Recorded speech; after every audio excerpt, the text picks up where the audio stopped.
All right. Well, we're going to be playing some Silent Hill 2. Um, I absolutely love this game. Out of all of the Silent Hill series, this is my favorite game. Um, yeah, this is like one of the main ones that got me obsessed with the series. There's so many interesting details about it. I still, have been learning new things about it. I got some, like, in the process of pulling up my notes and reference images and stuff to prepare for this earlier. I was double checking some of my links and sources that I had left in the notes and came across new info. So there's even slightly new stuff. Relatively small stuff, but still new stuff. I made notes about. We can talk about. And it's going to be right here at the very beginning because it has to do with something in the bathroom. Newt newt. Oh, and I want to set something up because I don't. We're going to do something first.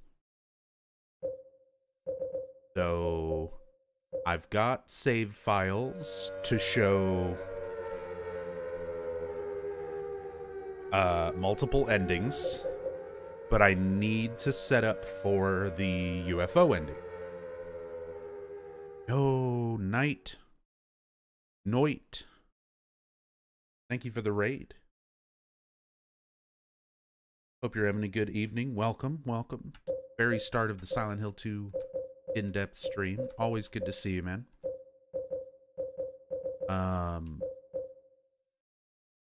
We're gonna pull up the game result for the Born from a Wish sub-scenario,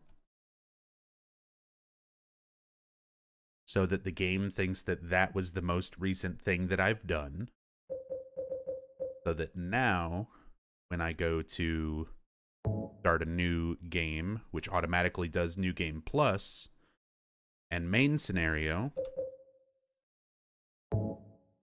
you should have the blue gem in the bathroom at the start, so that I can start setting up for the UFO ending on this story playthrough.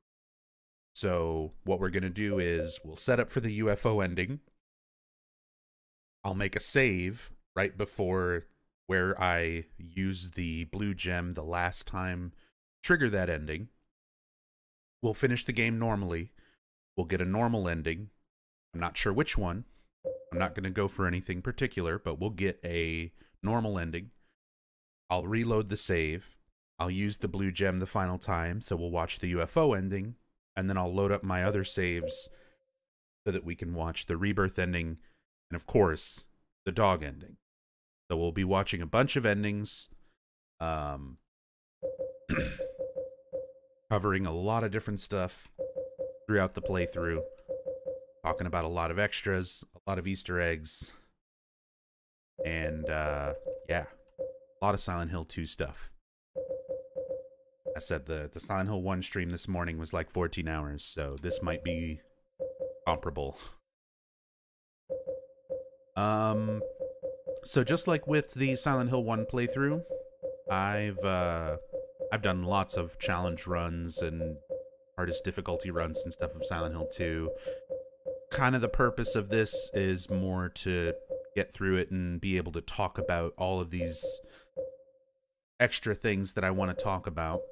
So I'm not too concerned with trying to play on like hard mode, but this is also the first game in the series where everything between the action level and riddle level is, so I can bump down the action level and not have to worry about wasting so many supplies and dealing with the enemies, so that I can usually like clear stuff faster, talk about things without having to worry so much. And riddle I can bump up. Silent Hill 2 is also not too difficult. We'll do normal. Normal. We'll do normal action, hard riddle.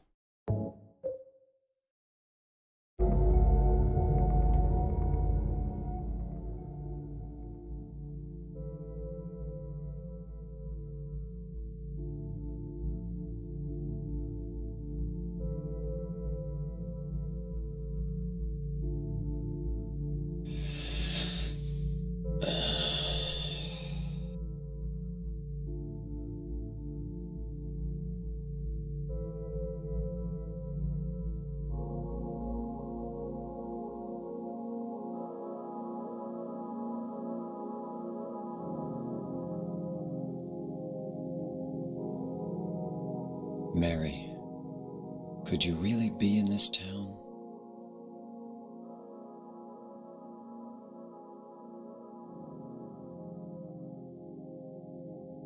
Technically, yes. But we're going to talk about that in great detail. Is it true he was watching us? No. I wouldn't say so. In the that became a big thing on Reddit, and that was just one of those kind of laughable. I feel like people are. It's easy for fans to overthink things. Trust me, I've overthought so many things across every game in this series at some point or another. And a lot of that, honestly, like over the years, I started getting more into perspective the more I started interacting with and talking with and listening to stuff from two people in particular, Masahiro Ito and Jeremy Blaustein. Masahiro Ito is this games and the first three games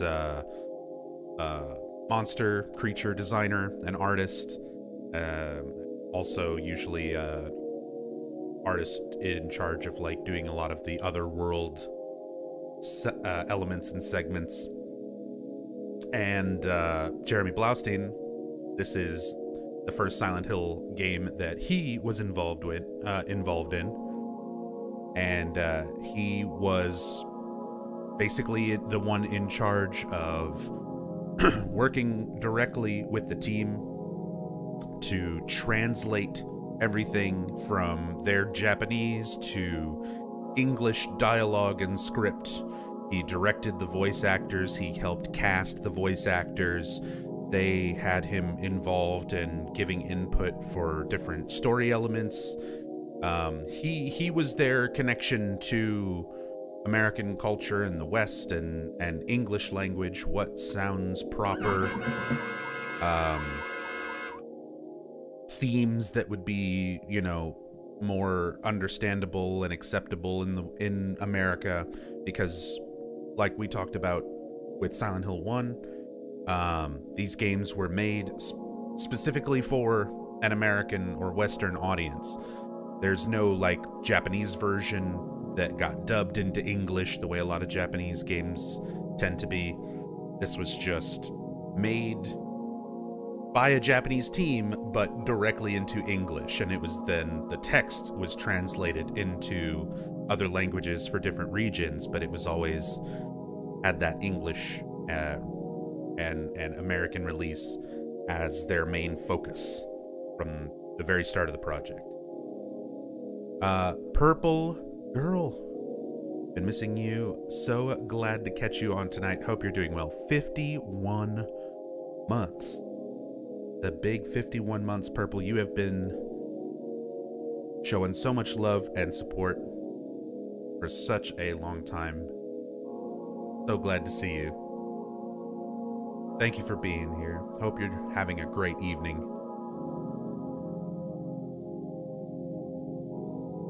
Man.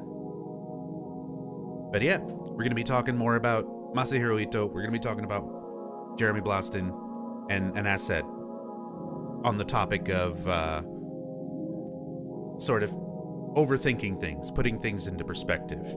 Listening to Ito and listening to especially Jeremy talk about a lot of elements of these games and how so many things that people think so hard about are just like they're coincidence. They're happenstance. It's very easy to overthink. So that whole, like, James, his model looks like he's looking directly at the camera. If you brighten it up and you shift everything so that you can see his eyes and he's looking right at the camera, he's looking at his model default forward.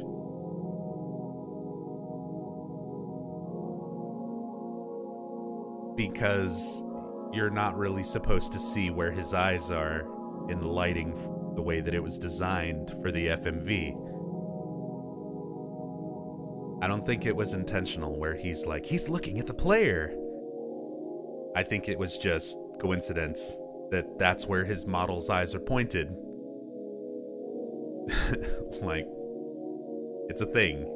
The same way a lot of people were like, oh, you know, Donna Burke, the voice actress for Angela, like, they specifically got this older woman to do the voice for the 17-year-old Angela because they wanted her to sound more aged and more mature.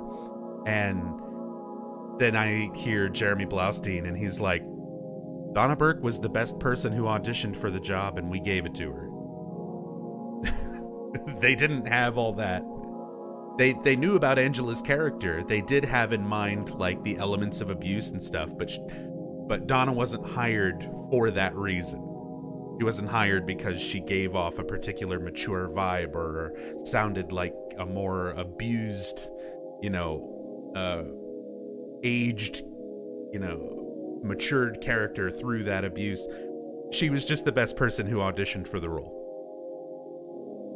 So there's lots of elements like that for a long time, I myself as a fan, like, overthought every little thing about this game and thought so many things are intentional little details and things that were put there, you know, for very specific reasons. And a lot of it is just lucky happenstance. A lot of it just really is lucky coincidence that because so much of this game is so well put together and the details that are intentionally put there are so intricate that it's very easy to overthink everything. So we'll talk some more about that too as we get through. And speaking of overthinking things, it's time to spend some time analyzing everything in this bathroom. So I'm gonna need to pick up the blue gem. I'm gonna try really hard to remember to use that blue gem so that we can set up for this UFO ending. And if I forget, then my punishment is to speed run through it, and we'll do things. Also, let me know how the quality is, how the stream quality is. I messed around with some of my OBS settings, a little bit of my audio settings, so let me know if everything sounds okay, looks okay. Should be streaming in 1080p 60 FPS for everybody, so that stream quality and stuff should be a little bit better. Hopefully not dropping frames or having any issues so far. So yeah, we'll see how everything looks and sounds going forward. I might have to tweak some things, but hopefully it's all good. See how it holds out for the whole stream. Let's talk about the new information first. So you see this weird thing with Hebrew writing around it? For many years, I have wondered, what is this thing? What is this supposed to be? Is it a reference to a creature? Is it a reference to something else? What is that Hebrew language that is surrounding it? I've even found some people who have supposedly translated that Hebrew writing, and apparently all of that supposed translation was kind of bullshit.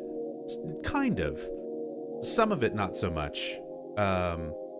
Because, like, I found one translation where it was something about, like, kind of actually making sense. Where it was, like, biblical references, things like that. And then I found another translation where it was supposedly, like, mostly gibberish. And it turns out It's gibberish. There's some elements of Hebrew characters, some of the text has been cut off and rearranged and shifted around for the way that they made this particular texture and imported it into the game.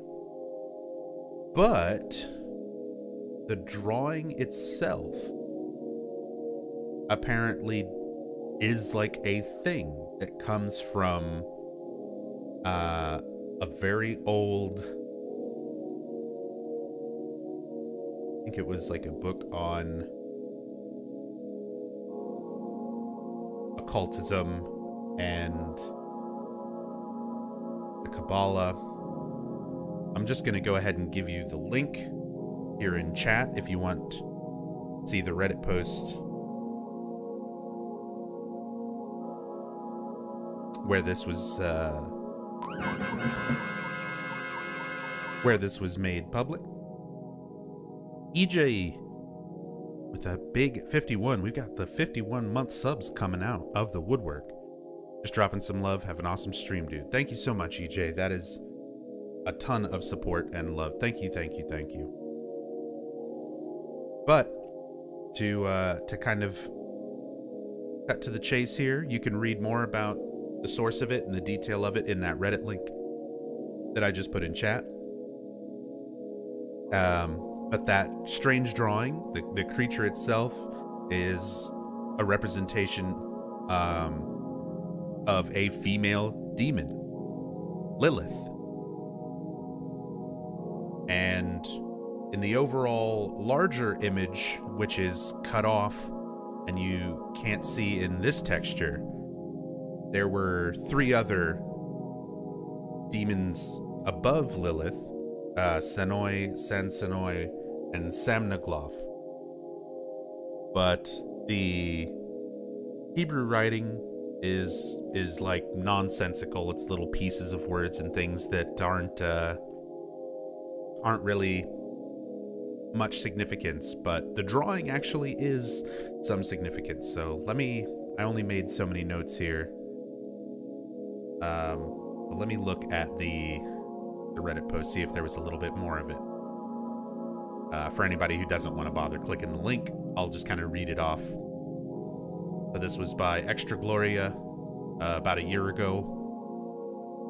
And they posted, "I'm an occultist and convinced Silent Hill is based upon Kabbalistic lore. In the beginning of Silent Hill 2 in the bathroom, you can see an odd figure with Hebrew writing. And taking the real picture to the game, they fucked the text up beyond recognition. I tried translating the text, and it was nonsense, as a Jewish friend also confirmed to me. Now, in one of my new books by a real Kabbalah scholar, I finally fucking found it. From page 321 of Kabbalah by Gershom Sholem, detail from a parchment amulet showing the female demon Lilith. Above her are depicted Senoi, Sansenoi, and Samnagloth. This is the odd drawing on the wall of the bathroom in the intro for Silent Hill 2. You cannot see the upper demons, but the figure for Lilith is the exact same drawing on the wall in the bathroom." And then they provided some links to show comparison images between the original Lilith drawing and the Silent Hill 2 texture, and it is like spot on exact. Now, this is where a little bit of, I think, overthinking, the Silent Hill fan tendency to overthink comes through. So this is how they follow it up. "In my opinion, this is a big fucking deal because it essentially indicates the cult's mythos is bullshit, made up stuff, and it's the Klipothic forces feeding off the pain and suffering of its visitors. This makes way more sense. Visitors are periodically traveling through the literal world of shells in our Kabbalah. And what is Silent Hill but a shell of a town?" I think that's way too much of an assumption to make, because they decided to use a demon. They had some books on religion and the Kabbalah and various mythos, and they probably saw, here's a weird looking demon drawing, let's stick that in the bathroom. It's a female demon. It's Lilith. You know, we could somewhat compare like Mary and Maria being this somewhat antagonist force against James, especially depending on how you play out through the game. So they wanted, you know, we can have this female demon that, you know, somewhat references that. So they stuck a drawing of Lilith on there. But trying to say that, you know, oh, all of Silent Hill is based around Kabbalistic lore, I think that's a little bit too much of a stretch. But it is very interesting, and at the very least, they did their research and found the source for the image itself. So I think that is super cool. I think that is really, really cool. The Order is an amalgamation of several religions. Yes, it is, but yeah, trying to say that it is like everything, the way the town works and how people are going through it, they're experiencing all of these things. The town is a shell of a town, so it represents, I think that's way too much to glean off of one texture that got copied from a book and stuck on a wall. But I think it's cool that they found the source for that image. So really interesting new stuff that I learned today. I love finding out new stuff like that, and I just think it's kind of funny seeing the combination of like well-researched, finding the source of an image that nobody was able to find for a long time, and then also following it up with traditional Silent Hill fan overthinking things. Mwah. Chef's kiss. Beautiful. Person Suit, thank you so much for the 26 months. Welcome back, man. Hope you're having a great evening. Hope you're doing well. We are not even out of the bathroom. I missed this. Oh, yeah. We've still got a lot of stuff to talk about before we go anywhere. Before we even leave the bathroom, we've got a lot of stuff to talk about. That's literally just the new thing I wanted to start with. Since that was stuff that I just found when I was going through my notes and kind of double checking sources today. So we still have the Bible verses written in this blue spray paint on either side here. So we have Job 10:8 written here on the wall. Thy hands fashioned and made me, and now thou dost turn about and destroy me. Much of it is cut off, but you can see very clearly enough of the keywords there to suss out the entire Bible verse that's used for this wall. Interesting to think about how that may sort of apply, especially in terms of Maria. Thy hands fashioned and made me. James coming to Silent Hill, his mind, how he feels about Mary is literally what causes Maria to be made, to be born. Thy hands fashioned and made me could be interpreted as James making Maria. She was born from his wishes. Born from a wish. And we'll get to that sub-scenario after the main scenarios. So, and then the follow-up to that, and now thou dost turn about and destroy me. So, even though Maria is essentially his ideal thought about his wife Mary, if she wasn't sick, if she was a little more sexy, if she, you know, this and that, and the town makes Maria in that image, but then ultimately she doesn't exactly work out for James, unless you get the ending where she kind of does. But it's an interesting one to think about. And then Job 13:28. on the opposite wall. While I am decaying, like a rotten thing, like a garment that is moth-eaten. So we have what I feel is a nice reference to Mary herself. While I am decaying like a rotten thing, Mary refers to herself as that. You know, she's dying of her illness. She's upset that, you know, she just feels like she's withering away. And like a garment that is moth-eaten. Moths play something of a role. Moths and butterflies play something of a role in symbolism later in this game. And we talked about that in the Silent Hill 1 playthrough. Similar symbolism in them here, where they can very easily represent change and rebirth, reincarnation.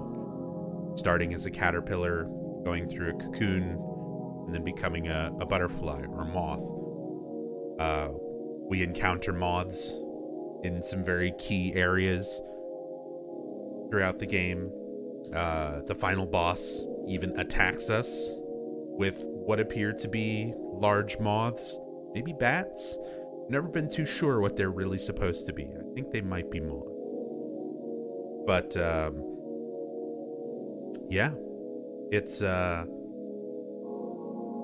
interesting to think these two Bible verses kind of alluding to elements that could easily be applied to Mary and Maria on opposite walls, kind of facing each other, but both in that same blue spray paint. Almost like having Mary and Maria right on either side of James, right from the very beginning.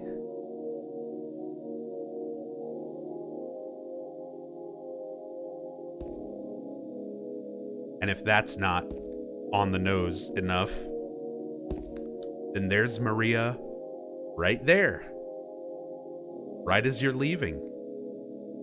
Heaven's Night. Poster advertising Heaven's Night.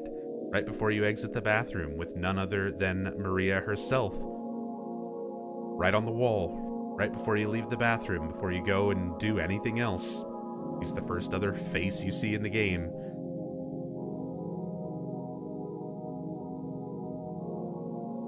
Alright. We're almost 50 minutes in. Take a deep breath. And leave the bathroom.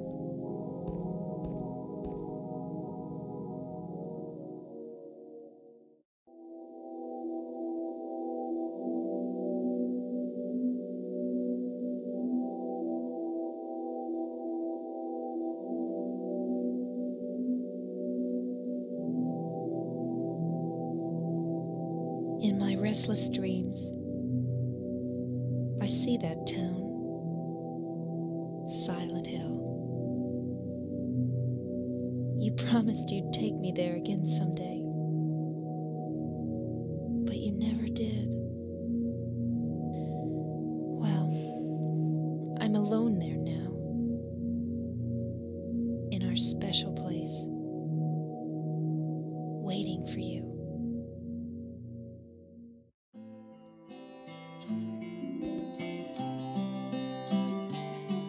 I got a letter. The name on the envelope said Mary. My wife's name. It's ridiculous. Couldn't possibly be true. That's what I keep telling myself. A dead person can't write a letter. Mary died of that damn disease 3 years ago. So then, why am I looking for her? Our special place. What could she mean? This whole town was our special place. Does she mean the park on the lake? We spent the whole day there. Just the two of us, staring at the water. Could Mary really be there? Is she really alive? Waiting for me?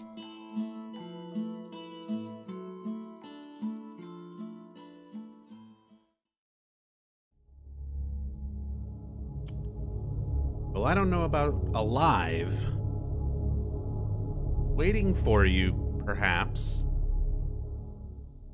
But as for where she is, I don't know if the backseat of your car is really such a special place, James. And yeah, we're gonna go ahead and talk about one of the biggest... Like, there's no way to get through this game without spoiling the story for an in-depth. We're gonna have to talk about all of it as we go, but that's kind of what these streams are about. Not about playing through and not spoiling. It's about spoiling it and explaining it all in as much detail as possible. And since I already see people talking about it in chat, in the trunk, in the back seat, she is in the back seat of this car right now. So first I'm going to kind of talk about what happened leading up to the start of this game. And then I'm going to post the links to confirm that this is the case. So, the events leading up to this, James's wife Mary has been sick. She has been ill with an undefined disease. We're never told the specifics of what she's suffering from, but we see that it physically is like eating away at her at the later stages of her illness. Guy Seehee, the voice actor for James Sunderland, had said that he thinks, given all the circumstances, that it was some sort of skin cancer, but that's never been outright confirmed by any of the other people on the dev team. But she has been very ill and slowly dying of this disease over the course of several years, about 3 years. And James, he was doing his best to take care of her and everything at first, but as her condition worsened, her mental state also started to deteriorate. She became very abusive towards James, verbally. And, you know, trying to cope with losing her life to this disease, being stuck in a hospital, being sent home. So after this long several years of their relationship becoming more and more strained, and Mary becoming more and more affected by this disease, she eventually gets to the point where her doctor sends her home to have her sort of final moments in the comfort of her own home with James. Except they weren't too comfortable. After only a few days of being back home, James just couldn't stand it anymore. All the years of trying to take care of her, trying to ignore and deflect all of the verbal abuse, her wishes to just die, whether it was for his own selfish reasons to rid himself of this burden, or if he was trying to release her from her pain. James decided to take a pillow, give Mary one final kiss, and smother her to death.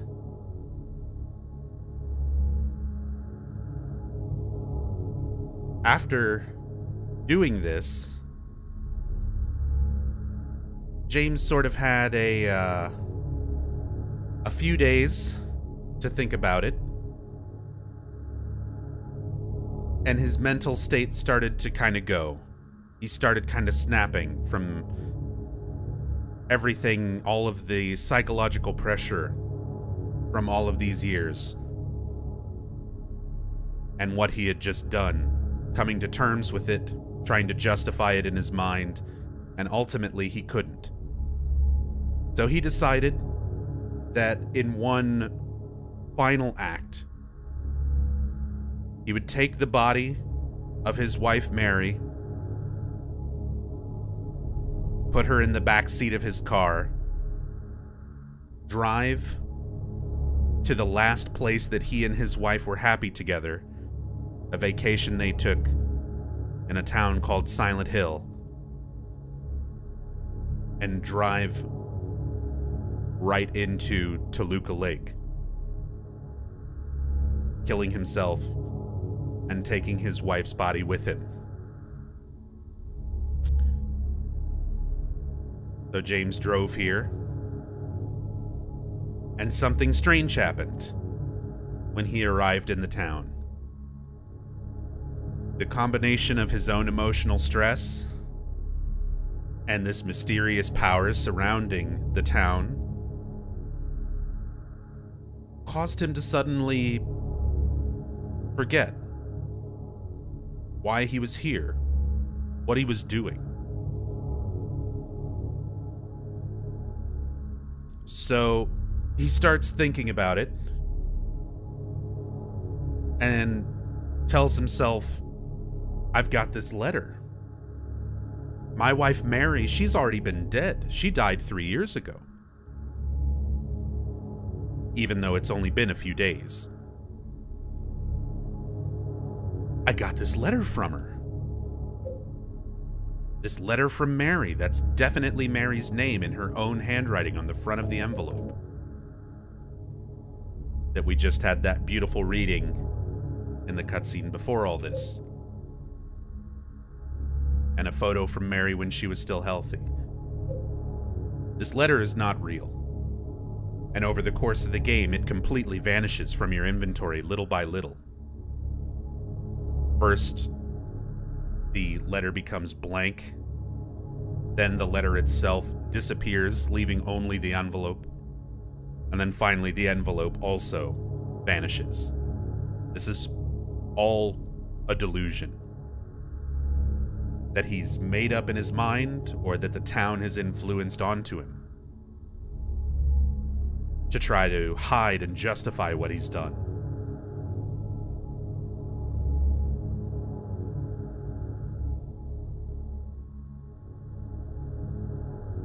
So, at this very moment, Mary's body is still in the backseat of this car. Now, no, it's not physically there. Like, in terms of there's a model that's rendered and sitting in it. You're never meant to see it. It's not something that the devs ever intended to show, but it absolutely is what the devs intended to be the case. And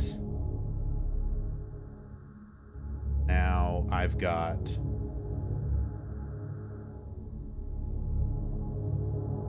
a couple things to share. So his delusion, like, James is full-on hallucinating around him. Like, his perception of reality is already completely warped. You know, it's not like he's just ignoring this corpse that's in the backseat of his car. He straight up doesn't see it. He 100% believes in his delusion so strongly that he just doesn't see it. He doesn't smell it. You know, it's just not there to him, even though in reality it is there.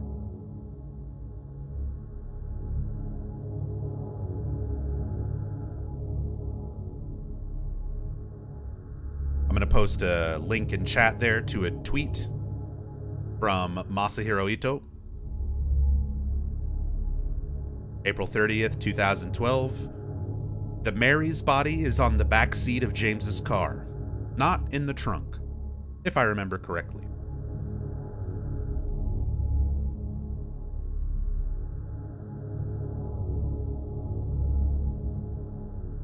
That's straight from Ito himself. And you also have Guy Sihi, who also talks about this in a playthrough he did with Fungo. Shoutouts to Fungo.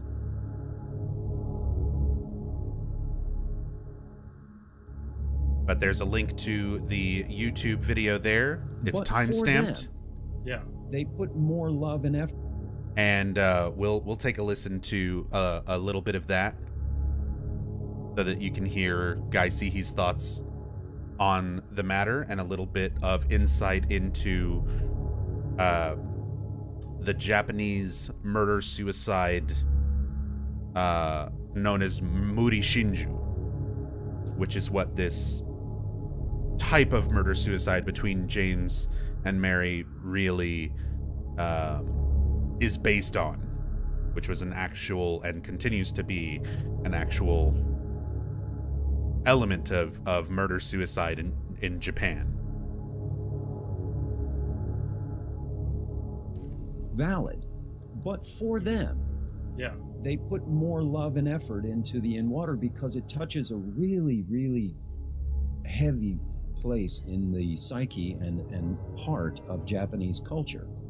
Oh, most Her being in the definitely. back seat of the car was the key clue in that for me, you see. Now, in the trunk, that's a very American thing, but to put her dead body in the back seat, that's a very Japanese thing. Yes. And then to drive the vehicle into the water to commit suicide is entirely Yeah, Japanese. it's like that whole theme of atonement that is Exactly. very strong in the Japanese culture. You know? It's called Muri Shinju. We got another cutscene here. We just So there's a little bit of insight from Guy Sihi and Fungo, talking about kind of that difference in Western culture and Japanese culture, the trunk being a very American thing, but Japan having that unique sort of almost unique version and state of murder-suicide, of putting your loved ones in the car with you in like a seat and then going to commit suicide alongside them, more or less. How that's a very Japanese thing, and that's why the dev team, as Guy Sihi says there, put so much more effort and thought into the In Water ending. That was their... There's not really a canon ending to this game. There's no canonical way to know exactly how this ends, because there's not really any kind of continuation of it. The way that, like, Silent Hill 1, you can argue that there's a canonical ending because it can line up with Silent Hill 3. For a lot of people, the definition on why that makes something canonical is not the same, but there's elements there that you could sort of you could argue. But for Silent Hill 2, it's left very open and very vague. But for the instance of which ending the development team sort of put more effort into, more focus into, they intended that In Water ending to be sort of the main ending. That's why it's called In Water. That was James's original goal, driving to Silent Hill, was to drive right into Toluca Lake, killing himself with the body of his wife Mary right there with him, which is exactly what he does in the In Water ending. So again, that link, I'll post it again in chat. It's an excellent playthrough with a lot of great information. So again, shout outs to Fungo and Guy Seehee for doing that playthrough. That was back in 2015. A lot of great info on that whole playthrough, so definitely worth watching the whole thing, and definitely go and support Fungo. He streams here on Twitch as well, so super knowledgeable Silent Hill fan, and has been for a very long time. So that's a lot to talk about, a lot to take in, and that's everything that sort of sets up for the events of this game. Sunny, thank you so much for the 5 bits. I was going to play Overwatch all night, but now I've got something much better to wind down with. Glad to be here another month. Hey, thank you, Sunny. Really appreciate it. So,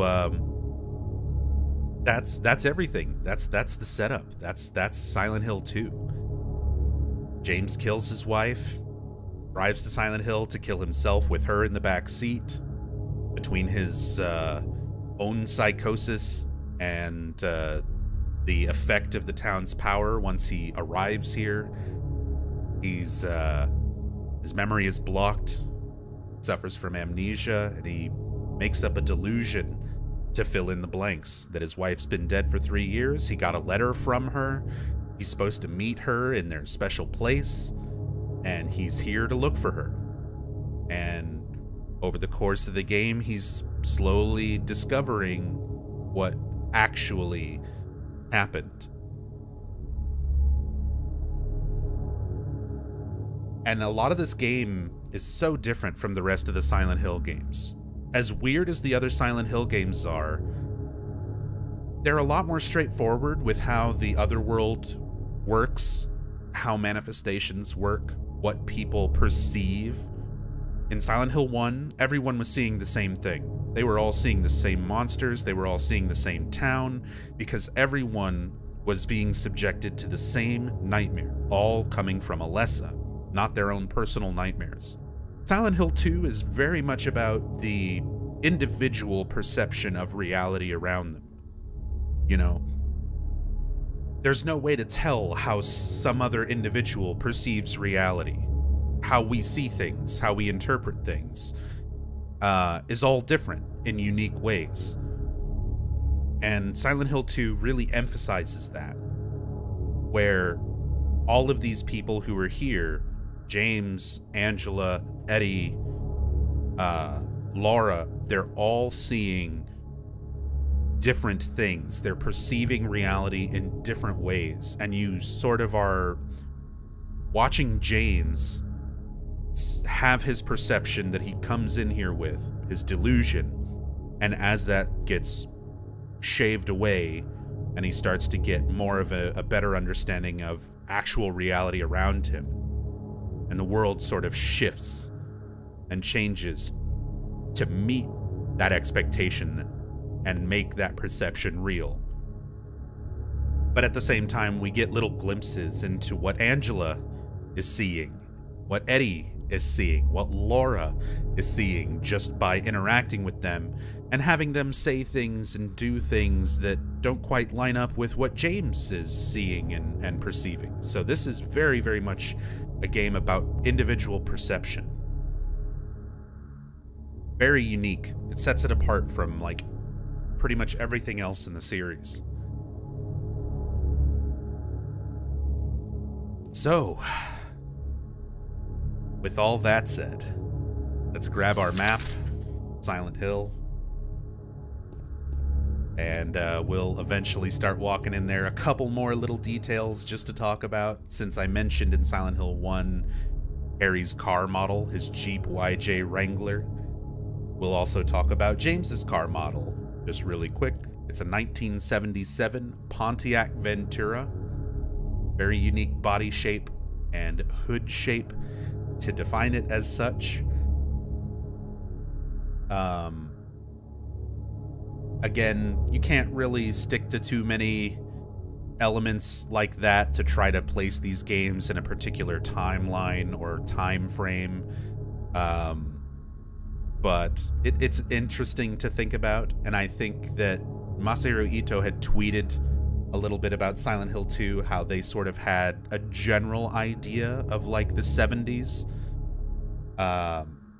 when they were sort of designing the overall look and feel of things for this game, even though it's not accurate to that time period for our reality, which is why I don't think it's something to use for like trying to pin it down to a particular year or time frame. I don't think it's worth trying to do.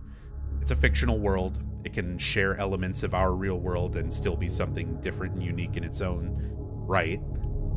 But yep, 77 Pontiac Ventura. What else? What else can we talk about here before we move too far on? We're looking at the lake. Lake Toluca. We don't get to see a whole lot of the lake in Silent Hill 1. We go to the lighthouse on Toluca Lake, but it's so dark and the other world is having such an influence at that point of Silent Hill 1, you don't really get to see it. It's just sort of out there somewhere in the darkness. Now, Silent Hill 2, like, we actually kind of get a look here at Toluca Lake itself, and this is a series of edited photographs of a real place. So this lake is actually a place in Keswick, England, called Derwentwater. And let me pull up. I just do this. Go through and do it through the source. Okay.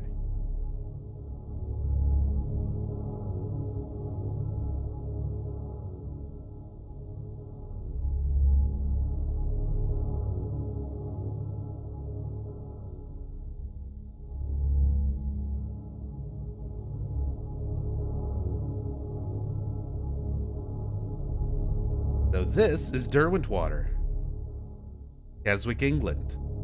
That's the real Toluca Lake. That is where they used photographs in order to create Toluca Lake and its landscape all behind it, which we also see again in Silent Hill 4.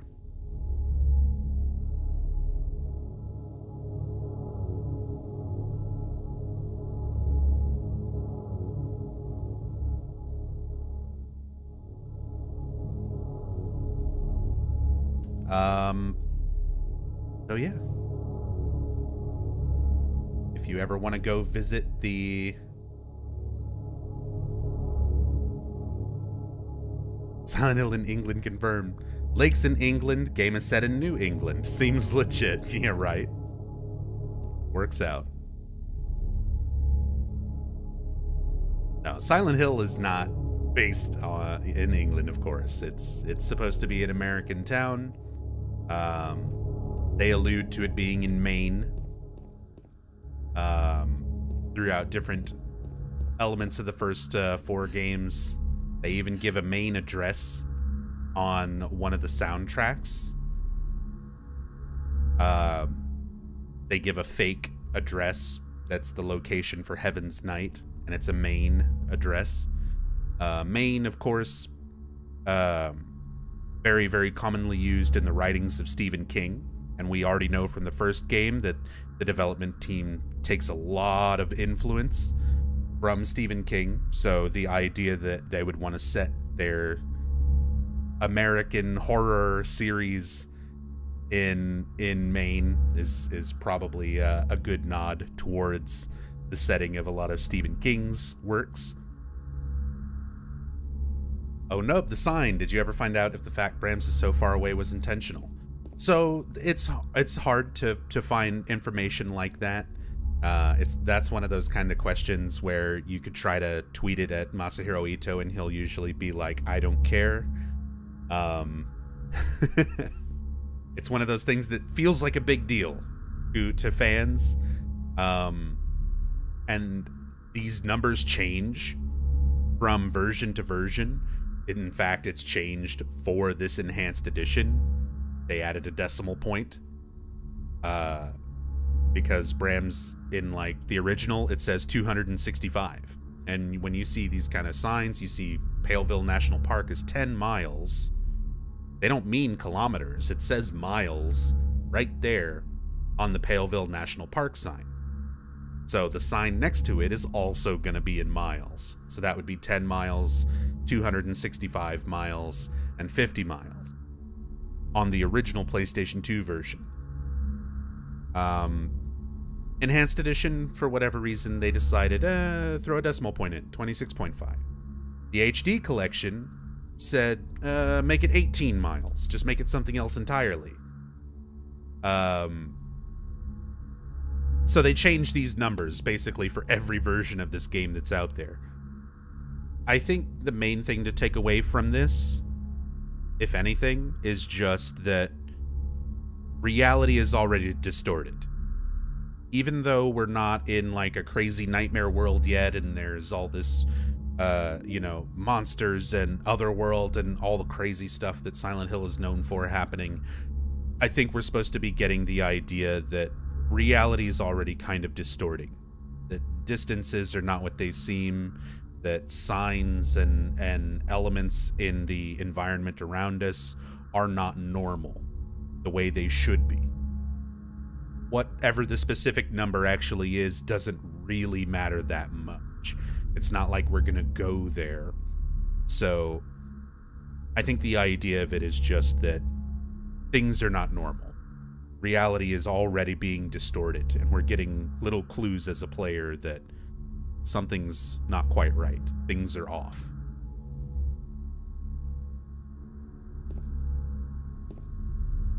Welcome. Or we come. With the L and the E. Sitting there on the ground. Yeah, could be a way to interpret that. Redamin. We come.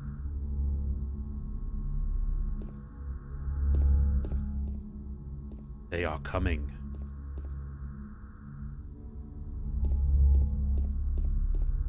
And of course, Eddie's van.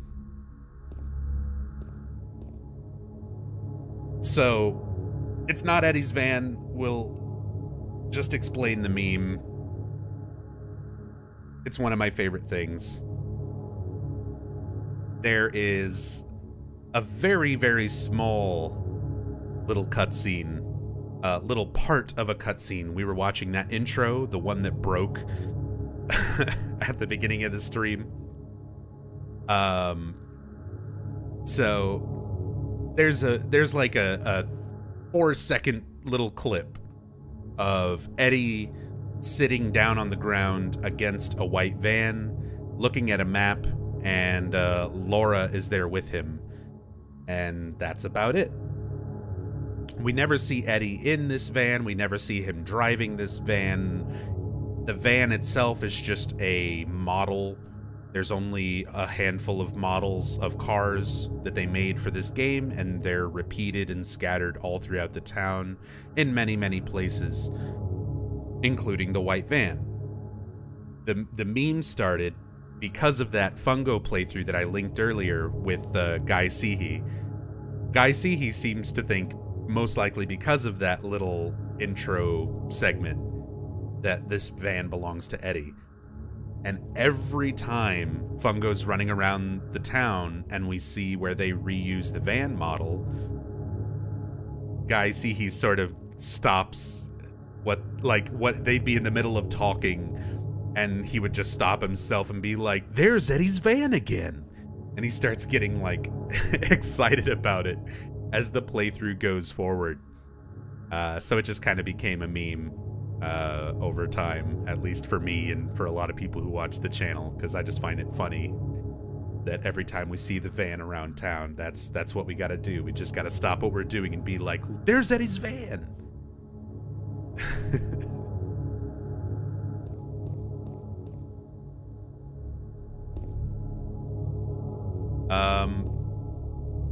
Let's see.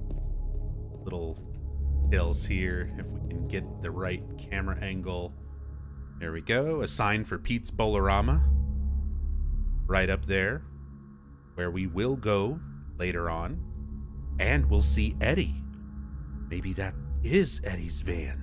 Maybe not. Toluca Lake is this way.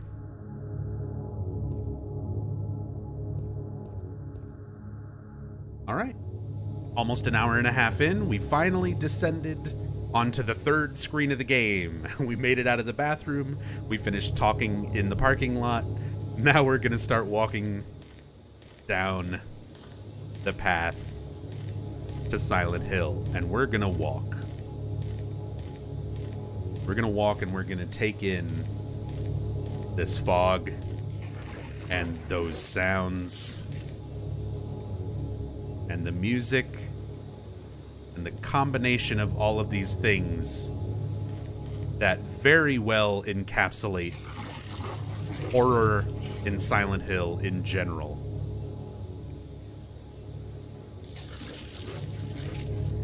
And that is the fear of the unknown.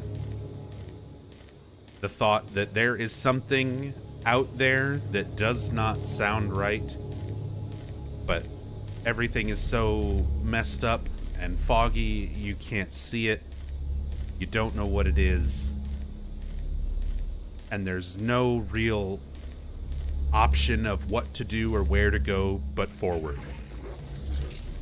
No matter how much it's freaking you out.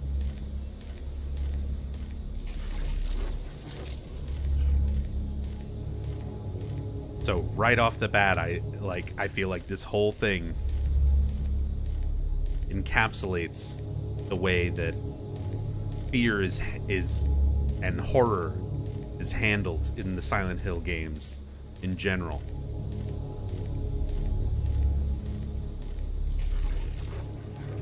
Because that noise, like, there is no monster in this game that makes that noise. There's nothing actually out there making the noise, you know. It's just sound cues, but just going through and playing the game without cam hacking and looking around and doing things you wouldn't really know otherwise.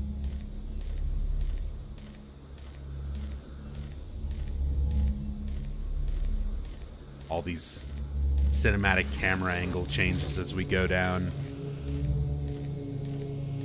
This droning sound, a lot of repetitive droning sounds like this come up quite often throughout this game. I feel like Akira Yamaoka really shifted a lot of his focus and sound when it came to Silent Hill 2. It's very distinct and different from Silent Hill 1. 1 was super abrasive, very industrial.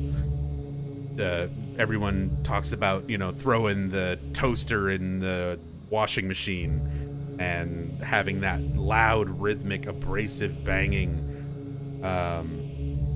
where things really felt so aggressive and impactful in the soundtrack for Silent Hill 1. And then that was intercut with this sort of down-tempo, slow bass line, Portishead sounding music.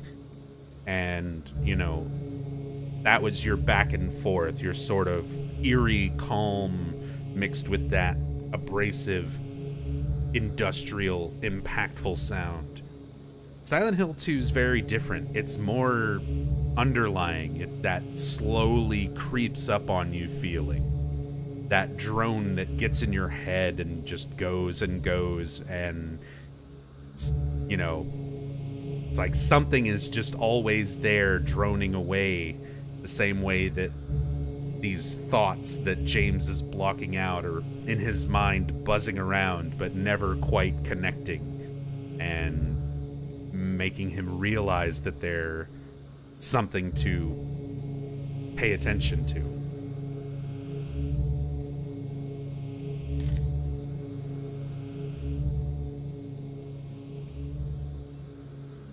Nice, J-Rock. Yeah, I started looking around for vinyls and stuff for when they did the Silent Hill 1 vinyl release a while back. I think that was through Mondo, but yeah, that's a nice find, nice pickup. You guys hear they're making Silent Hill 3 and Silent Hill 4 soundtrack vinyls? Yep. Very, very cool.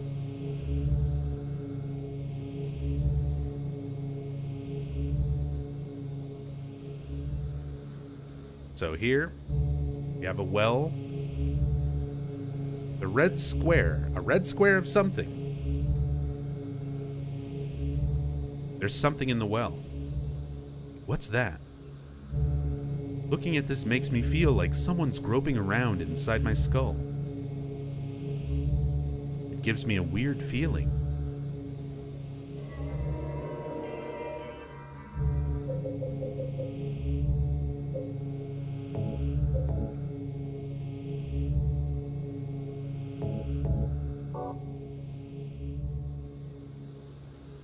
First save at the bottom of the well, another reference to in water, possibly, keeping with that theme of underwater.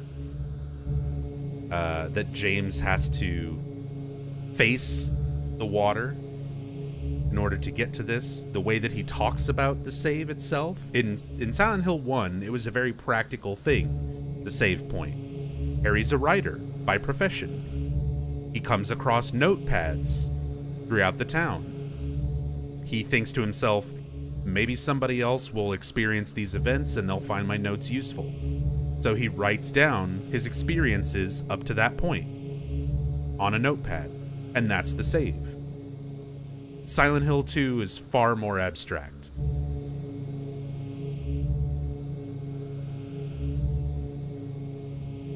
And I love thinking about all the different things that these red squares could represent. They're so significant that they are the cover of the game for the Japanese release.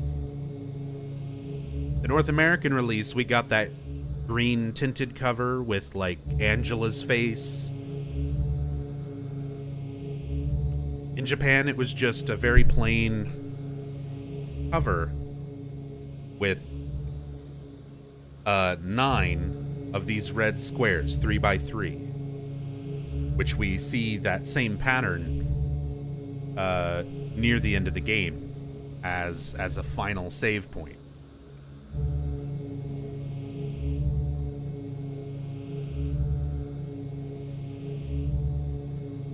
And the fact that he says it, looking at this makes me feel like someone's groping around inside my skull.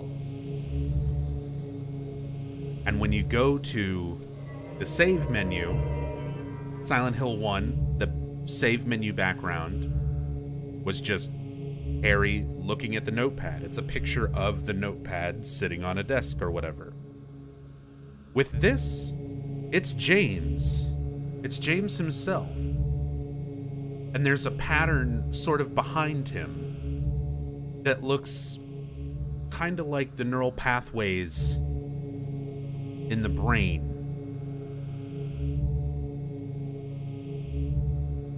And it's got this watery sort of effect. You don't see James clearly. It's very like you're looking at him through water. Almost like James, in his mind, that thought of water, that idea that we're in his mind as a player, seeing things in his brain. We're the ones groping around in his skull as we progress through the game and make him come to terms with reality.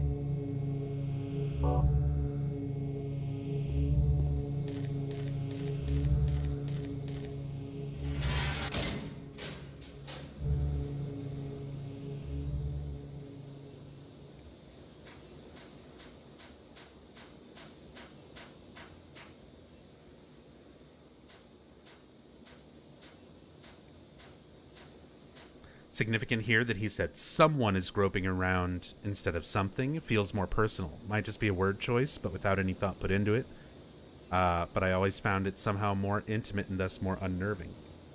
No, I think that's totally worth pointing out. Like, that he doesn't say it feels like there is something. He doesn't say it feels like force groping around. No, he says someone. That it's like another person is in his mind. And we are, in essence, just sort of passengers inside of James's mind. We're seeing the world through his eyes. We're perceiving reality the way James perceives reality. Except for a few key moments throughout the game where we get glimpses into other things that James doesn't necessarily see the same way as us, the player.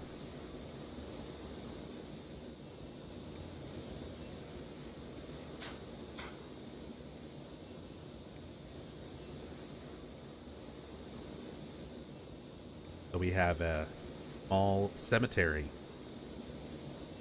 just on the outskirts of town, and a girl crouching down looking at a tombstone.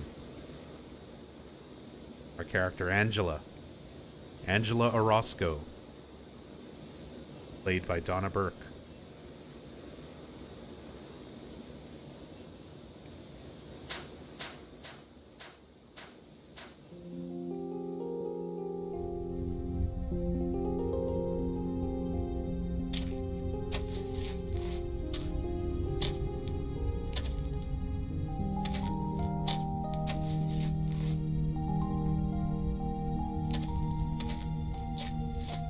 Excuse me, Oh, I'm sorry. I No, was it's just... okay. I didn't mean to scare you. I'm kind of lost.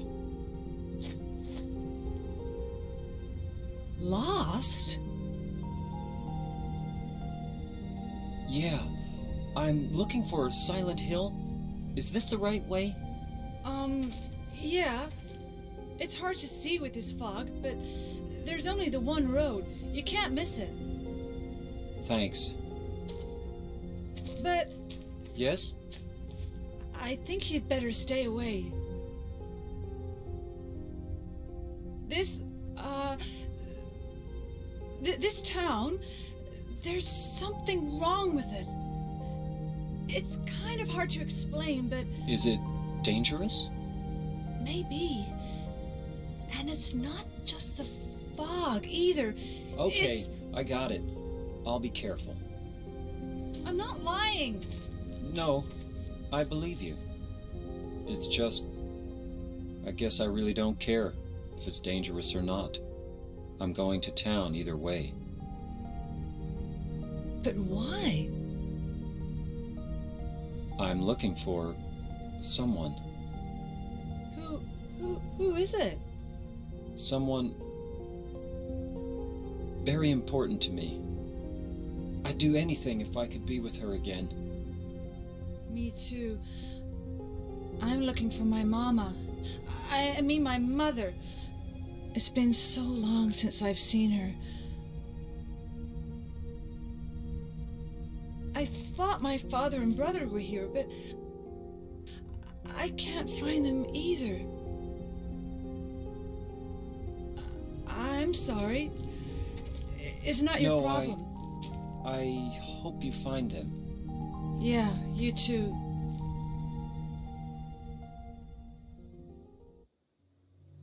So many things to, like, interpret about her character just right from that first interaction.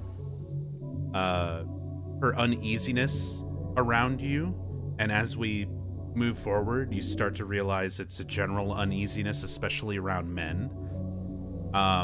All these things that sort of allude to her backstory and the way that she's holds herself, carries herself, arms folded, shoulders and head slumped, stuttering in the way that she's trying to talk, correcting herself.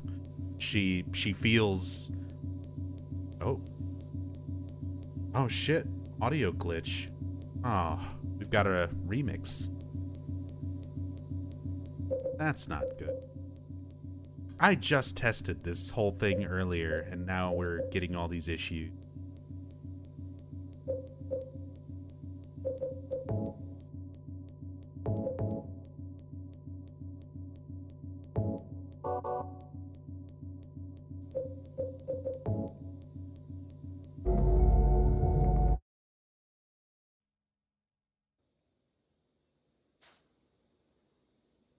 Okay.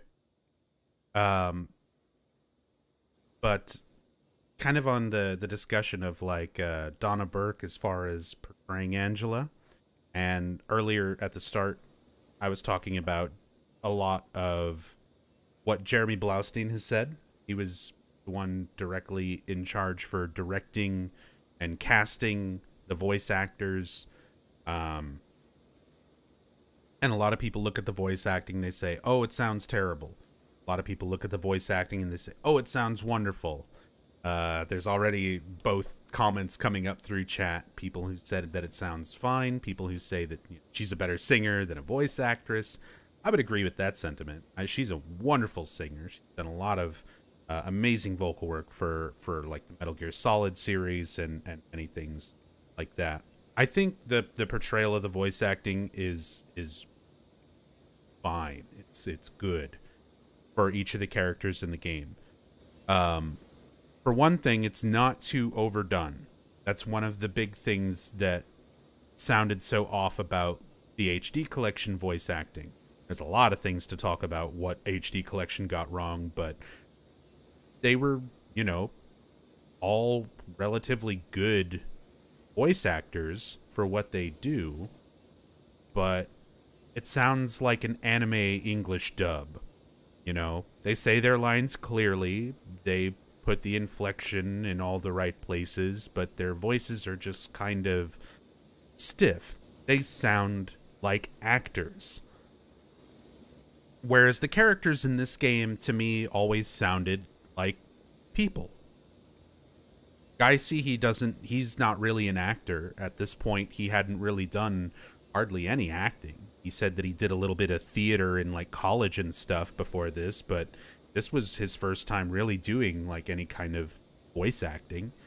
And as said, it makes the characters sound like people, not like actors, but they sound off.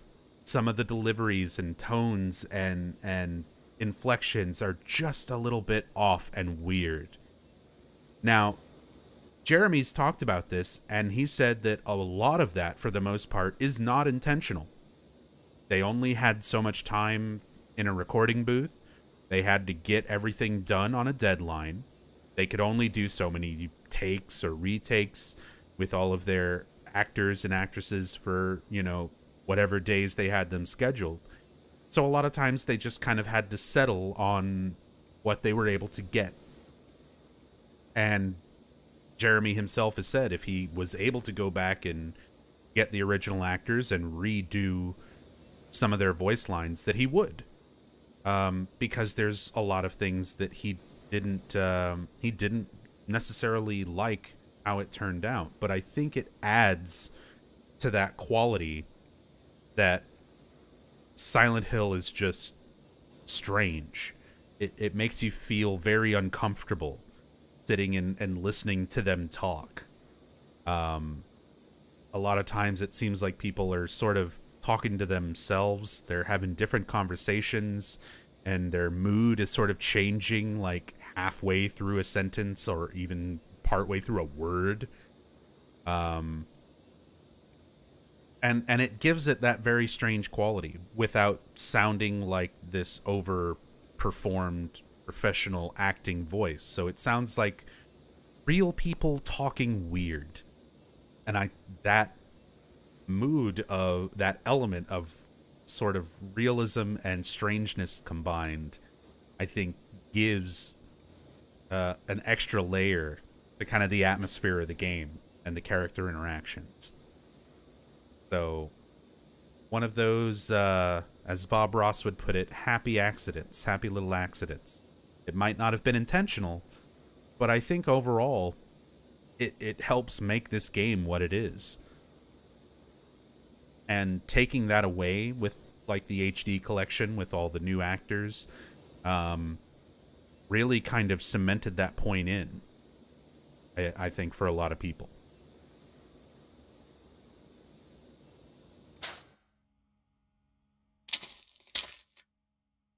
Aren't you looking for someone? That's right. A few little extra lines of dialogue we can get with Angela here.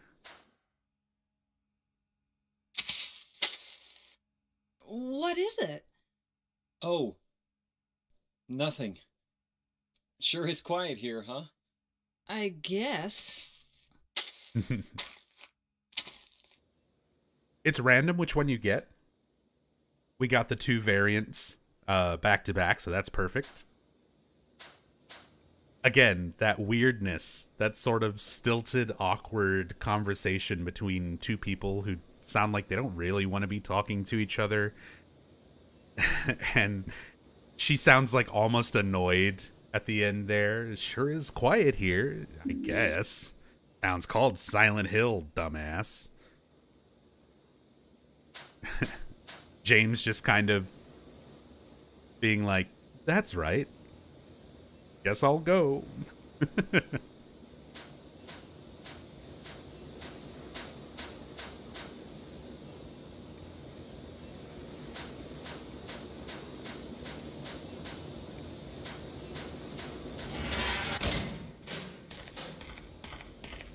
Hopefully the music is not just indefinitely broken now after reloading. Let me reload again, see what happens. Oh. That seemed to do it. It just kicked back in. Hopefully there's not too many more issues like that. I said, I literally ran through so much of this game testing it earlier. And then of course once I start streaming, we get glitches happening. Hopefully nothing too terrible throughout the playthrough.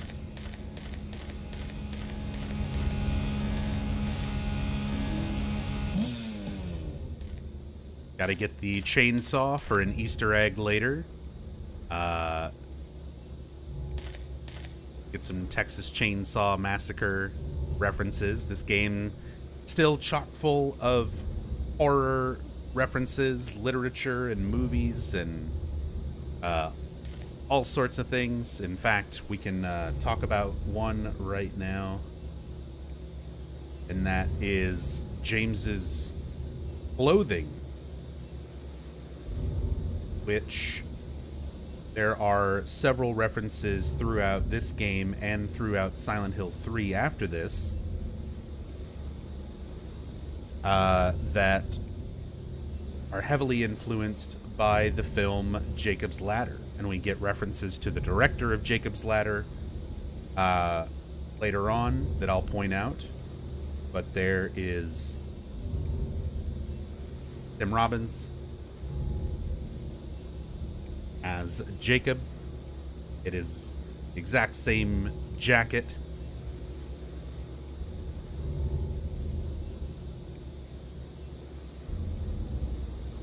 Any The Shining reference. There is a reference to The Shining actually coming up very soon.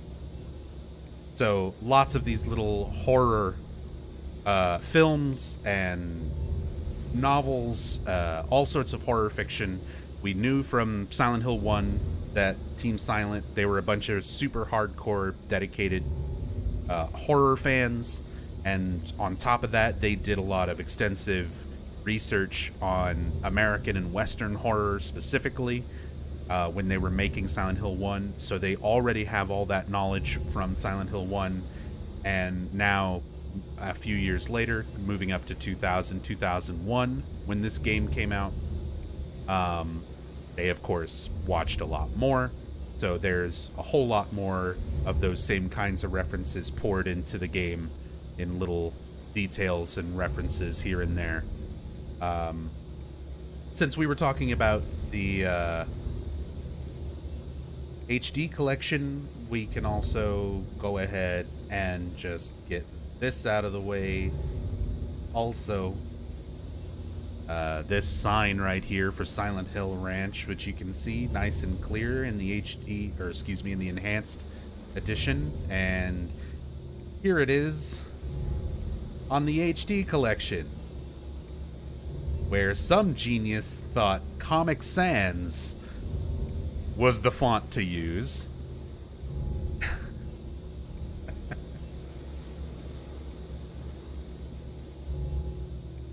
Yep. Don't know whose call that was.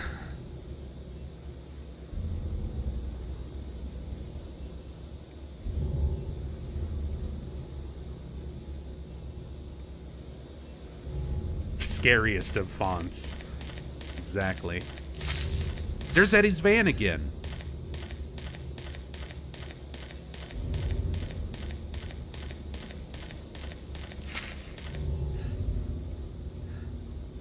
Footsteps.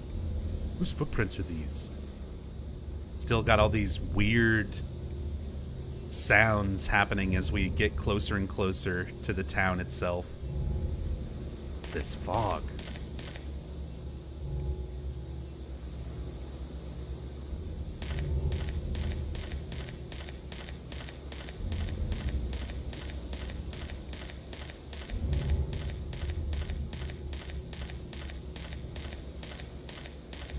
Camera turns with you there. A lot of times I'm manipulating the camera. So like I'll try to turn and look at something and then I'm manipulating the camera to try to focus in and look at different things in the environment.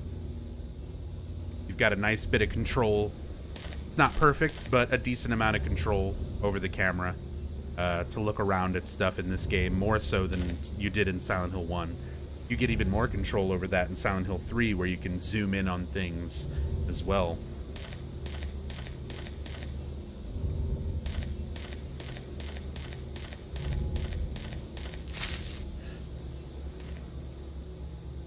Footsteps always just like right behind us. Top of the creature noises. Seemingly following us on the pathway down here.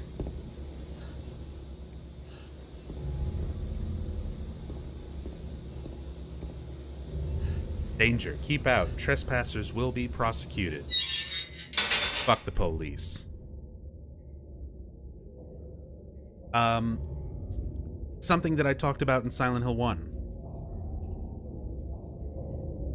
So a lot of times in the Silent Hill games, especially starting with Silent Hill 1 before this, Harry's trapped in the town outside of his own will. Even if he was like, whatever, she's not my blood daughter. I'll just adopt a new one. I just want to get out of here.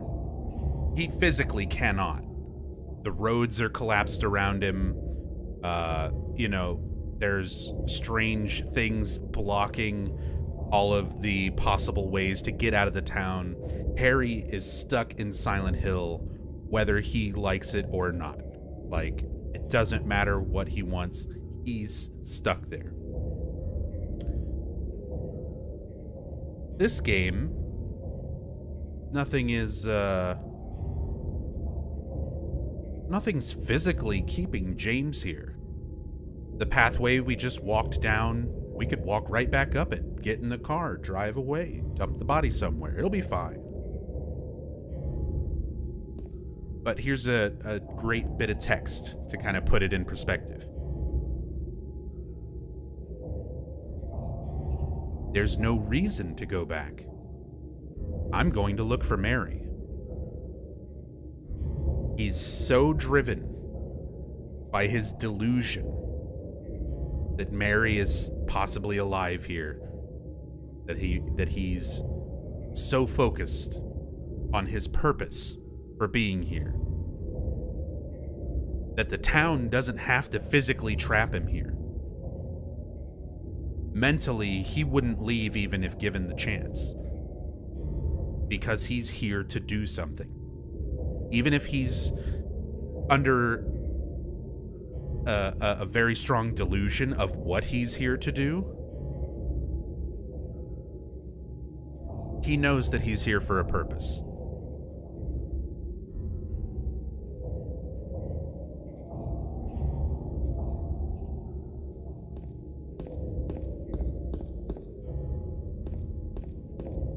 So we were talking about references to The Shining.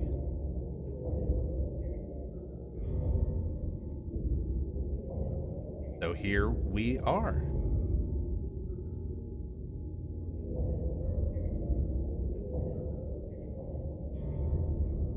Jack Nicholson himself making an appearance on these torn posters.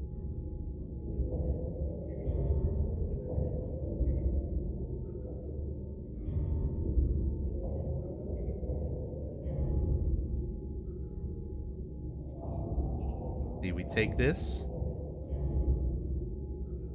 and we flip this way. And look at those two side by side.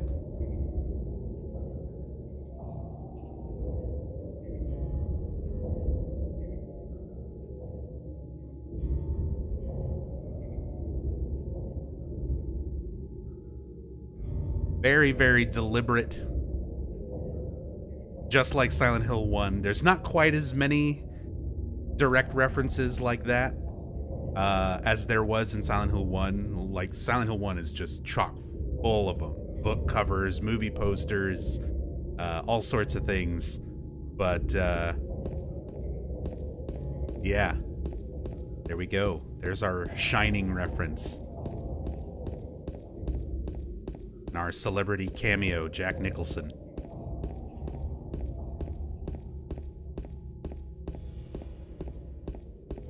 Let's keep going. We're almost into the actual town. Into those sounds. They just, every once in a while, they've got these repeating sounds. As said, they're very ambient, but always kind of present. And then every once in a while, they throw like a new sound in. So it's like things will loop and be there ambient in the background just long enough for you to get used to them, and then throw one little new sound, one little change in it, just to kind of make you go, what? What was that?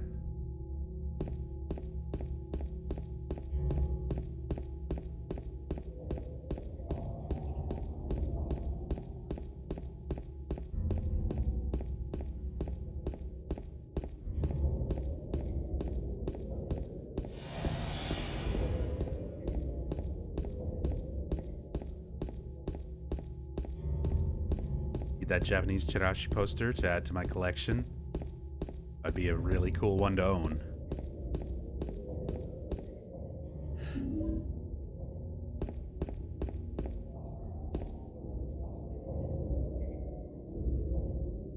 Finally in the town. Flower shop celebrating 70 years. Thank you for your business. Didn't know you could walk in this game? Oh yeah. By default, normally you do walk. I have the controls reversed so that when I just hold a direction, I run. And if I hold down a button, I walk. By default, you'll walk and you'll hold down a button to run. I kind of got used to speedrunning this game after a lot of years, so I got used to like my speedrun control scheme setup when I play on keyboard and mouse, which is how I'm playing. It also makes a difference if you're playing with rotational controls or directional control. So rotational controls or tank controls, which is what I'm using, has this walk and run, and you toggle it by holding a button down sort of setup. If you're using directional controls, it's all analog based. So you push the analog stick all the way up, James runs. You push the analog stick only up a little way, and he walks.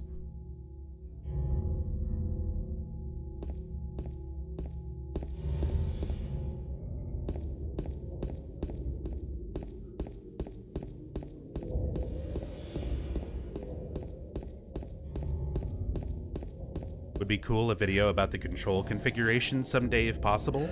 I can kind of explain how my how I run this, but like I've never known anybody else to use my control setup. Like when people speedrun this, they all kind of figure out different things that work for them. So for me, I use the arrow keys on the keyboard to move up and down and rotate left and right, so that I can do certain actions with my right hand and certain actions with my left hand. So my right hand, I put my index finger, middle finger, and ring finger on the arrow keys to control movement, main movement. I have the flashlight, which I don't have yet, on 0 on the number pad so that I can hit it easily with my pinky. I have the map on 1 on the numpad so that I can bring this up easily with my pinky. I have pausing and skipping things on control so that I can easily reach over with my index finger and hit them, so that I keep my right hand always centered around the arrow keys, and then my menu is on right shift so that I can also hit that quickly and easily with my index finger and still keep my hand on the arrow keys for movement. Then my left hand is on WASD, so A and D I use to strafe. S is my camera center, so that I can focus the camera and then use the arrow keys to look around. W I use for quick saving, because when you speedrun, quick saving is a big part of the Silent Hill 2 speedrun on PC. Quick saving allows you to break certain animations, skip through certain invisible barriers. There's a lot of glitches that revolve around quick saving. So all of that is my quick save, my strafing, my camera controls, that's all on WASD.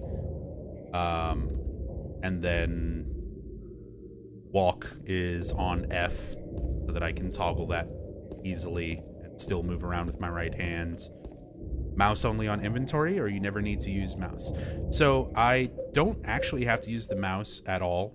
I can just toggle through all of this using the arrow keys when I open up the menu. I can use the mouse if I want to, but most of the time I just wind up using mostly keyboard. The only thing that I usually will use the mouse for is when you have to click something on screen. So a number pad, you've got to enter in numbers. I'll use the mouse to click numbers. Elevators, to click a button on the elevator. You know, you can also use the arrow keys, but the mouse is faster. So that's kind of the way that this game used to be speedrun back when I learned how to speedrun it. It's very different now, because directional controls, analog controls, are much, much faster. Like, for example, I have to hit both strafe buttons to quick turn and then move in another direction. Are these marks blood?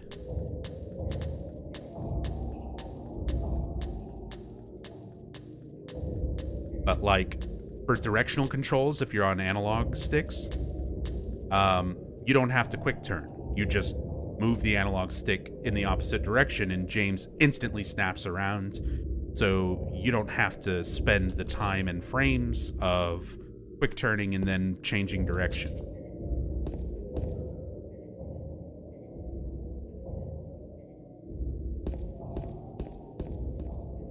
We come across some blood in the road. A shadowy figure walking off into the fog. Give me a second. It's getting warm in here already. My damn computer is putting out some... Turn my fan on. 1 second.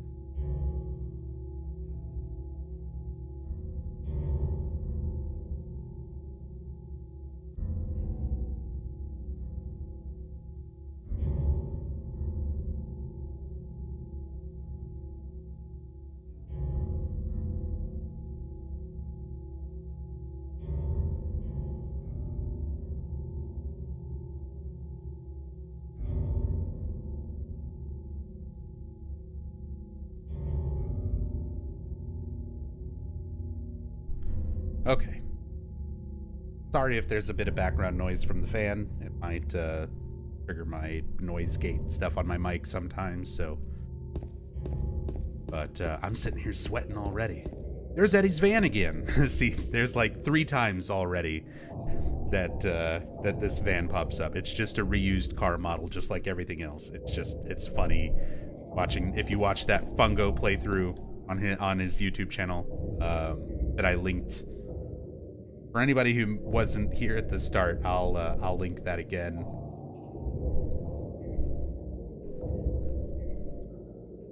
There you go. It's a very, very good playthrough. Speaking of Fungo,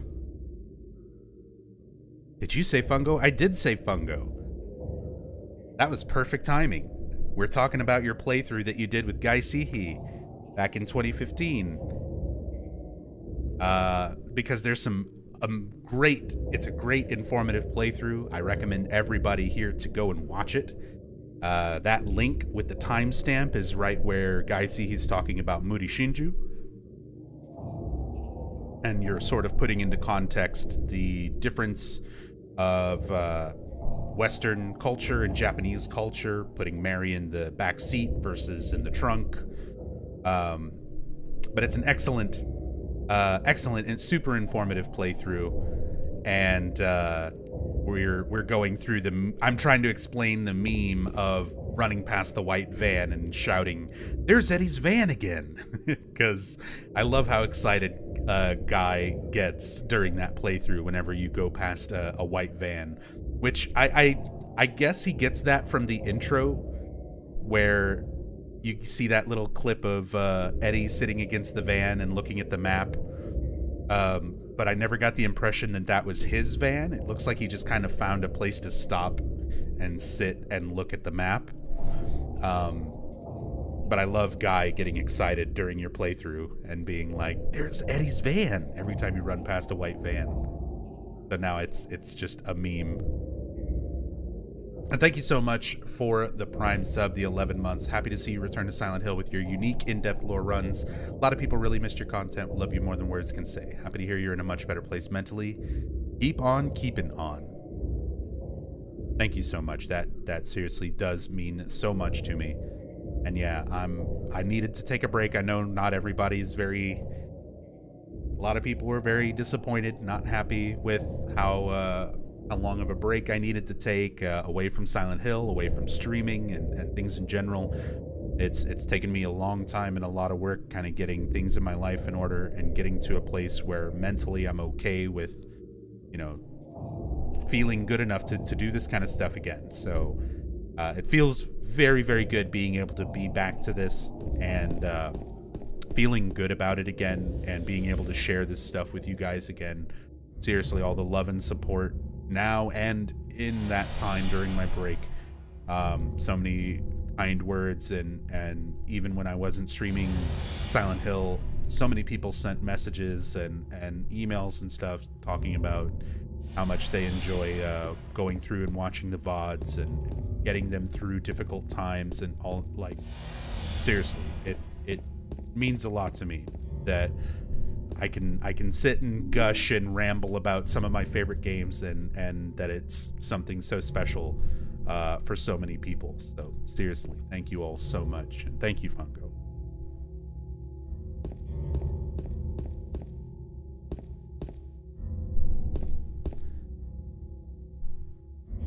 Solid Coupe.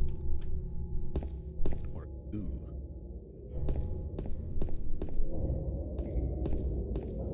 Remember asking you when you were coming back to Silent Hill in Zubat's chat.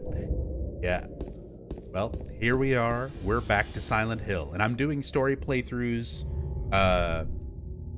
this week and next week. We're going through all 8 main series games. Yesterday, or technically, yeah, yesterday we did Silent Hill 1.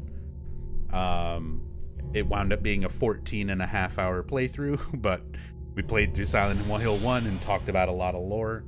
So today we're going through Silent Hill 2. I don't know if it'll be for 14 hours. but, you know, it's still going to be quite a while. We're 2 hours in, and I'm still, like, just barely getting into the town because we've been stopping and talking about so much already. So, yeah, hopefully everyone is enjoying it so far and ready for a nice long night of some in-depth Silent Hill 2.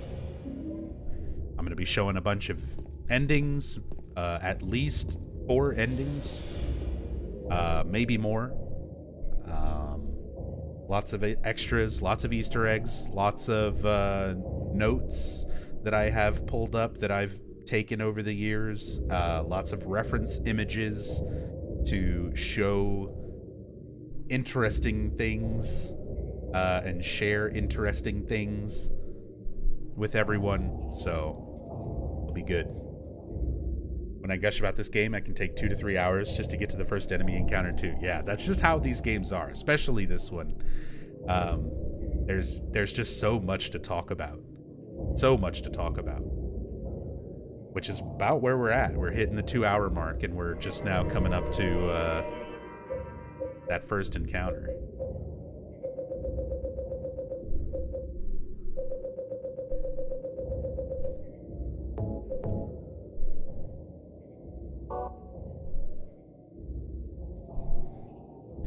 Have you mastered Book of Memories now? No. I will say, so I mentioned this on Twitter and stuff. I took, before I came back to streaming this week, I took a month off, literally a month vacation. I had to get away from home. I had to get away from Texas. And that's a big thing of why I'm in such a good mental state now, was being able to take a break and get away from things. And having that month away, spending some time with some good friends, really helped me a lot. And while I was sitting in the airport waiting on my flight coming back home, I pulled out the Vita and I played 2 zones of Book of Memories. I haven't touched Book of Memories since the last time I streamed it and did Book of Mondays 2 years ago or whatever. I played 2 more zones of it, and then I was very vividly remembering why I hate that fucking game and never want to play it again. So, luckily I also had Silent Hill 1 and Resident Evil 2 on my Vita, and I played those instead while waiting for the plane.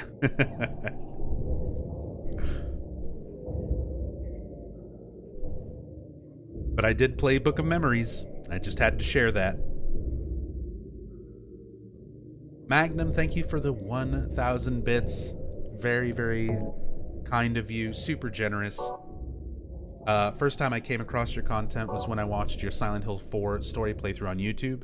The depth of lore and knowledge you had was amazing. I wonder if you have the same kind of knowledge about the Metal Gear Solid lore, and if you would do similar story playthroughs of any of those games. I am a big fan of the Metal Gear Solid series, not nearly to the same level that I am as far as knowledge on Silent Hill, but I'm pretty knowledgeable on them. More than a casual level, I would say, but not to the level of like Three Dog and the guys over at Outer Heaven Network, where they know, oh my god, they're just like, I learn so much new shit every time I watch them, and I've been watching them for like 10 years now. So, yeah, if you're looking for that in-depth Metal Gear stuff, Outer Heaven and Three Dog are definitely the way to go. But I am a fan of those games. I would love to go through them and share what bits of knowledge I do have, and just go through them and enjoy them and stream them for you guys. So, Bowie, thank you so much for the raid. Hope you had a good stream. Resident Evil 4. Nice. Hope you're having a good night. Thank you so much. And Fungo, you have shown so much love and support already, but thank you so much for the 1,000 bits. Seriously, that is super, super kind of you. Thank you, thank you. Yeah, Three Dog Simps unite. But welcome, Raiders. Thank you all so very much. You make me very dog happy.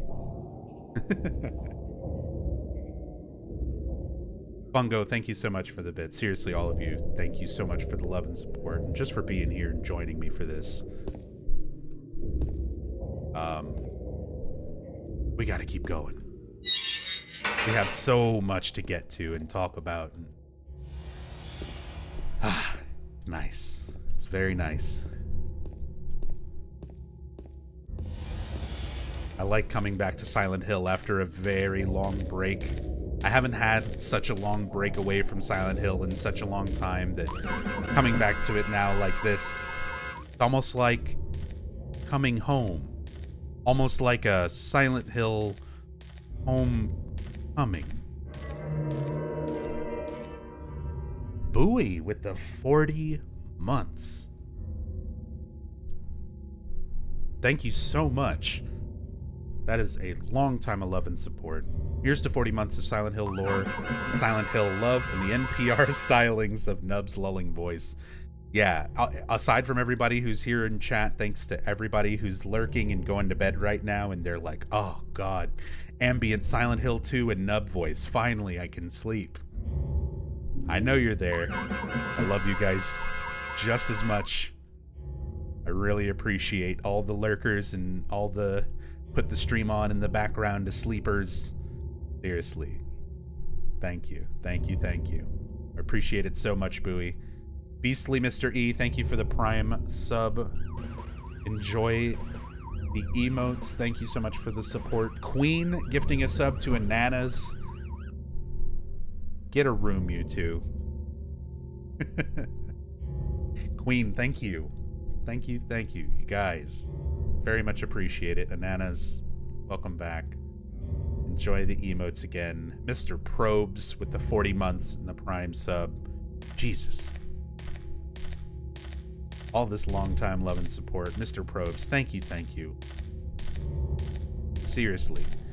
Yeah, I don't have Hype Train. I don't like how it obscures my chat window. I don't have any fun here. We are strictly business and lore here.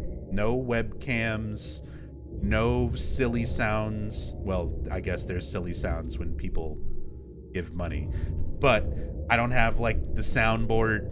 I don't have the silly webcam. I don't have the voice changer. We are all business, no hype train, no channel points. We're here to learn and respect these pillars of Silent Hill horror media.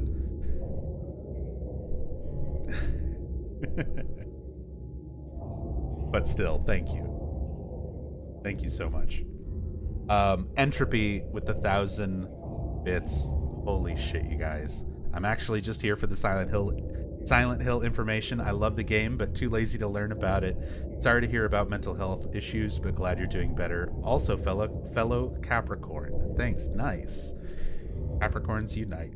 Thank you so much for the 1,000 bits, and I'm hopefully we'll try to get to some more information, I promise. We'll get to more information eventually. Thank you so much. Really appreciate all the love and support, you guys.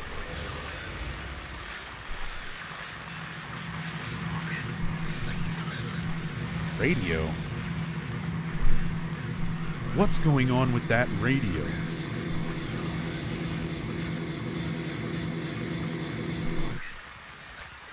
God, that audio.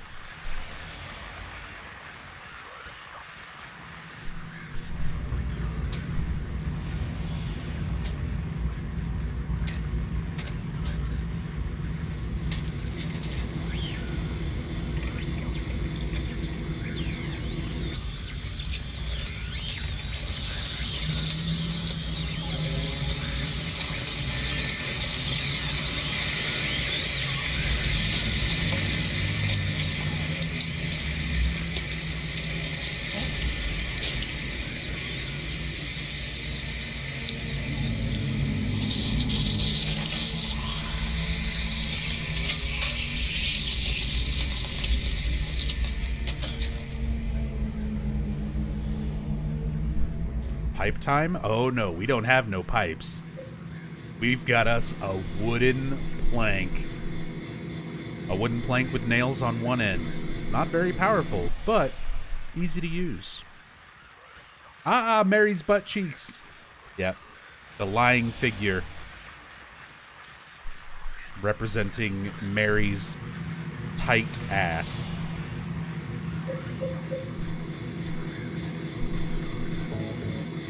We've got a gas-powered chainsaw. Extremely high attack power. We will actually talk about the real enemy symbolism. Is it dead? What the hell is it? It's not human. It's kind of human-shaped, but yeah, it's not human. James is an ass man, and we all have to live with this knowledge. Not sure if you mentioned it, Chainsaw's New Game Plus, right? So in most versions of the game, the chainsaw is a New Game Plus weapon. However, the PC version is weird and unique. This is a New Game Plus playthrough, which is why we've got the blue gem that we're going to be using as we go throughout the game. But on the PC version, the official PC release of Silent Hill 2, you can actually use the chainsaw on a new game. It's the only version where, for some reason, that's enabled for new game. Do you prefer the stunned silence of the original Silent Hill protagonists or the vocalizations of those such as Alex or Murphy? I prefer this sort of reaction, the stunned silence, the little gasps of like, oh, oh, you know, like he's not screaming and yelling and holy shit, you know, like I like that they're seeing something that's so twisted and wrong that they can't even make words, you know. It just their air is just leaving their lungs. Count Wolf with the 510 bits. Holy shit. Thank you so very much. Very, very much appreciated. So let's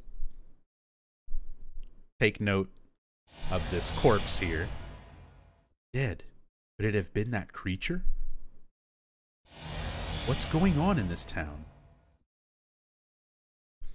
So we're going to see these recurring corpses around the town, and interestingly enough, those corpses are mutilated variations of James's model.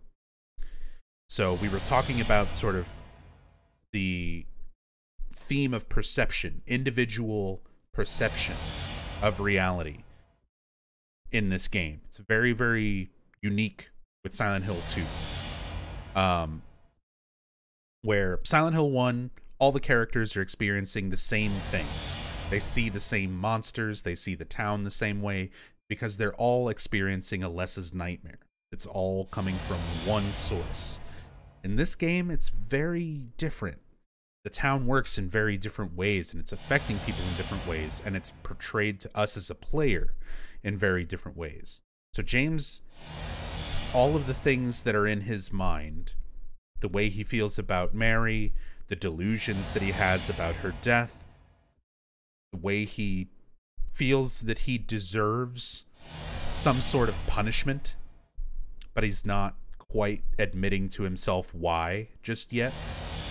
The town is picking up on those things and manifesting them into reality around him in the form of the creatures and in the form of these corpses that you find throughout the town that represent that level of punishment that James is seeing. That there's a part of his mind that's saying, I wish I were dead. And the town takes that and says, well, here is your corpse for you to look at and think about. And James never reacts to it as though it is his corpse. He never sees it that way. We as the players see it that way, but he's so deeply ingrained into this delusion that he's made for himself that he just doesn't really acknowledge that they're him. Zanzibar Hamster, thank you so much for that brand new tier 1 sub. Very much appreciate this. Thank you so much. So we're going to be pointing out these corpses as we go through the town, and let's take a moment and talk about our first creature here, the lying figure. So there's a lot of info out there on the internet about the creatures and what they symbolize, but personally, I'm a big fan of getting information from any of the Team Silent developers if I'm able to, and Masahiro Ito, the man who designed all these creatures, is luckily very active on Twitter. He's got a good grasp of the English language. He answers fans' questions. He tweets out bits of Silent Hill knowledge. He's been doing that for years, so a lot of things he's explained in Twitter posts and tweets over the years. So here is a link to some of that information from Masahiro Ito. And for those who don't want to click on or can't click on the link, I'll just give a quick read of it here. This is from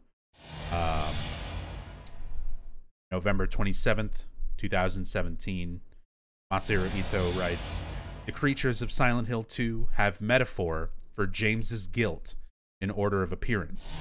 The lying figure, the mannequin, and the bubblehead nurse, representing memories belonging to the hospital.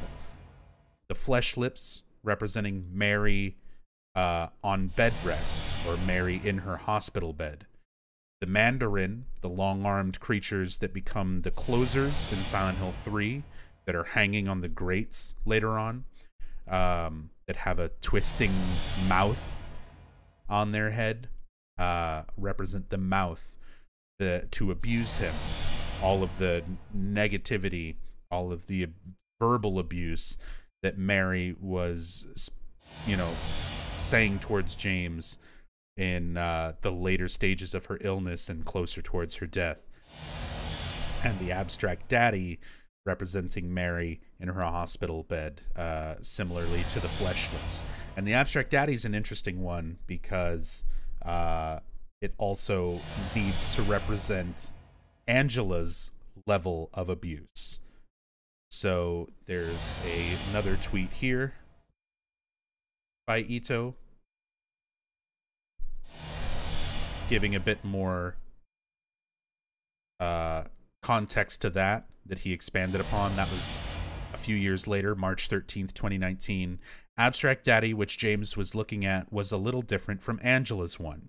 So I've theorized about this in playthroughs in the past, but this is Ito kind of saying it outright, that what I sort of suspected about that scene is correct, that James and Angela, even though they're in the same room looking at the same manifestation, there's a physical manifestation in front of them, but James is seeing a creature that is representing Mary in her hospital bed combined with Angela's sexual abuse. But Angela is seeing something else entirely. So Ito wrote, Abstract Daddy, which James was looking at, is a little different from Angela's one. James was seeing abuse about her through that creature abstractly, hence the name. I leave the image of Angela's one to the player's imagination. So he doesn't come out right and say what Angela is seeing exactly, but considering the way we see that scene later, she outright calls it Daddy. Most likely she's seeing her father, Thomas Orozco, as that creature, or some monstrous version of him perhaps, but yeah.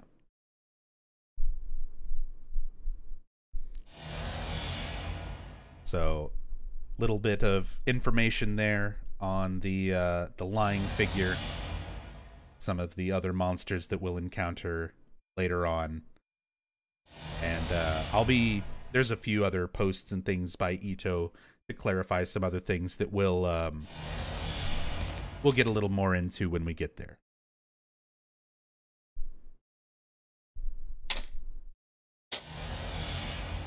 Oh yeah.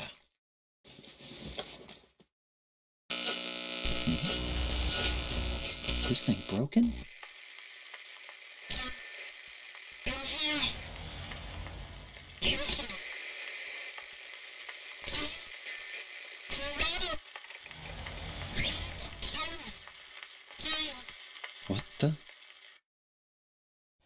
I better take it anyway. I might need it. So I might have gone through and spoiled the game when we were at the parking lot at the very beginning. As said, this is definitely not a spoiler-free playthrough. We're going to be spoiling everything constantly so that we can talk about it in great depth and detail. But to be fair, Mary just spoiled the game right then. You're listening to the radio, you hear Mary's voice, and even through the static, you can hear her say, "Why did you kill me?"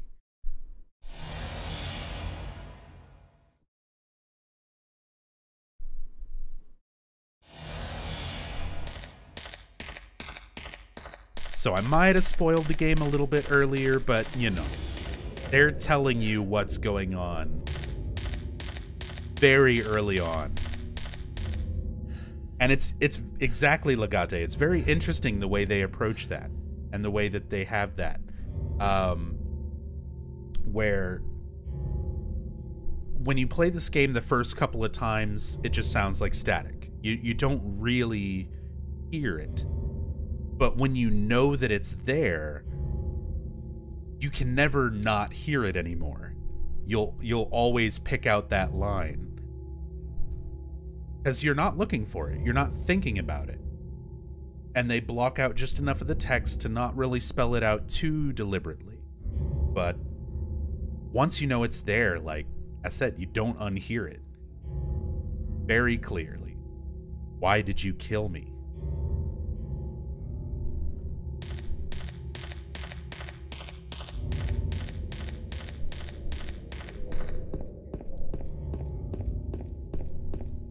Always thought Mary asked to be killed. I mean, technically she did, but does that give James the right? There's so many moral issues to approach when it comes to those elements of Silent Hill 2. And a lot of it also comes down to intent. Now, was James killing Mary just because she wanted to die? She wanted to be released from the pain of her disease? Or was he getting rid of her because she was also a burden to him? Was it for a selfish reason? Was it to help her? A little bit of both? Is it something else? These are things that are not made explicitly clear. The endings sort of steer it into a few directions, you know, depending on how you play through the game and what sort of ending you get, to try to clarify some of that. But the thing is, like, none of the endings are any more valid than any of the others. The development team, Team Silent, they put more focus into the in-water ending. That was their original intention for what James was here to do, but it doesn't necessarily make it the only ending that works. So, I love that it's very left open to the player to sort of interpret James's character and his intent behind things and what he's done. This game's teaching you to read between the lines, with that monument especially. That is a very good point to make. And we're going to read this monument and read between the lines, because there is a lot of lines of text being blocked out here. But, and it's worth pointing out, there is no way to actually unlock this text. People had spread around rumors and stuff that there's ways, if you do so many new game pluses and have all these endings and do certain things, you can unlock the blocked out text on these things. You can't. But it is in the game code. So people have gone into the game code and put together those missing blocks of text, even though they're not ever meant to be intentionally visible. So as I go through this, I'm going to read what the text reads out. Something is written on it. Too bad I can't read it because the surface has been rubbed away. Yeah, that's a wonderful way to put that, Fungo. There's a common theme between all the monuments and memos that with time things are forgotten, because that's what this game's all about. It's about memory. It's about how your memories get distorted and sometimes completely forgotten over time, and that overall theme of perception, that things are not always as clear as we would like them to be. But yeah, I love that. I love that. That's very well put. With time, things are forgotten. It's very well represented in many ways throughout this game. So we have the remains of Blood Swamp.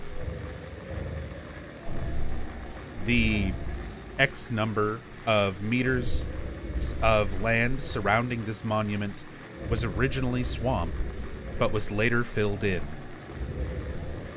From long ago, the swamp was nicknamed Blood Swamp because the executioners poured the water used to wash the execution tools in here.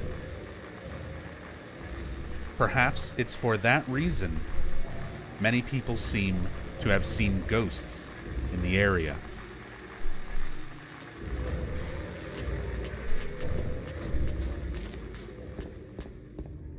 So we're already getting a lot of themes that are going to be recurring throughout the game just from that monument, as Fungo points out.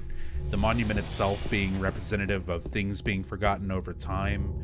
This blood swamp, the idea of executioners, these old executioners washing the blood away from their executioners' tools into the water so much that it creates a blood swamp.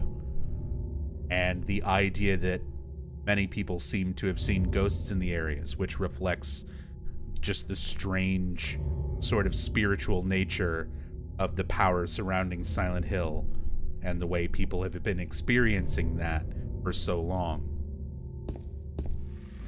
There's a memo. Oh yeah, we're going to talk about that memo about the different name and inhabitants. Fungo, I wish you could have been here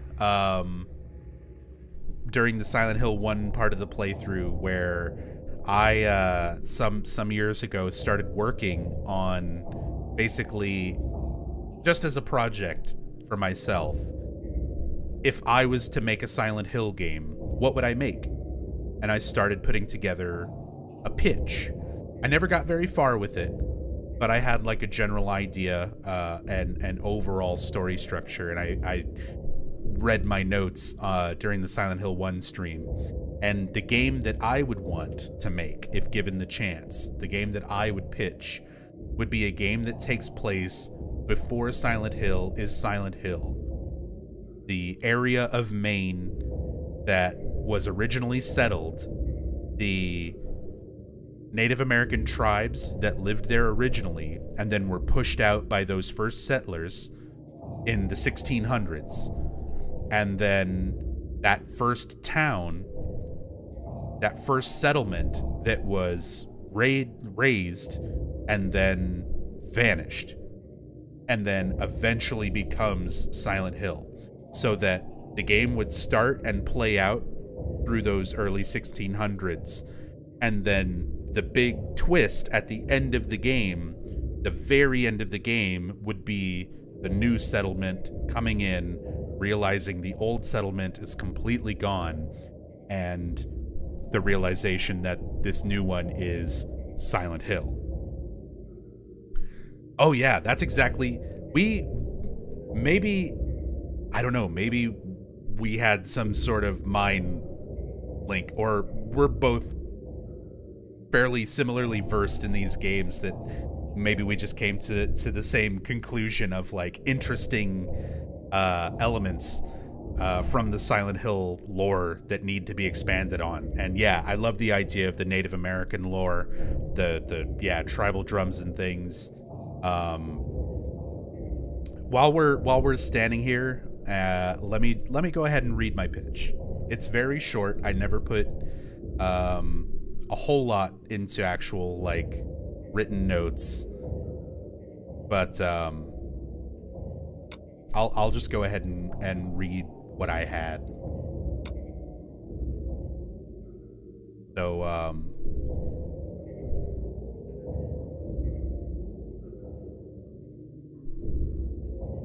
so this is my general kind of overview for the idea.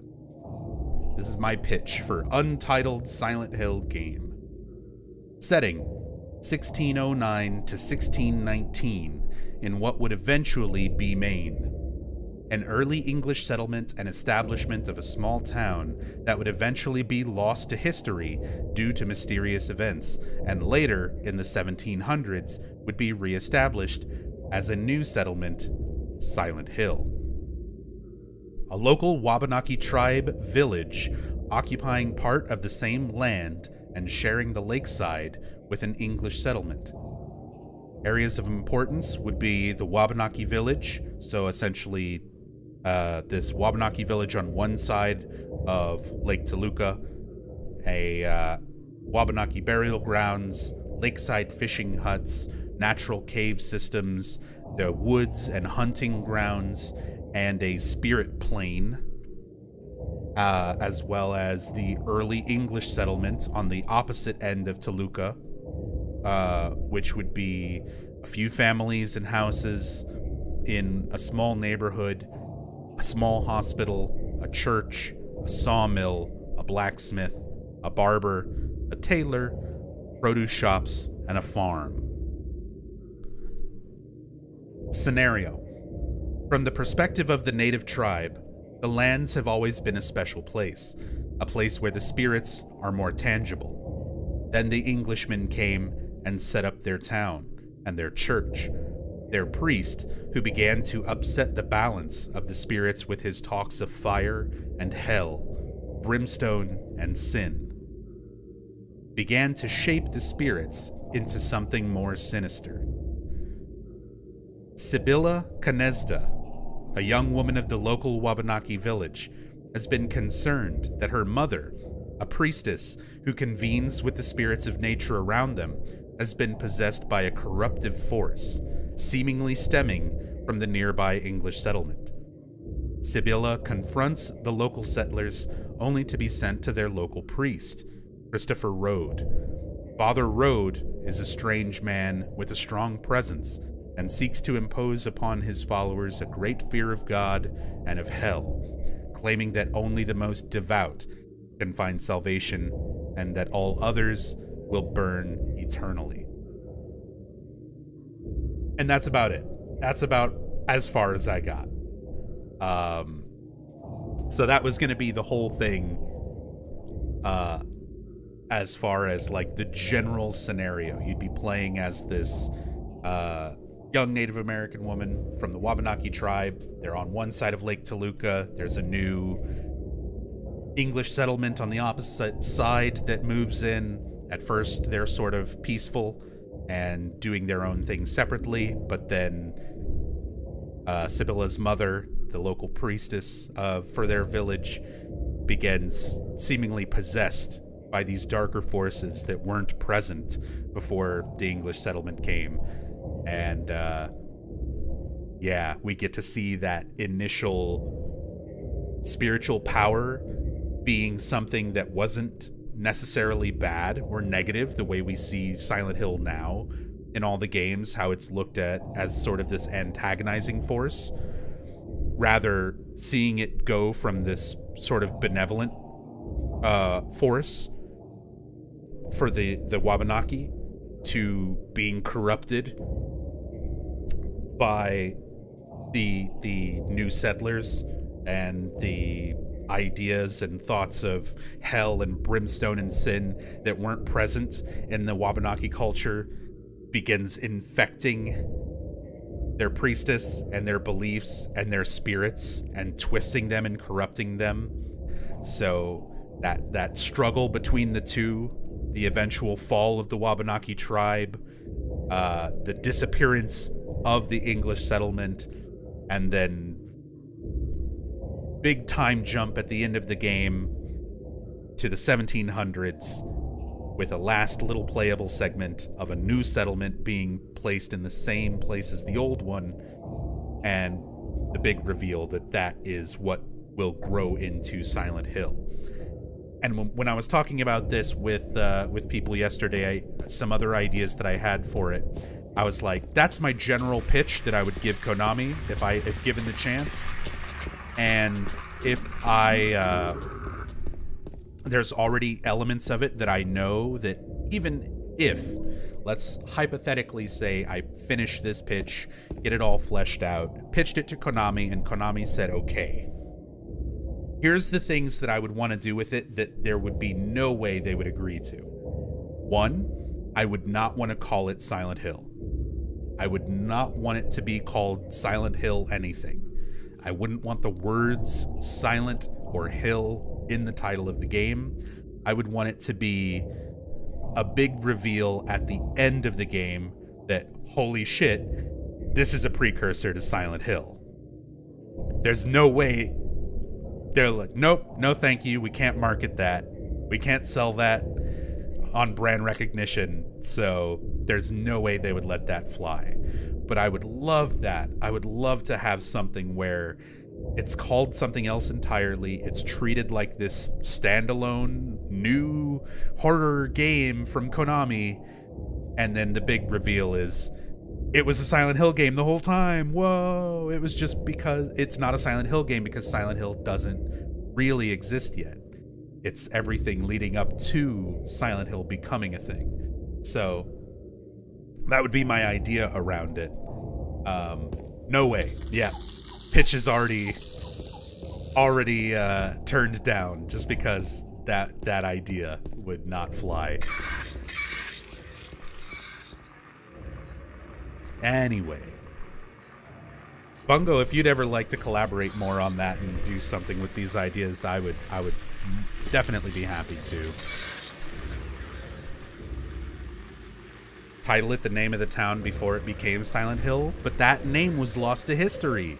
But I guess I'd have to come up with it for the actual game itself, so that could work.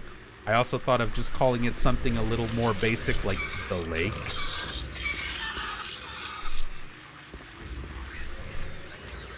Since a lot of it would focus on the separation of the two cultures by Toluca Lake.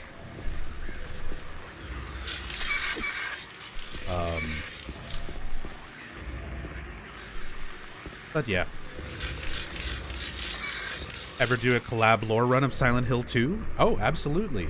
Didn't we do that with Team Silent? What did we play together when you joined us for Team Silent? Was that 1? We did Silent Hill 1 before? But yeah, I would love to do that for every game.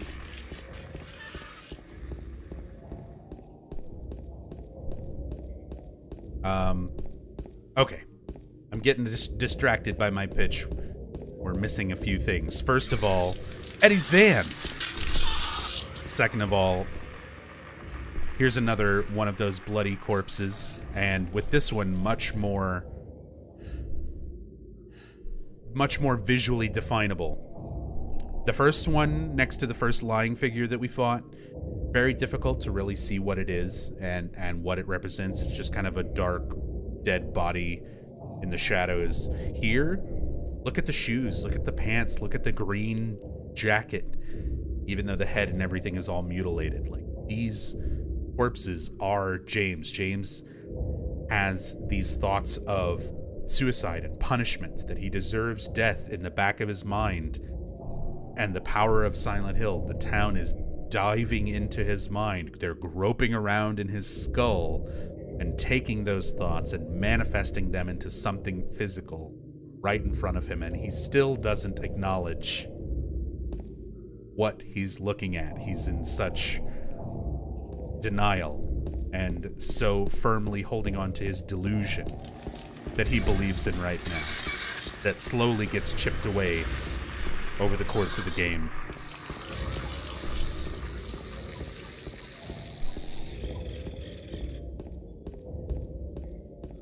If you call it Lake, that's enough for people to look for connections even before release. You could call it anything and you could do whatever you want to try to mask it, but it would be one of those things where if you're anything above the most casual of Silent Hill fans, you would recognize what it is. Like, there's no way to hide it. Silent Hill fans they're too smart and they're too dedicated and they look for too many details and connections. So it wouldn't, I don't think it would be possible to make it a complete surprise. But, you know, it would be fun. It would be cool.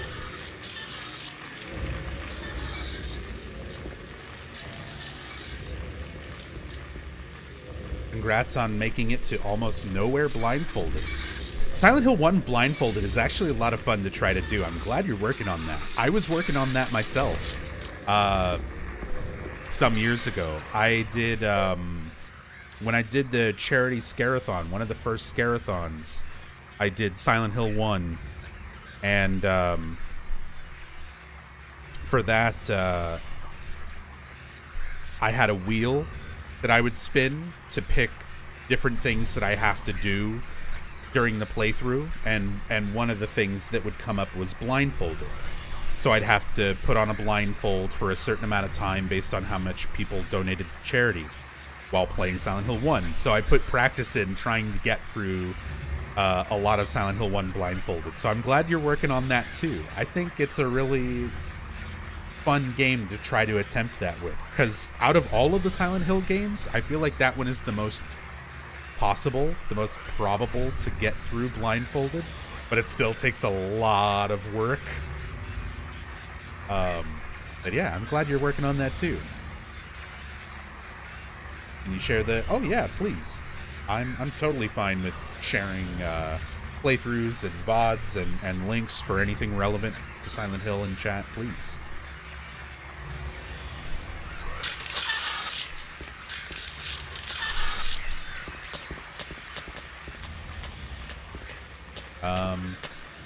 I want to kill these guys so that I can read some notes.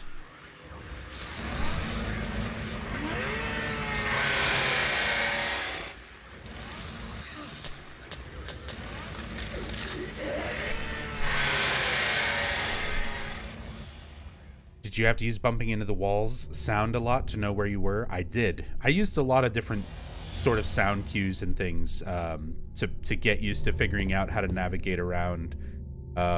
Luckily, the audio design for Silent Hill 1 is very, very good, so you can navigate a lot of stuff on sound alone. You still got to do a lot of memorization and stuff like that too, but yeah, just by listening to footsteps and counting out footsteps, bumping into walls, hearing the footstep sounds change, you'll hear like wood and then metal grates or dirt or glass, and know, okay, I'm at this point, I need to turn here, I need to keep going straight, I need to bump this wall and quick turn so that I'm facing the opposite direction and go this way. You can figure out a lot of things navigating just by the sound, because the sound is so detailed.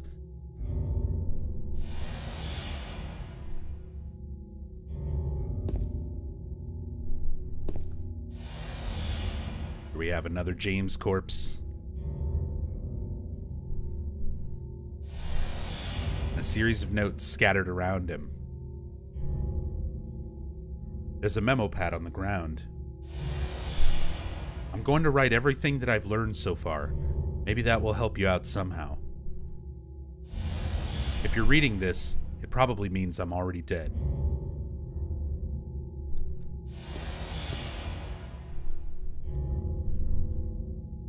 I saw those demons.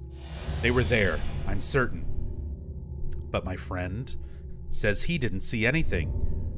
If that's true, does that mean that what I saw was an illusion? See, again, these themes of perspective, that two people can be right in front of something and see different things.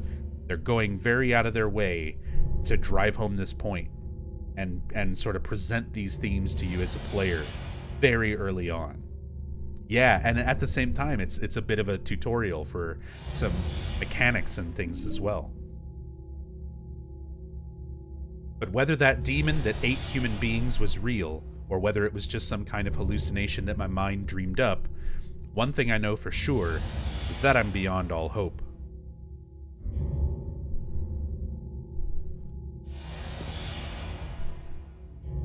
It seems that they're attracted to light. That's why people who need light to see are their natural prey. They also react strongly to sound. If you want to go on living, you'd be better off just sitting in the dark and staying quiet, but even that probably won't save you. So, they're attracted to the light, and if you move quietly and keep your light off, the enemies aren't as aggressive. So they're giving you subtle hints to working actual game mechanics.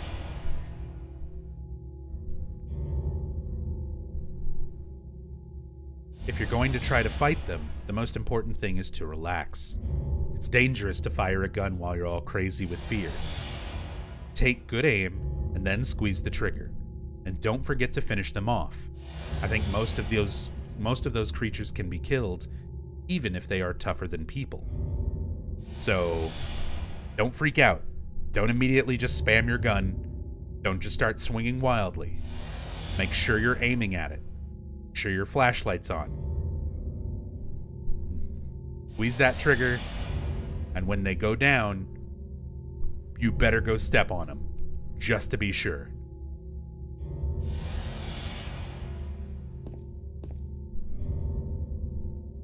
Also, the most important mechanic for the game: run away.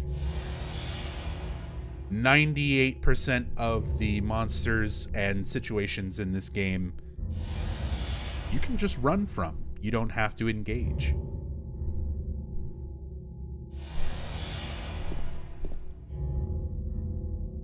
Run away, run away, run away, run away, run away, run away, run away, run away, run away.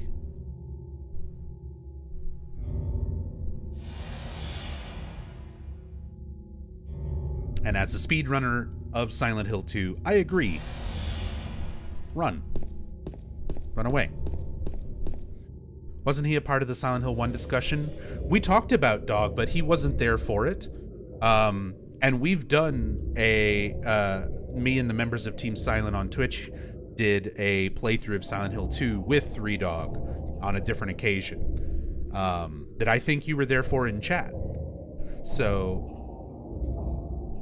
yeah, that's one of those things that we've done before. I think that may have been on my channel. That's so exclamation point VOD here in chat. There's a link to my collections page here on Twitch that's got all my VODs and archives. Page? Oh god, here on Twitch. Echo. Shouldn't have done that. Go to my thing.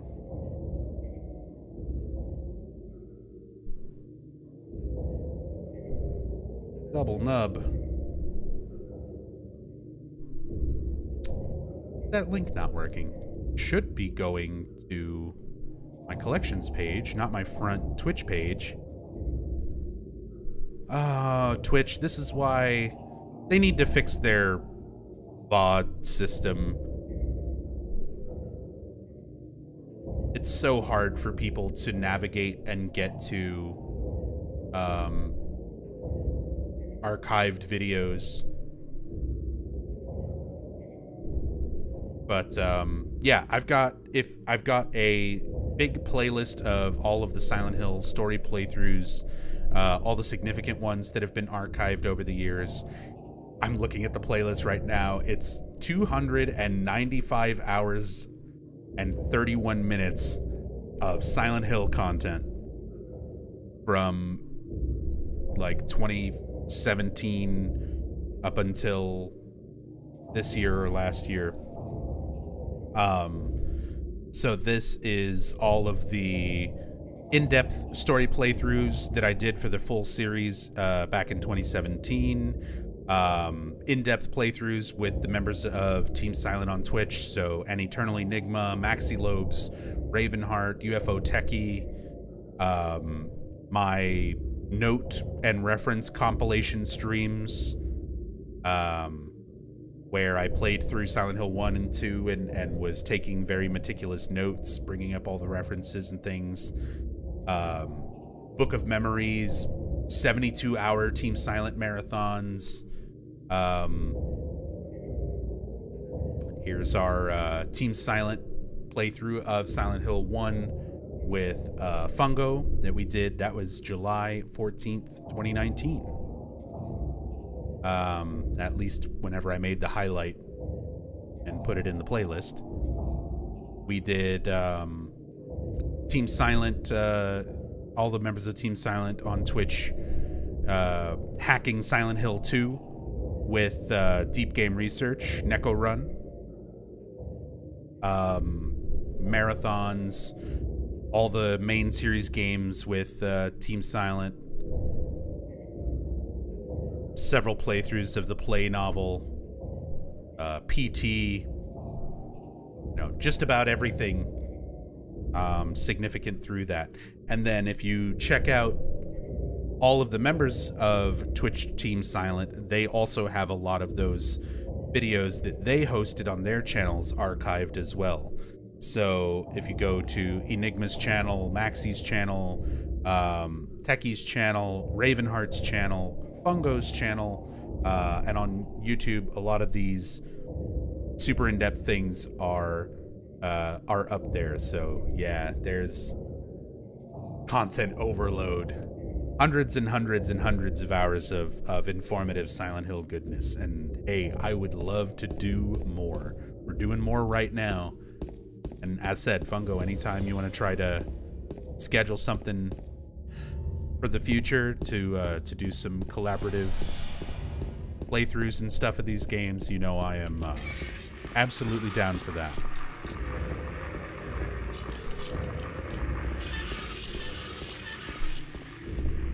Yeah, the hacking one was a lot of fun. So many things that I had no idea about that we learned looking at the super long staircase in the Historical Society, like all at once from the side.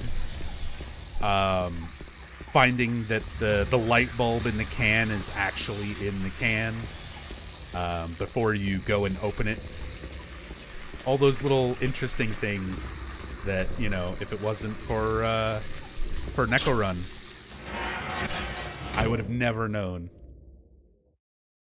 I'd love to do some more streams like that too. Hack some of the other games with Neko Run or with any. There's a lot of other very talented hackers and stuff out there as well. But Neko is also a big fan of Silent Hills. A bit biased.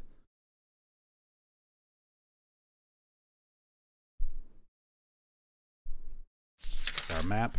We finally made it to the Woodside Apartments.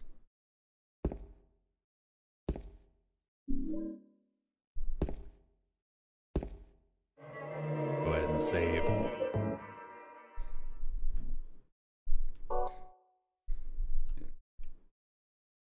Sound of silence.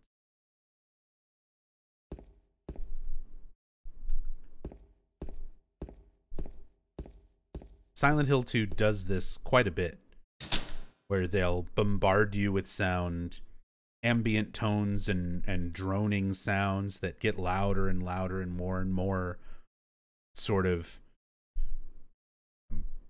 building up that oppressive atmosphere and that suspense. The radio going nuts, the sound of the creatures around you, and then you'll go through a door and there's just nothing.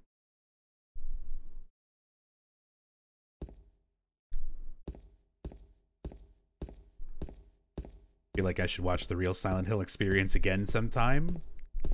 Always worth going back and watching. I can't even tell you how many times over the years I've watched through that entire playlist. Still some of the best produced Silent Hill informative content out there. 202 is locked.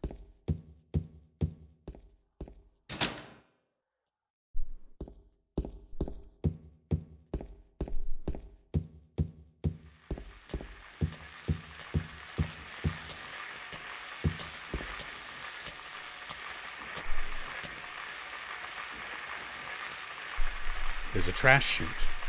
There's some kind of strange garbage stuck in the hole. We're gonna have to find something to get that garbage out.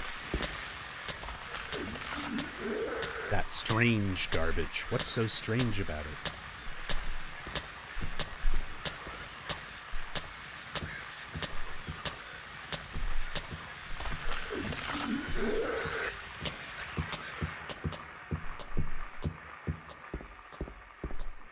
Link.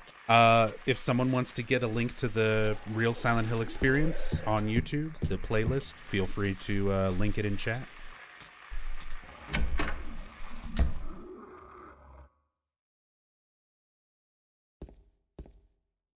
There you go. Thank you, dude, man.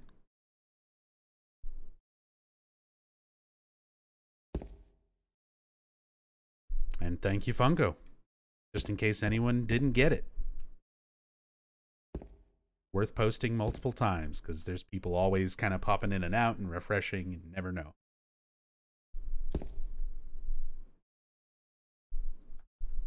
I love the introduction to the flashlight. Such a key thing, and the way it's presented. We have the mannequin and the enemy mannequin laying back there as well.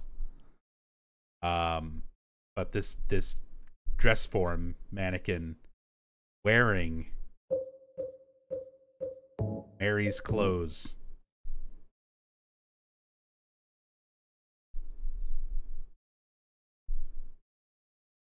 Quick note about Mary's clothes. Let's delve back into some of these reference images and things that I have here. So we mentioned James's appearance and the jacket and things based around Jacob's Ladder, Tim Robbins' character in Jacob's Ladder. And there's a lot of movie and celebrity influences for a lot of the characters' clothing and overall character designs in this game. So, for instance, Mary and Laura bear a striking resemblance. So tiny.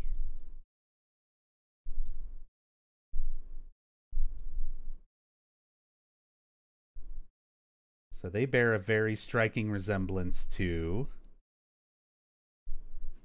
characters from the Con Air film. Nicolas Cage, Cameron Poe, and his wife Trisha, and his daughter Casey. So Nicolas Cage's wife and daughter, Con Air, are the basis for Mary and Laura. At least from kind of a clothing design standpoint. One of those interesting references that's like, you know, oh, we've got a reference to The Shining, we've got references to Jacob's Ladder, these kind of things that you look at in comparison to Silent Hill and you go, okay, I understand that. I get where that influence comes from. But Con Air, that's one of those ones that's like, it's like Kindergarten Cop in Silent Hill 1. It's like, who was a fan of this to be like, here's where we're going to pull influence from. But a little bit of the actual presentation of the flashlight, the idea of this mannequin, something resembling Mary, wearing Mary's clothes, but still not actually Mary. The light itself emanating from that's what attracts James. That's James's driving force, is going towards Mary, and that she is sort of providing his light in the darkness throughout all of this. And in early demos and versions of Silent Hill 2, you can see this is like the pocket flashlight just sort of tucked into the dress. It used to be a necklace. It was on like a necklace around the mannequin's neck, and then they changed that for the retail releases to make it just the pocket light sort of stuck in there. But I love the presentation of this in the room. The camera angles, you know, it looks like a person the way it's framed. Like when you first walk in, you just sort of see the dress form. You don't quite see the head. You get that look at the bottom of the legs, but there's no legs. Oh, it's just a mannequin. Very familiar clothes, flashlight, but just a mannequin. And then right as your mind is thinking it's just a mannequin, right behind it is a mannequin that wants to murder you.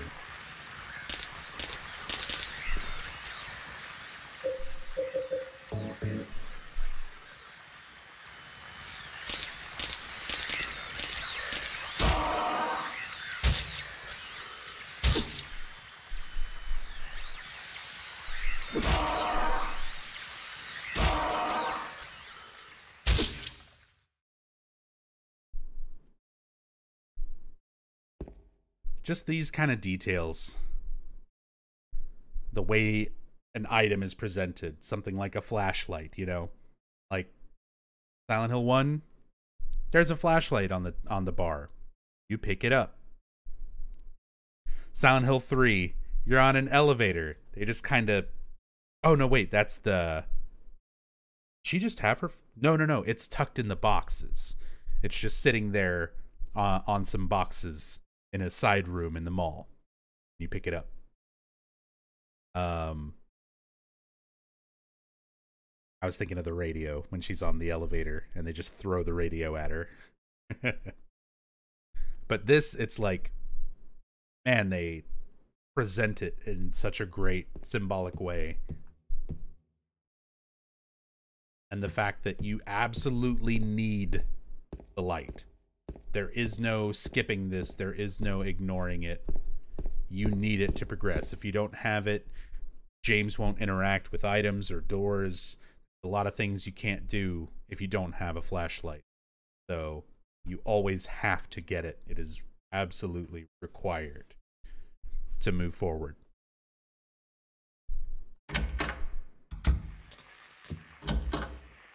And take another look at the mannequin now that we picked up the light. Just a mannequin. But these clothes.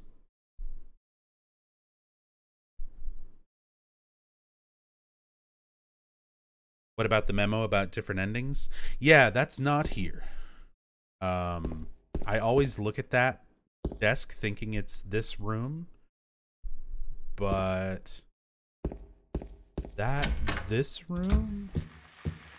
Is that the other side of the apartments? I always forget about that memo.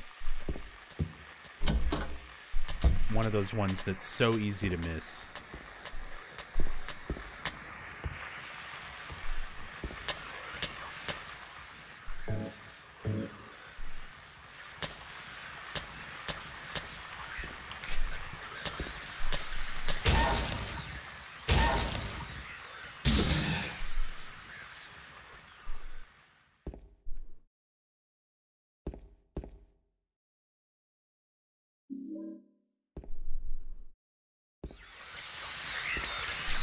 Teleporting mannequin.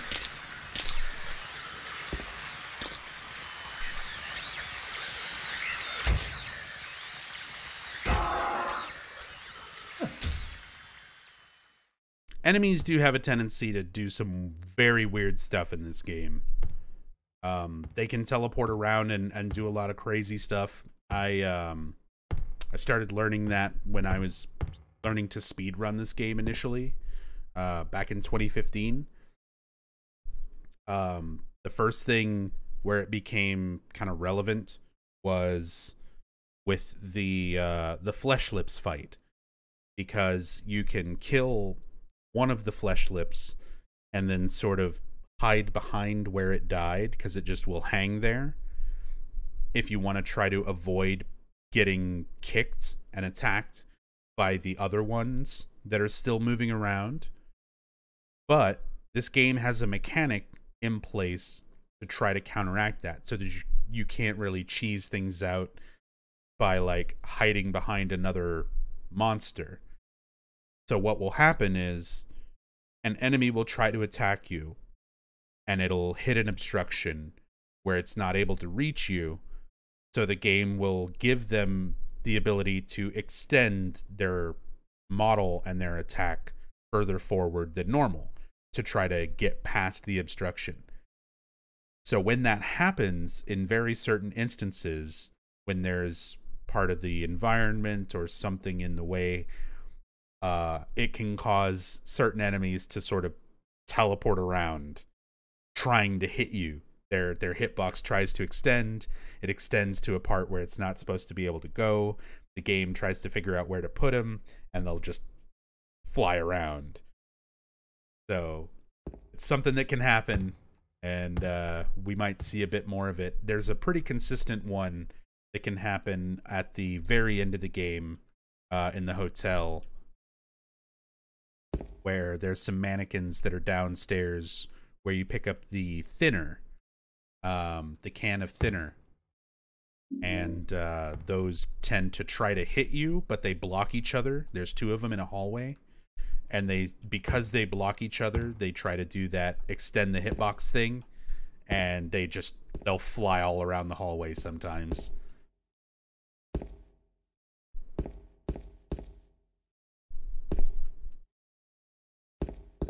Everything in here.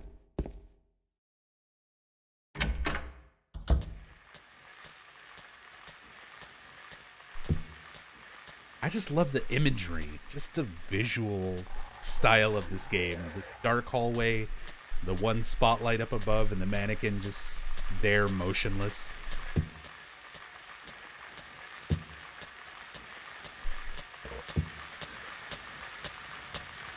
Can you walk past it? Yes, you can. I have no business in that direction.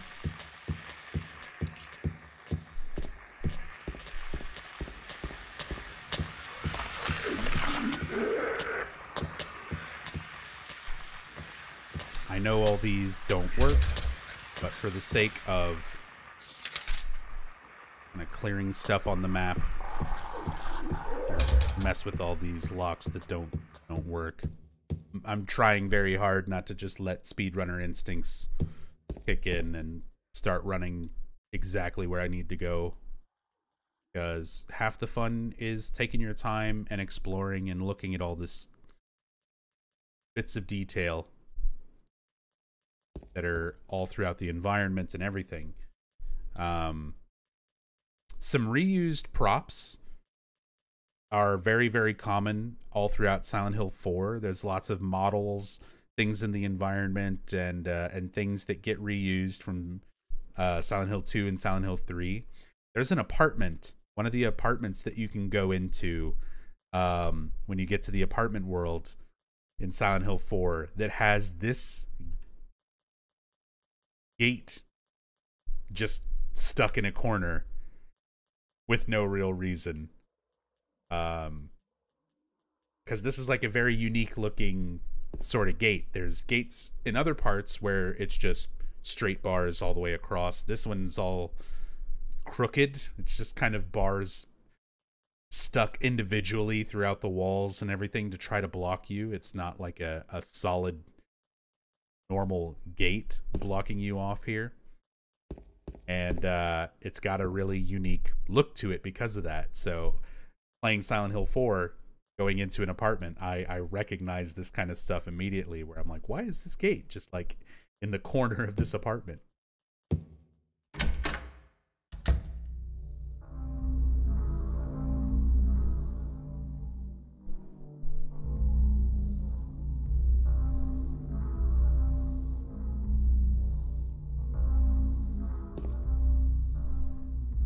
Or great ambient sounds and tones.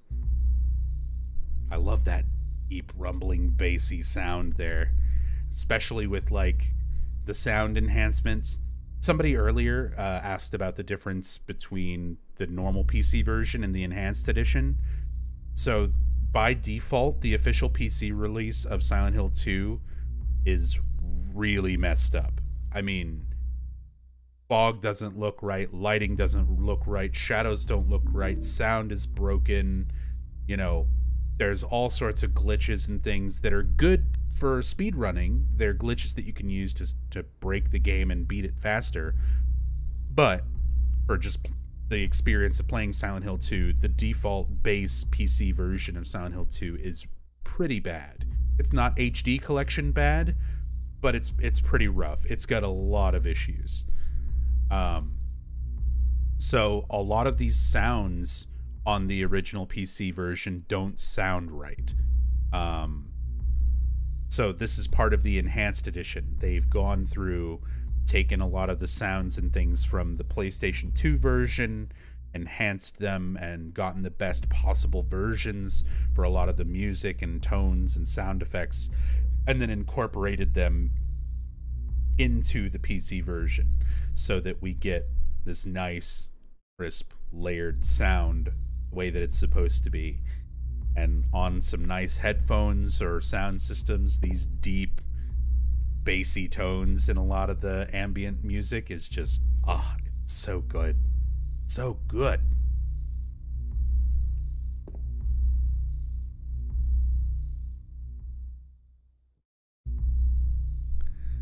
This note must be from the person who lived here.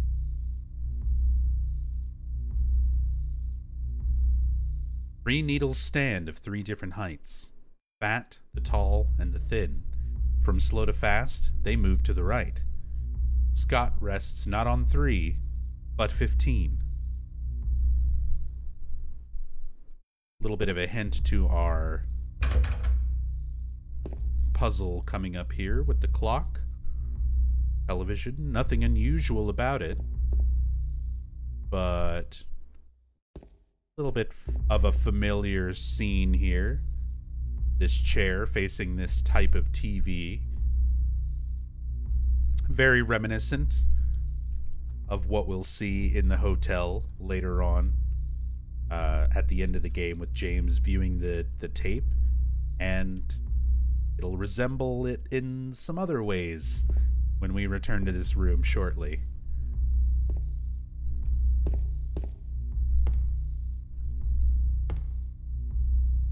What's this? Henry, Mildred, Scott. You can see we've got 3 arrows. Just enough of a line to signify that it's an arrow. So, 3 needles, fat, tall, thin. 3 names, Henry, Mildred, Scott. Hours, minutes, seconds.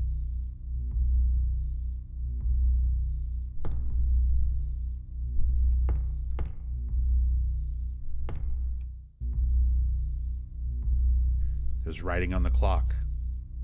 The scars from the past shall remove the nail that stops time. Will you push the clock? Try.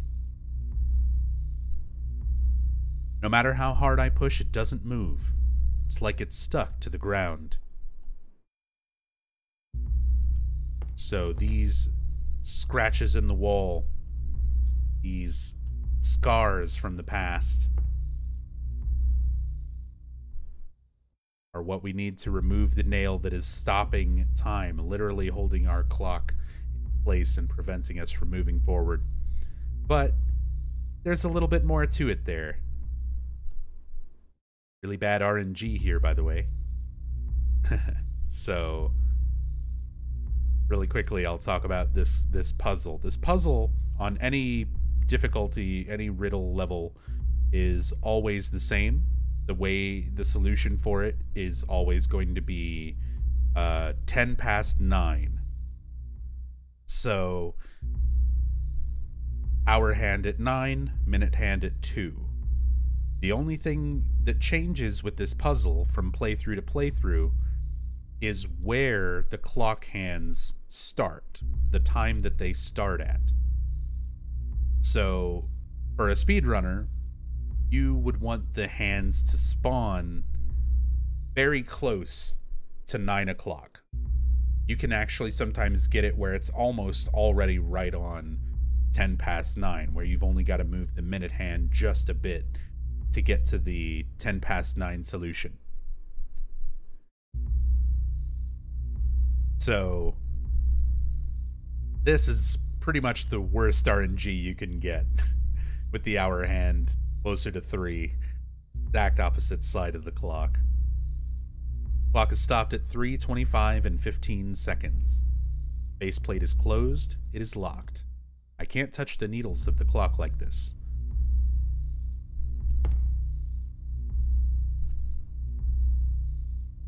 But yeah, Fungo, there's a great way to sort of think about this, not only just as the hint for the solution to the puzzle, but how it applies to James. That flavor text, exactly.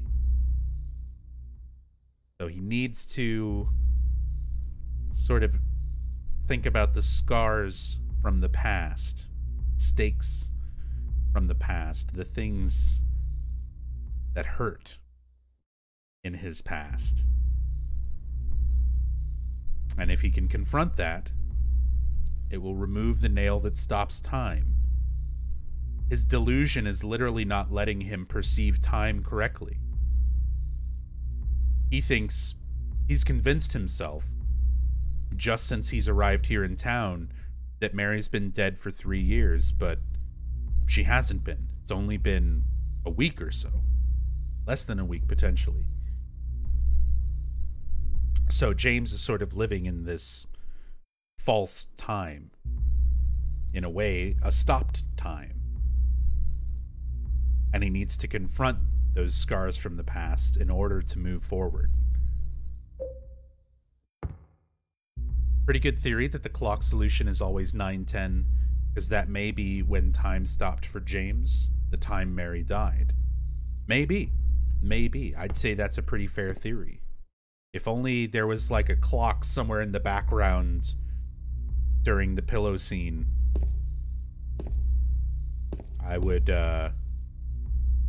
love some sort of little detail like that, just to kind of reference back to this.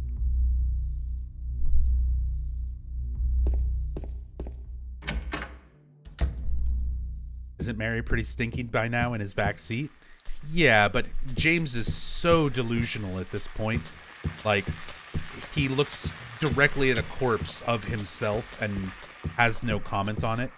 So even with, you know, Mary being right there, even if he looked right at her, he probably would not see her.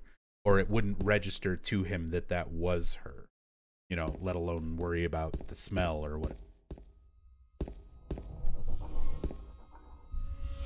His brain is broke. His whole perception of reality is completely skewed.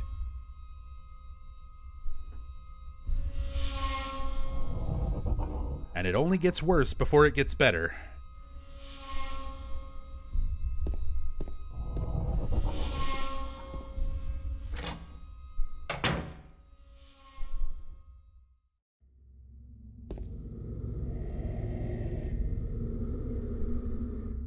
There's a key on the ground on the other side of the bars.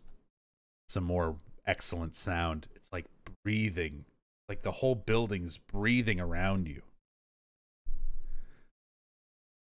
I stretch my arm out. I just might be able to reach it. Will you pick it up?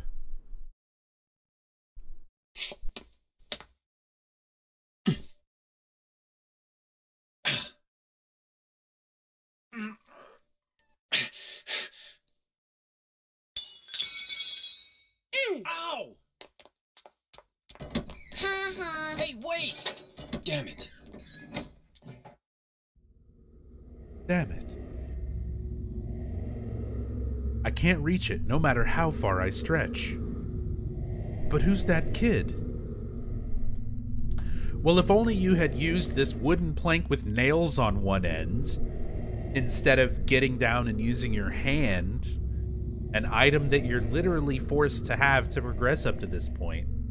If only you had used your brain, James.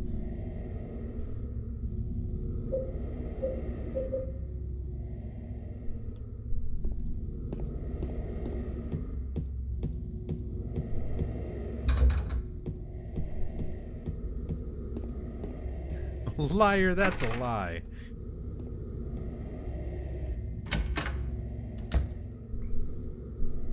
Trying to use logic with an illogical person. You're right. You're right.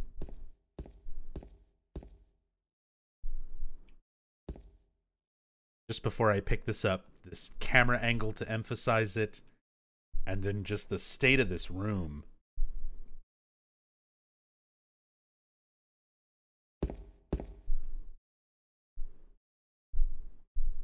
So many bullet holes, all these casings everywhere.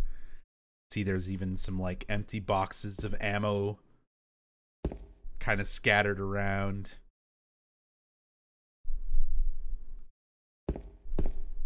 Just enough of a scene painted for you to be like, what the fuck happened here?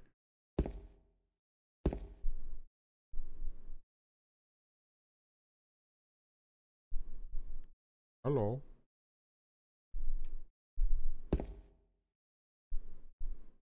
It's a shopping cart. What is that doing here? You get the handgun. So, let's talk a moment about symbolism and fan theories and this room. Because there's a lot of people who very strongly believe that this is all supposed to be kind of a representation of gun culture in the United States. Because the rest of the world pretty much looks at the United States rightfully as a bunch of crazy people with guns. And I mean, I wish I could say like something different after playing this game for so many years and kind of talking about this subject. And be like, you know, I used to be like, yeah, I live in Texas. I can go to Walmart and just buy a gun. You know? And I'd like to say that, well, you know, it's not quite like that anymore. It's only gotten worse. Only gotten worse over the years. In fact, in Texas recently, they're passing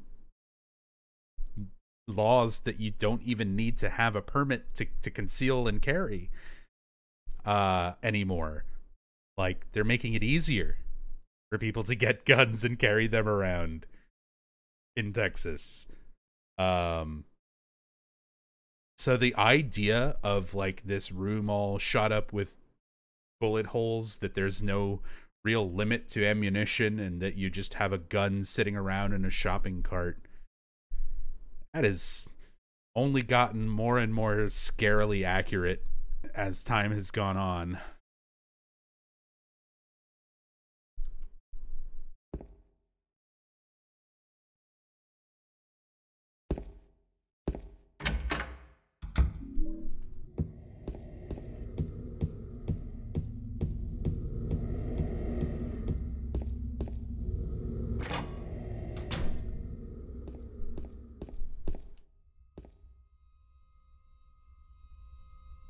Just want to take a moment and look at this graffiti here.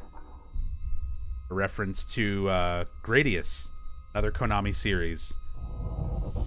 That red graffiti there. Heavy Viper. reference to a variant of the Vic Viper.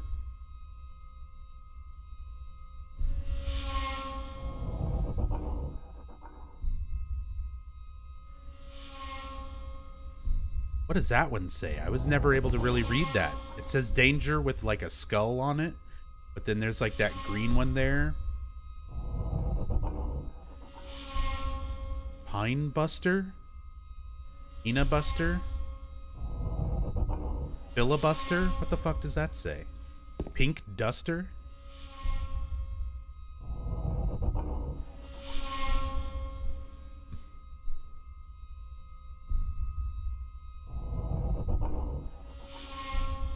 Is that a thing? I'm not willing to put Pink Duster in my Google search history, so if someone else wants to research that for me. Peanut Buster.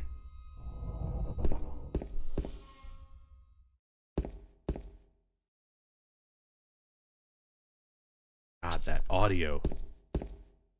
Just want to go back up and down the stairs. I love hearing that ambient sound.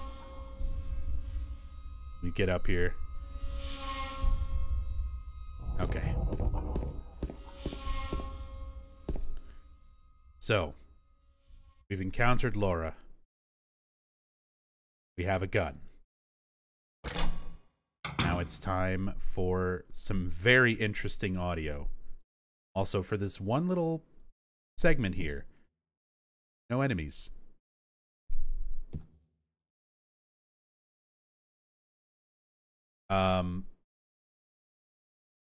So with this sound, this audio, we're gonna walk up this hallway and we're gonna hear a scream. And I've always really liked the way the audio is layered for this particular sound effect. Because a long time ago, I ripped a bunch of audio from Silent Hill 2, be able to kind of analyze a lot of it and archive it just in general. And this scream sound effect is really interesting and unique. It sounds like two screams layered and blended on top of each other. To me, it sounds like a young child or a baby screaming or crying, mixed with kind of a high-pitched man's scream. And because of the way that it's sort of blended and layered, usually when you hear it, you really only kind of hear one or the other. Like, it's kind of like that dress thing that went around a while back where people were like, it's gold, it's blue, or whatever. Where some people see it one way, some people see it the other way, looking at the same thing. It's sort of the equivalent of that, but in audio. So, listen to this, even after I've told you about it, and tell me what you think you hear.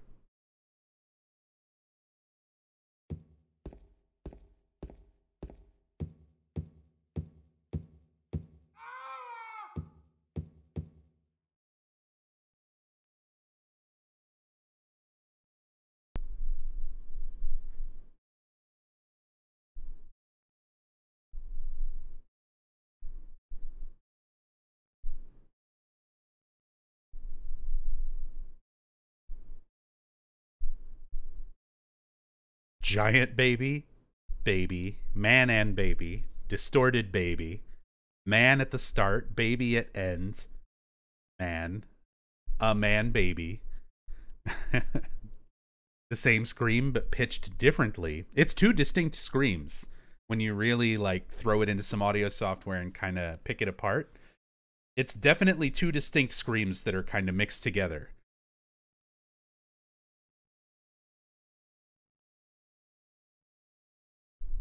Kind of has the cadence of a baby scream. It's such an interesting sound effect. I know that's kind of a small thing to pick apart and analyze, but hey, that's what we're here to do. I'm always curious to see what people think it sounds like, because it's one of those things that I've always heard it so distinctly as one thing, and then I would play the game with a friend and they'd hear something else. Because, like, for the longest time, I just heard the baby. It sounded just like a baby to me. And then I played the game with a friend, and they heard it as a man screaming. And then, of course, we're going to go back and find a dead man where there was not a man before. So my friend theorized, oh, that was the scream of this person getting killed. And I was like, I never thought of it that way because it didn't sound like a man screaming. And then I played the game again with that thought in my head, and I heard it as a man. And I'm like, wait, I've always heard this as a baby. Why am I hearing it as a man now? And it messed with my head for a long time. Like, what's wrong with my brain? What's wrong with my ears? So eventually I just ripped the audio and isolated it. I'm a musician and do a lot of audio production. That's what I did professionally before I started streaming on Twitch and stuff full time. So many years back, I had some good audio production software and things like that. I ripped the audio and analyzed it, kind of looked at it much closer, and I'm like, it's sort of both. But the way that it's mixed, your brain sort of lets you hear one or the other, unless you're really, really listening for it. Such amazing sound design. What was that? Some kind of noise north of here.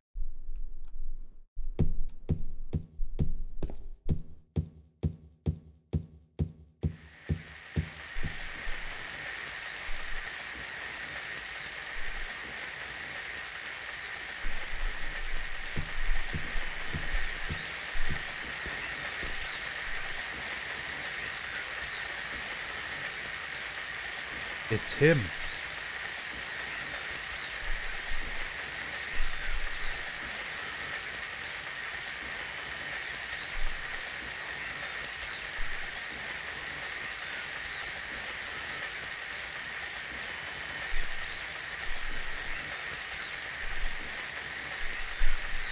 I love the glow just emanating from him. Wonder what's inside that pyramid head? Masahiro Ito will never tell you. What a wonderful segue into my next posting a link to a tweet of something Ito said.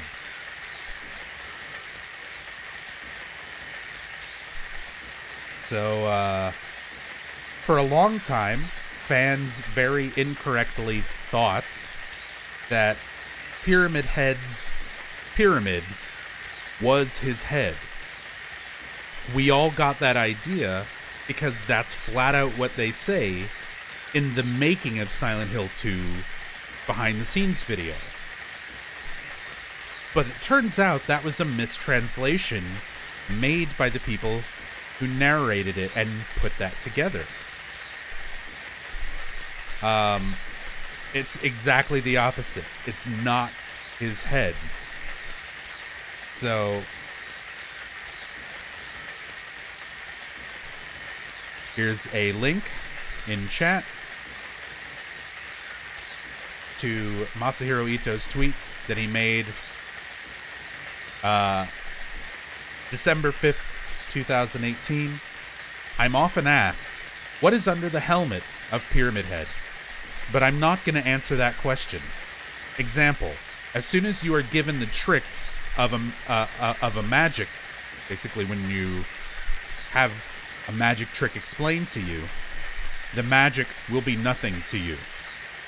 However, there is no way the helmet is the actual head of Pyramid Head.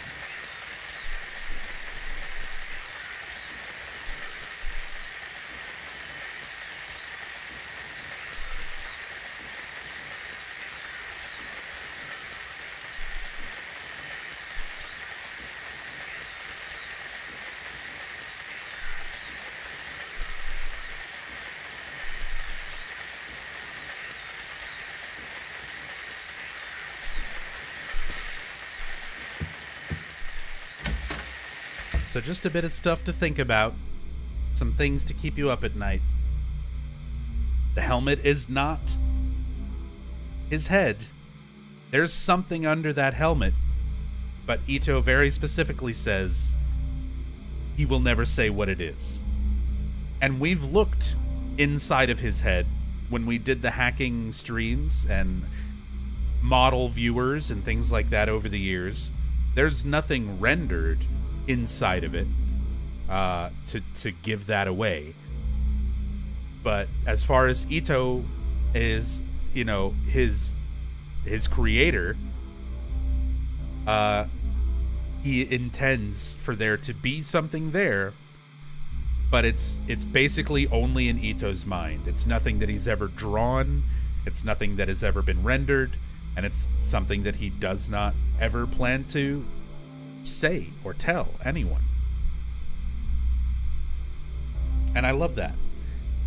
Honestly, that's kind of a concept that we need to keep in mind for a lot of things about Silent Hill and elements of the Silent Hill series in general. As fans of these games, we love to figure them out. We love to find answers to questions and mysteries and things like that in these games, because when we do that, we understand it better. But it's worth noting that not everything has an answer, nor should everything have an answer. Some mysteries are best left mysteries. Some questions are better as questions without answers. If we had something that just flat out explained what the town power is and where it came from, it would kill so much of the mystery. If we had all of these things that are still unanswered for us throughout the series just flat out explained, it wouldn't be as interesting as it is. So there's a lot to these games that, you know, and elements and details to these things that the answers are there, things that you can figure out and piece together, or that the developers have flat out said in interviews or whatever. But there's a lot of other things too that are not meant to be answered. They're meant to be left open, mysterious.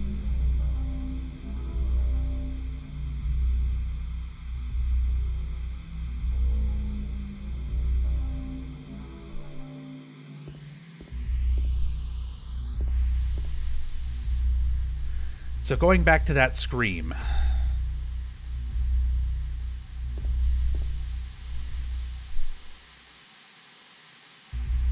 This was the whole thing that changed my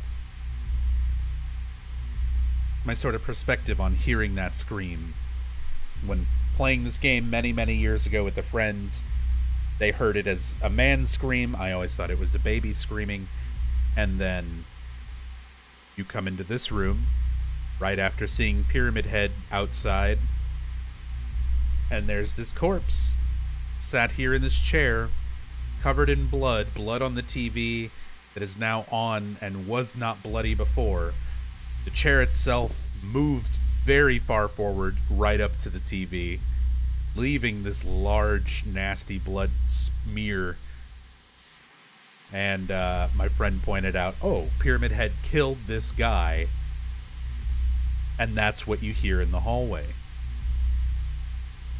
And it was that sort of perspective on like a small detail like that scream that made me start looking at things in a different way. And I still do that, even to this day, after playing these games so much and streaming them for so long. Being able to talk with other fans and other people and get different perspectives on elements of the game to sort of make you question your own sort of thoughts on things is one of the things I love about this series. There's so few games out there, or media out there in general, where I've found so much active discussion so long after something has been released. You know, this is a 20-year-old game. And here we are still talking about it and still very much unsure about a lot of aspects and elements of it. Still wanting to discuss it, still wanting to hear other people's perspectives on it. I think that says a lot about the quality of the writing and the game itself as a whole, where people still actively want to delve into it and discuss it and trade ideas and change opinions, even to this day, you know?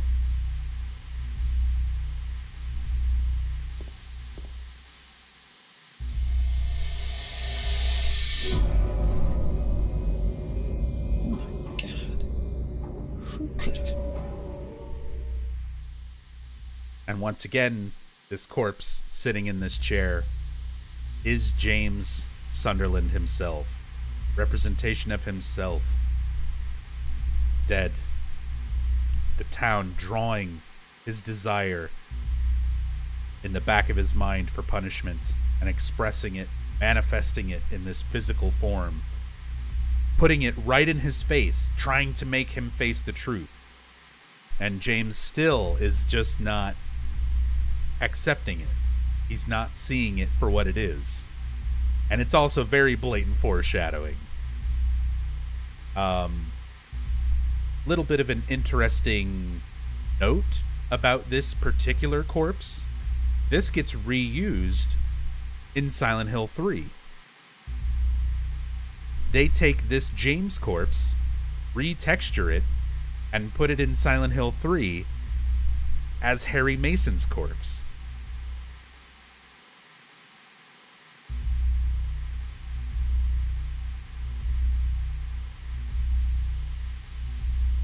He's dead. Who could have done this?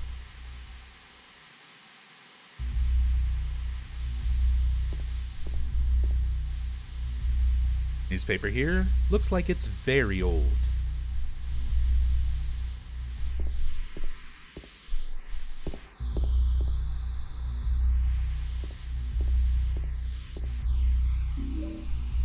Got the key to room 202. The voice acting, I keep thinking it's the game. I still need to work on my James impression. It's not as good as my Harry Mason. HD collection or original PC port. So this is the PC port, the using the enhanced edition series of mods. So if you're curious about the mods that I'm using, you can type !EE in chat and get a link to the enhanced edition website. You can learn more about it. If you have the PC version, you can go ahead and install these mods yourself. It's a little bit of a process, but honestly, I think it's well worth it. It's an excellent, excellent way to play Silent Hill 2. So yeah.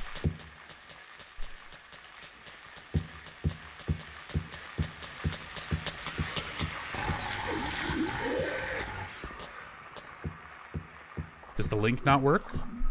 There are a few questionable changes. They make like that change to the sign for the distance to Brahms and things like that. So there's some little alterations here and there that I know a lot of more diehard purists and fans might not like. But hey, there's always PlayStation 2. Bust out your PS2 and play the original if you want to see the original with nothing else like it. But if you're trying to play this in kind of a little bit more modern sort of feel and look, functional widescreen, fixed up audio, fixed up lighting and shadows and all those kinds of things, it's very nice. It is very good for what it is. This one works for me? Oh, okay. God, I wonder how long that command has been broken then.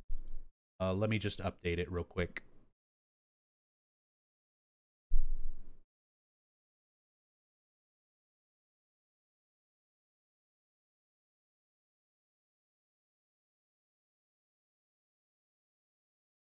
There we go.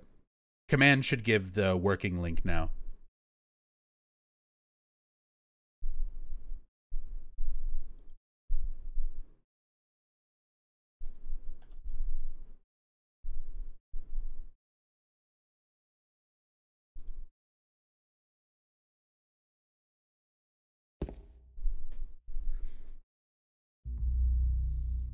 Ticked the modder off when I dwelled on some of the changes one stream, knowing he was there. Ratio, probably Ratiositer.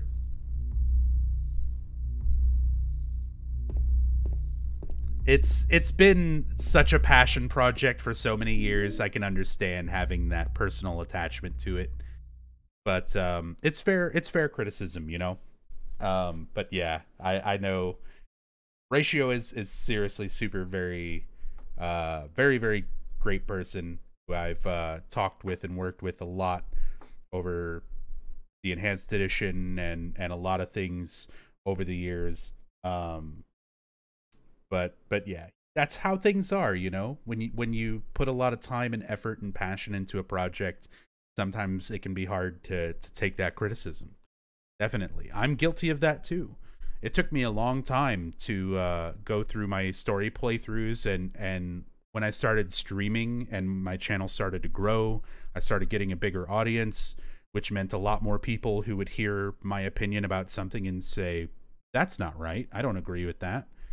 And, you know, I used to be, I think, a lot more defensive about my responses to people and how things, you know, how I thought things were, because I'm like, this is how I've always thought about this element of this game after, you know, 15 years of whatever playing it. And it's like, sometimes you just gotta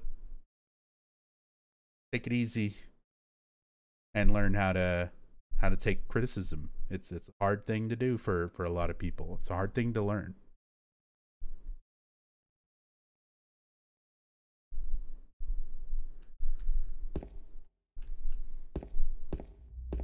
But I don't want to get too much into that. I said, definitely don't harass anybody.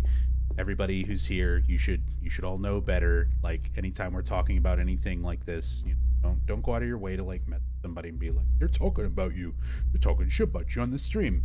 Like, no, nothing like that. We're just sharing individual opinions. It doesn't always have to be stirred up into anything just over that. You know, people are gonna disagree with stuff, especially passionate Silent Hill fans. Passionate Silent Hill fans disagreeing about something? What? Unheard of. Yeah.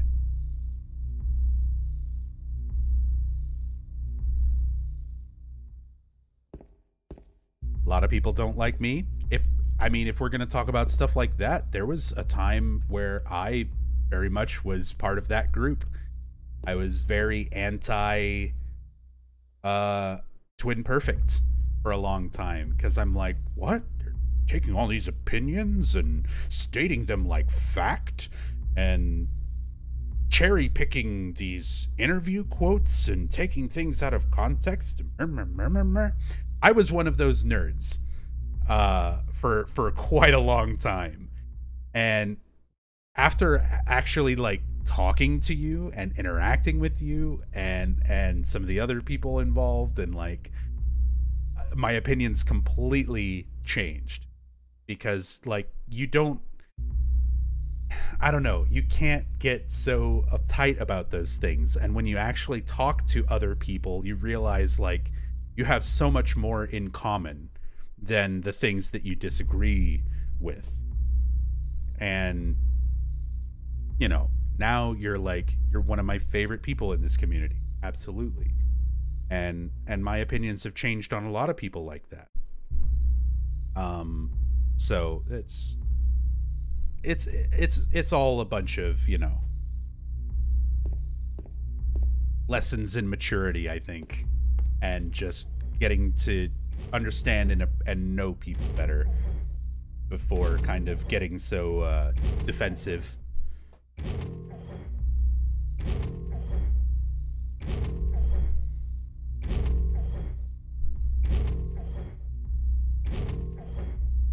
that's life. We go forward, we learn stuff, try to improve and become better people. And nobody's ever perfect. Not even twin perfect. Any idea of what this noise is? So let's talk about it. Let's think about it. A lot of people I've heard say this sounds to them like bed springs.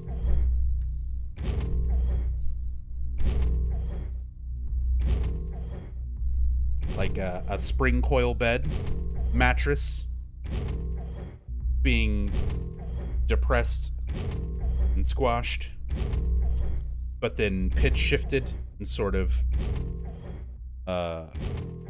stretched a little. That little squeak in the end of it. But it's such a heavy, impactful force, sounding force at the very beginning.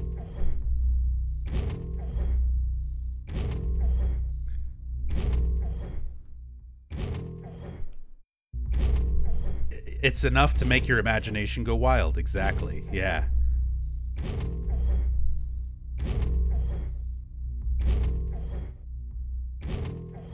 I can hear a bit of that piano chord in there too.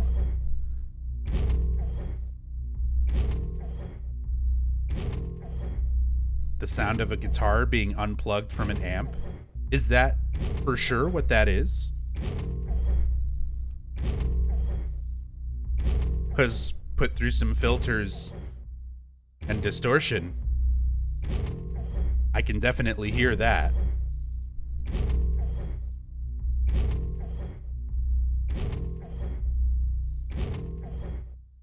It was also created for a stock CD of sound effects. Oh, is this another one of those sound effects from the CD? Is it the same CD that has the whispers on it? That drove fans crazy for years, and even members of the development team didn't know what the whispers were until someone figured it out? Different stock sound effect library? Okay. But there are a lot of stock sounds, surprisingly stock sounds, used for Silent Hill 2. A lot of it I thought Akira made, like, there was a point where I thought Akira just made everything. He went through and recorded metal machines and springs and all these different sounds and ran them through filters to make all of these himself. But then over time I started realizing, like, no, there's a lot of stock sound effects and things like that used as well. And as said, when we get to the whispers, we'll talk about that a little more in depth. But yeah, again, just how many times can we say it? The audio design and the sound design for these games, this game in particular, is so damn good. Very effective.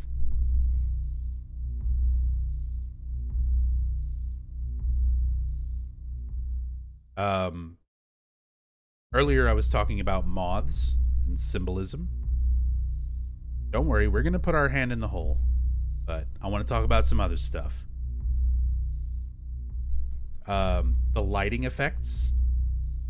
Having these moths that are attracted to you when you have your flashlight on, and then leave you when you turn your light off. I was always so impressed by these kind of little details.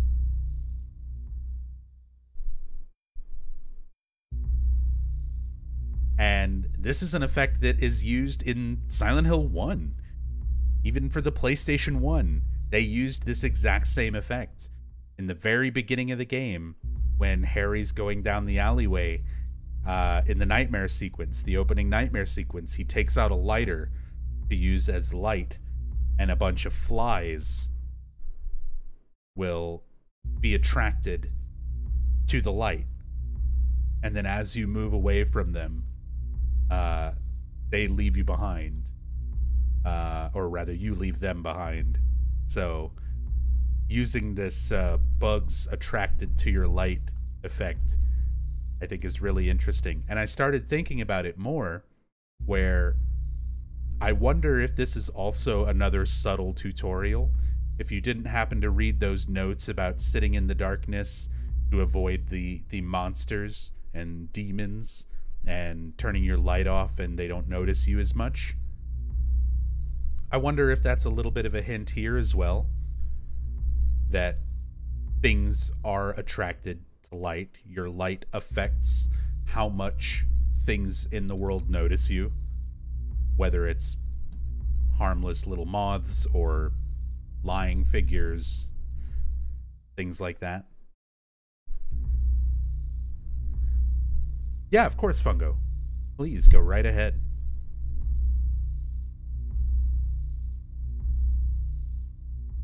I think I know the video you're talking about too, so that's a really good one to bring up when talking about all of this audio and what Yamaoka does with it. Because even when he does use samples and existing things from just sound libraries, it's not like he just grabs them and throws them in, except for in Silent Hill 4. So there's quite a lot of work put into it. I'm actually going to save that link to my notes that I've got here so that I can bring that up in the future playthroughs as well.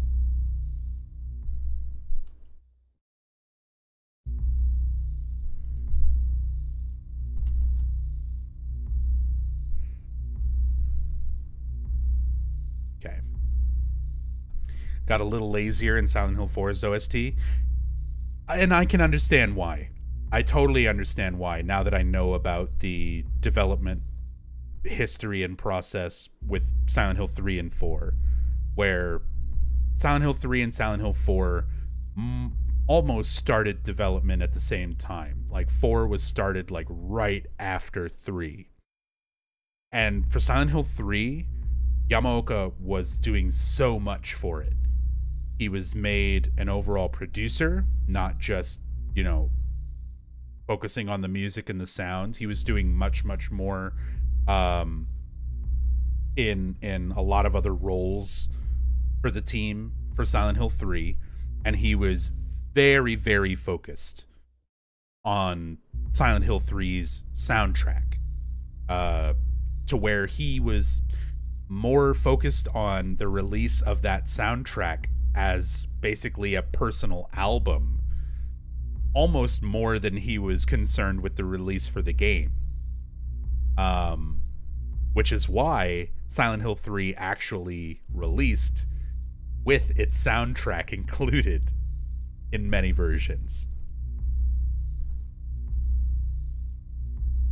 So because Yamaoka was putting so much focus onto the Silent Hill 3 side of things, while 4 was being developed simultaneously, I can just imagine him like, okay, I'm working for 10 hours today.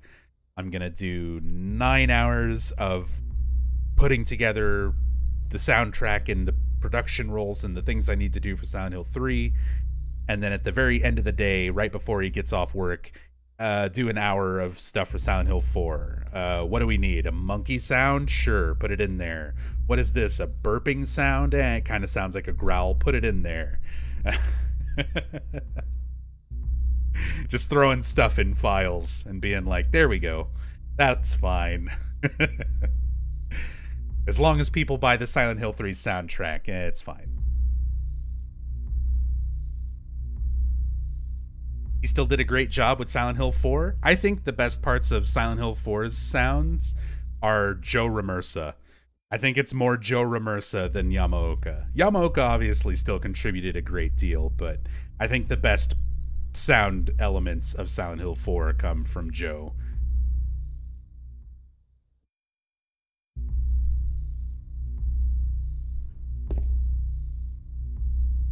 Hey, Rainfire. Oh, we're having a good stream. It's always a good time when we're playing Silent Hill. Alright, let's reach into the hole. It's too dark to tell for sure, but I think there's something on the other side of the hole. Investigate.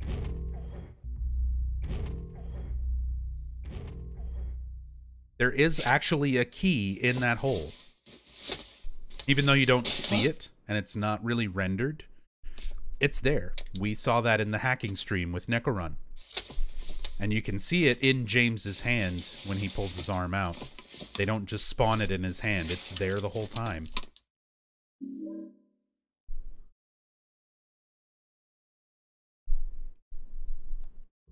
I love that hesitation when he sort of pulls his arm back, like, what was that?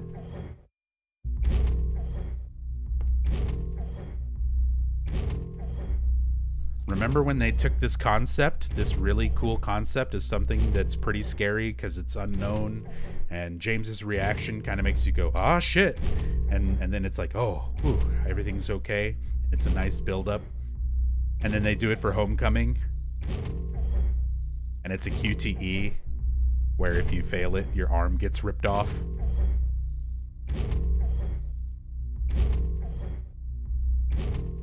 Good times.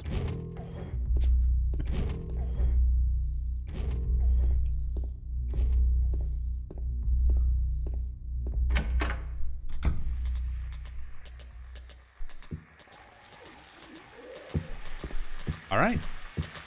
We have a key to open the clock. We can solve the puzzle. We can use the scars from the past and remove the nail that stops time.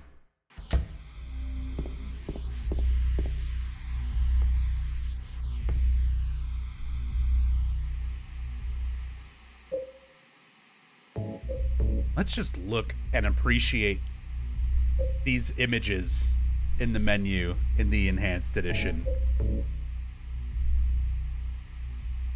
I love these. I love the look of the items in the inventory and the menus in the enhanced edition.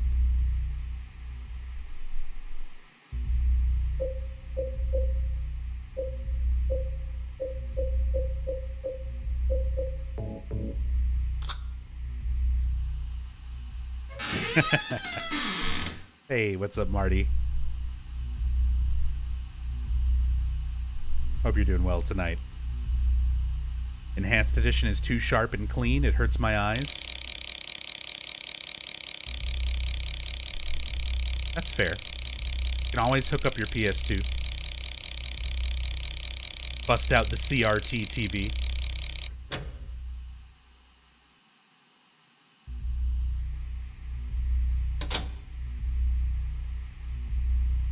Hell, even with this, I kind of have the settings because I was testing up doing 1080p 60 FPS, because up until now I usually stream in 720.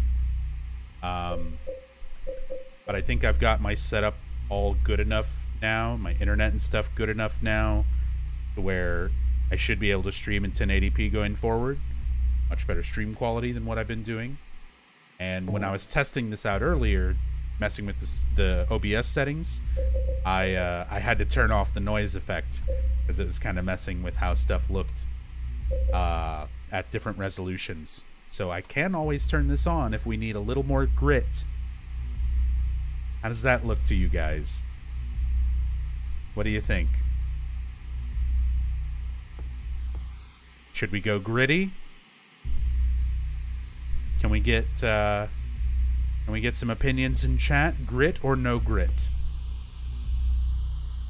Noise effect on, noise effect off. We've been doing noise effect off this whole time, and not too many people have like outright complained.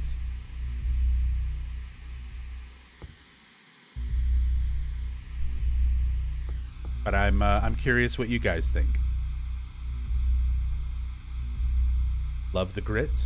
Both look great. Gritty is pretty. Like it? Nah. Dislike? True grit? No grit? Don't like noise effects, but not that big of a deal. No grit so we can see stuff more clear for lore. See, that's my mentality as well, dude, man. Noise effect hurts brain. Grain filter, Twitch codec can't handle it with movement. Yeah, that's another element too.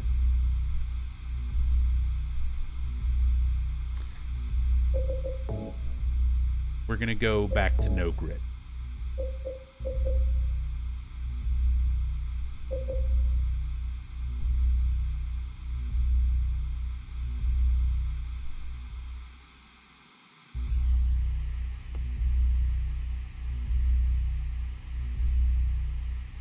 There's writing on the clock. Scars from the past shall remove the nail that stops time. They're now in place. Time has been moved and progress. Just personal opinion, but I feel as opposed to most games, Silent Hill does not benefit from enhanced graphics and quality. In a lot of ways, I agree, but in a lot of ways, I can also disagree. I can go both ways on that argument. And there's some really good arguments for both sides. And I brought this up when I was testing out the Duck Station emulator for Silent Hill 1. Where there's a Twitter account. God, I wish I had saved it. That shows the comparisons of older games, like PlayStation 1 era games especially, where how they look and the way the pixels and the artwork is made was made to be displayed on the technology of the time. This CRT TVs that were common in most houses at that time. So when you look at like a PlayStation 1 game, even if it's accurately being emulated, but you're playing it on like a sharp flat screen TV, you see all these individual lines where the blocks and chunks of pixels are. So it's technically sharper, but then that Twitter account shows the same image running on original hardware through a CRT TV, where those pixels begin to blend. And when they blend, they actually make the final image look more detailed because of the way that they're blended. They're intentionally made to blend that way.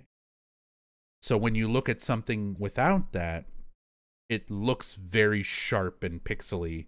But when you look at it on the CRT with those pixels sort of fuzzing into each other and blending, it winds up making the image look more clear, despite thinking it would be the opposite.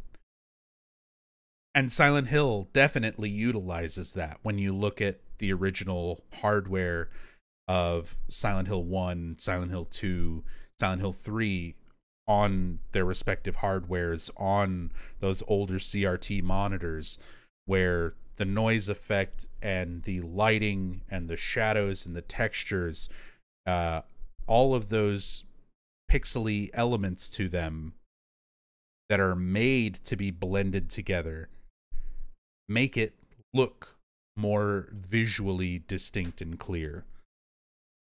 So it's really interesting looking at it that way. But realistically, it's 2021. How many people are watching this stream on a CRT TV? Anyone?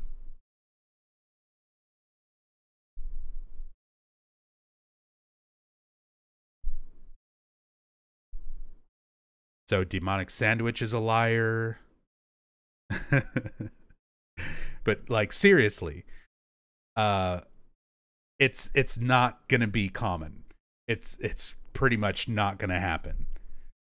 So given how streaming works and how most people are watching streams, if we're going for the best graphical fidelity that we can get on the hardware that you all are using, as well as the hardware that I myself am using to broadcast this to you, this sort of makes more sense.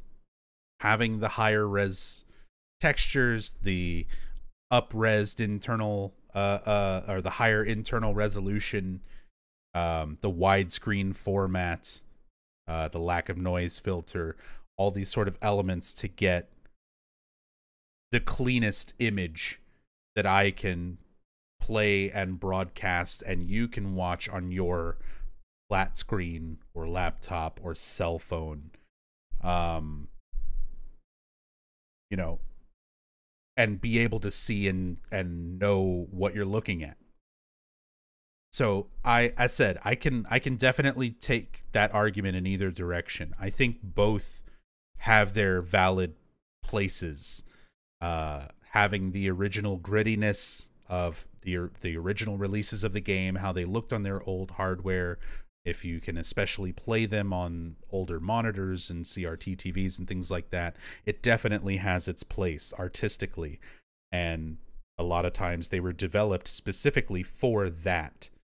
But living in a modern age with these things being 20 plus years old, kind of have to look at it in a different light when you're playing on modern hardware, flat screen TV, broadcasting to other people on the internet, and try to kind of find the best option between the two. So I definitely understand people who are like, I don't like the clean look of it, because in a lot of ways I agree. If I could guarantee to play this on OG hardware and everyone watch it on a CRT TV, then I would absolutely do that. But it's just not it's not realistic. So given the option of playing something that would be on original hardware but still not look right because I'm broadcasting it and there's bit rate crunching things and you'd be watching it on these flat screen devices, it still wouldn't be right. You know, it still wouldn't be the same. And given the option between the two, I think this is kind of the lesser of two evils. Still gives a very visually appealing way of seeing the game.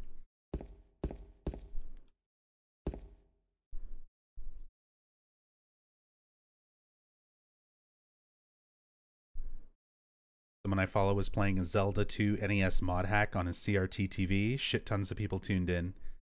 Had a really good camera and setup, so it looked pretty fab for a cam stream. See, that's the thing. It's not impossible to go through the effort and make those sort of things work. But as I said, it's just not quite so realistic for everything.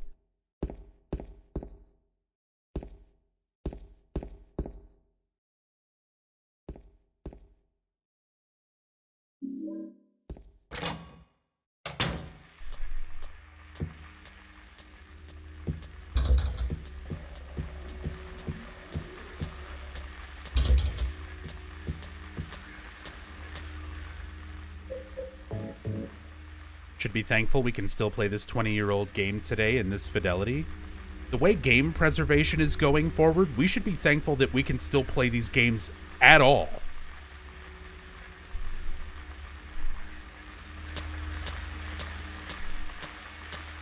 Like, high fidelity, original graphics, mods, whatever, in any format.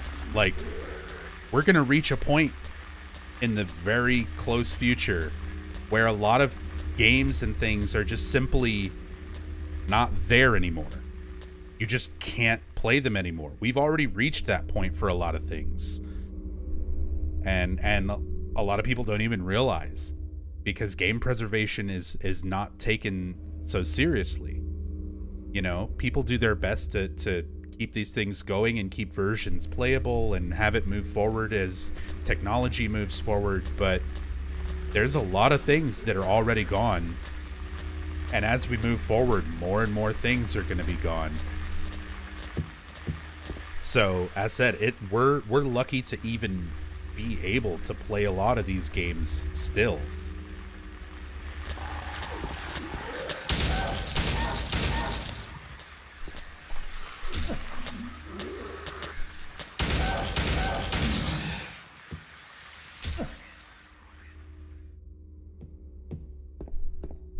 All right.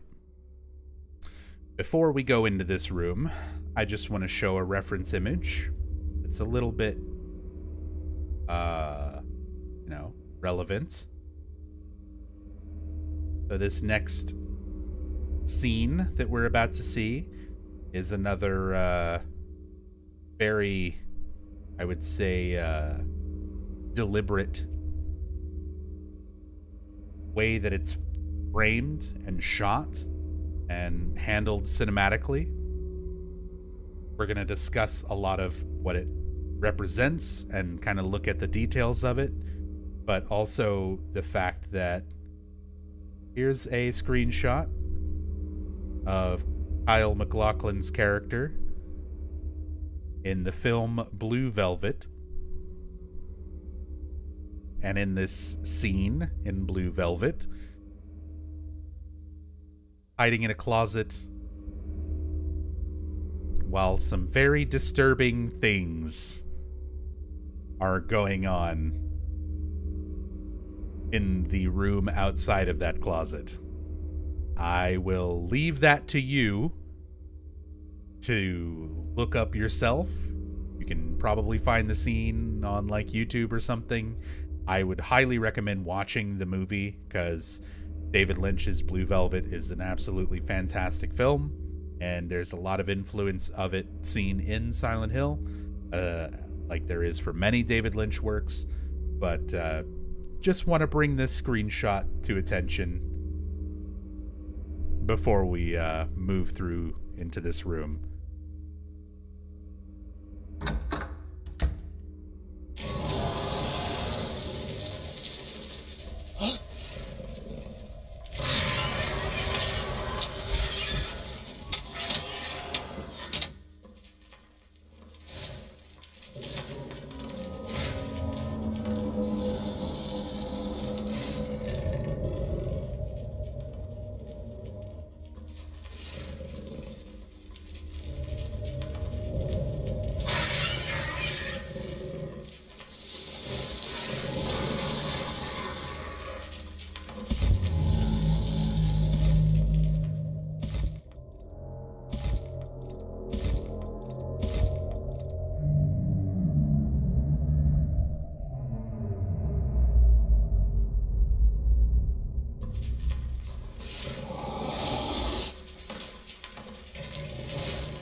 So,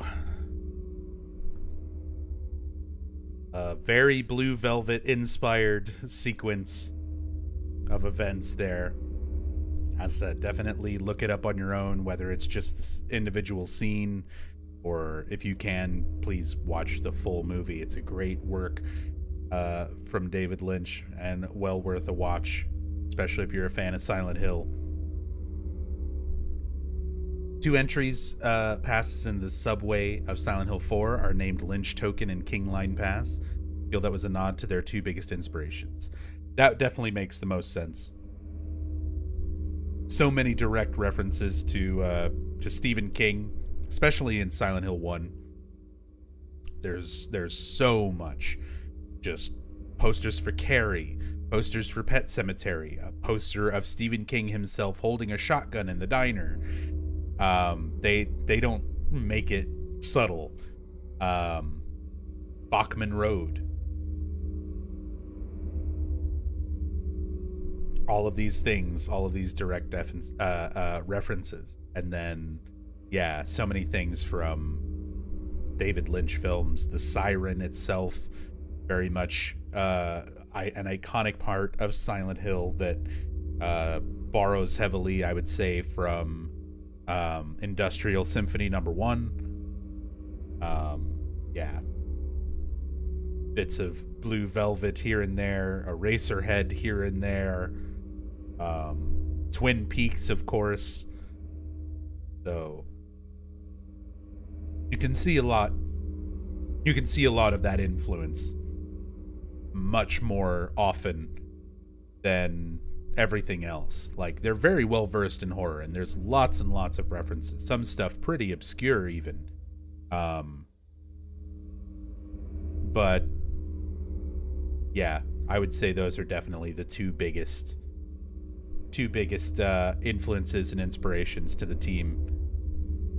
David Lynch and Stephen King.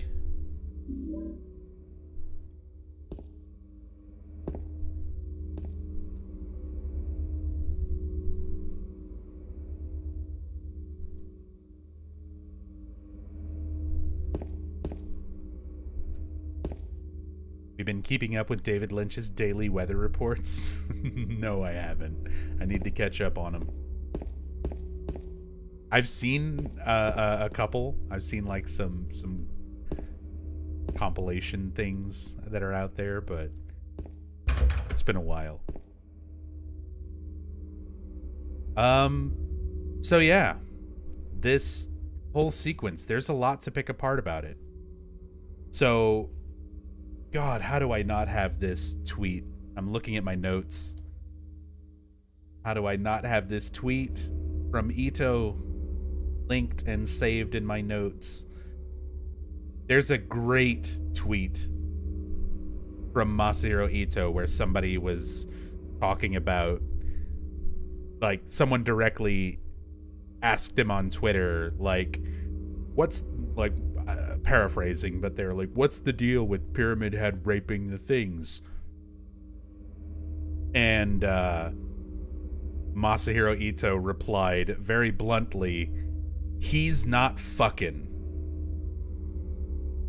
And I always loved that response to that question, where Ito just straight up said, he's not fucking. I just always found that so funny, and I can't believe I don't have that tweet saved. Somebody might be able to find it through like advanced Twitter search or something, but that always made me laugh. And he did it multiple times to different responses to people in slightly different ways, but he's not fucking. Masahiro Ito said it himself. It's framed in such a way that your mind is supposed to see the situation and make it worse than it actually is. Because there's only so much they can get away as far as like censorship and what they can blatantly show in the game. So they've got to be able to let your imagination fill in a lot of the blanks for things that are seemingly more intense than they actually are. And I mean, he's definitely killing them, but because of the design of the creatures, the feminine sort of appearance of the mannequin legs themselves, the way that Pyramid Head himself is designed, the way that they're animated to move, the way the camera only shows so much, you're supposed to look at that and sort of assume the worst, especially considering this is so heavily based on an infamous Blue Velvet scene. But I just love that response from Ito, you know, for everybody being like, Pyramid Head is raping those things, and Masahiro Ito just being like, he's not fucking. Did you find it, Entropy? This is fuck. That dream was not fuck. That's not it. When he's talking about fuck in that context, he's talking about honey butter honey toast, which is also amazing. Tylee, you copied it over. It's just your misunderstanding. He was doing something looks like a fuck in a room of apartment. There is no way actual fuck. There was a better one. There was one where he straight up says He's not fucking. There's no money in Pyramid Head for me. Don't want you to misunderstand. No pain, no gain.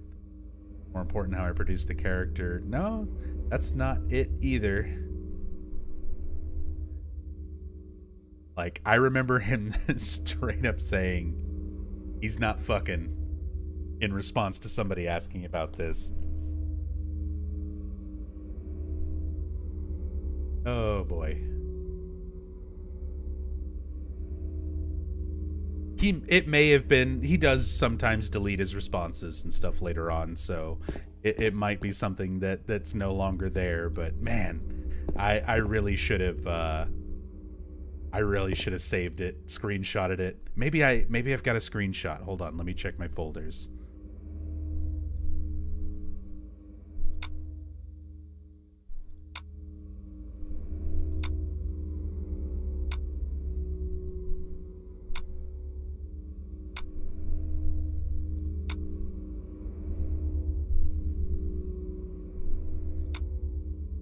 No.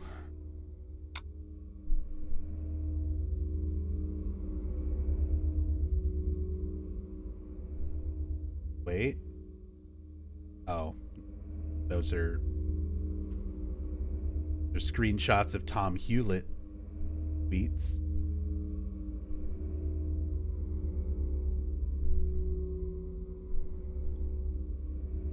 Damn. Shit. I don't think I have it on this computer.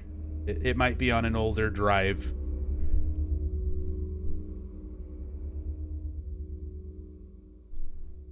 Avoid Ito's account and don't read his answers to questions because I'd rather continue analyzing and interpreting because it's part of the fun. That's fair. I like to do both. Cause like, just because you read it and see something that he says doesn't necessarily mean you have to take it at face value. He's got a sense of humor about the things that he says, so a lot of times you kind of have to look at it in context. Sometimes he misunderstands and doesn't respond in English correctly, or misunderstands a question, kind of answers and interprets things in a different way. Sometimes he's just being cheeky and like giving a silly response.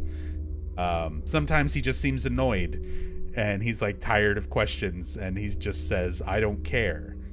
There's a great one that that was going around recently. Big Daddy, who's actually a regular here and sub and supporter, tweeted at Ito a screenshot from the Silent Hill wiki talking about James jumping in holes and how the holes are symbolic of Mary's vagina and it's part of the themes of sexual frustration. And somebody tweeted that to Ito and they were like, is this true? And Ito just said, I don't care. He just straight up said, I don't care. And I just imagine he's got to be so sick of this shit. He just wants to make his robots. He just wants to draw his bondage art. Leave him alone. Silent Hill was a long time ago. Stop asking him about vaginas.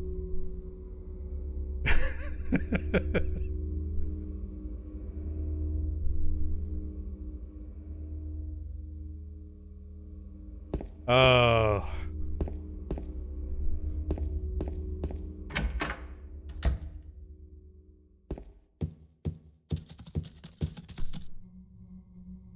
Scurrying sound.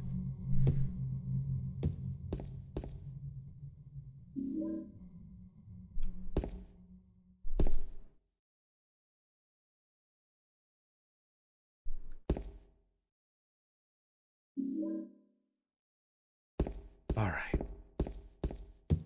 Bet he wonders where people get that shit. I feel like at this point, so many people have quoted and sent things to him from the wiki. He's got to be aware of all the crazy shit that's on the wiki, and how that spreads to a lot of fans and stuff like that. He's got to be aware to some degree. Entropy, thank you so much for the sub. Very much appreciate that support. Thank you so very much.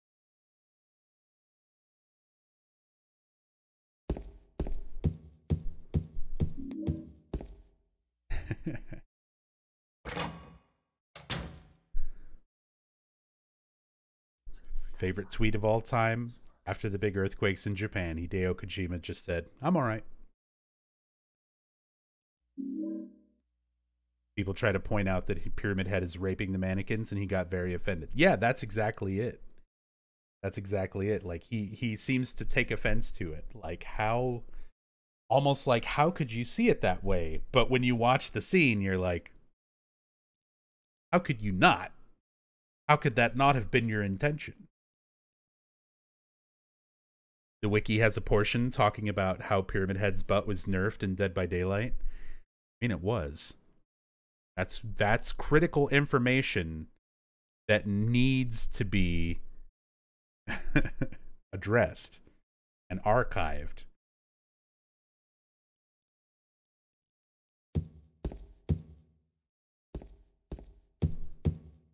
That's not what's happening. That's not what's happening. Do not follow me. Please stop messaging me. Yeah. This is your official announcement. Stop tweeting at Masahiro Ito about fucking. Unless you're talking about honey butter honey toast, which is very fuck. Leave him alone.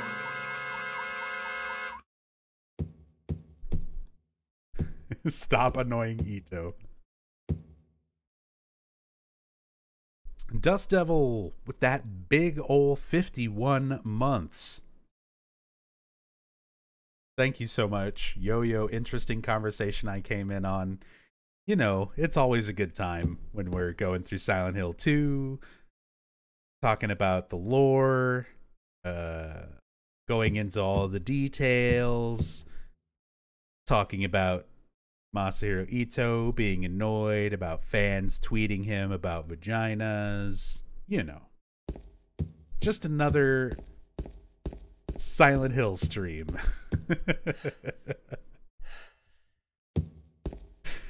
Oh, boy.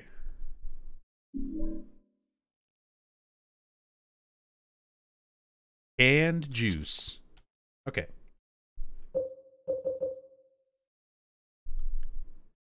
That say berry apple, bloomy apple. You can almost make out the brand of it. A heavy 6-pack of expired canned juice. It was in the hallway on the first floor. So this was always something kind of interesting to me, and I want to see what people think about it. Kind of one of my old crazy fan theories that have no real basis.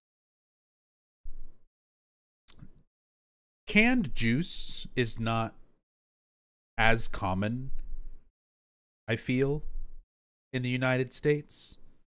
I mean, it's definitely a thing. It exists, but it's not as common to see like a case of it like this in this form.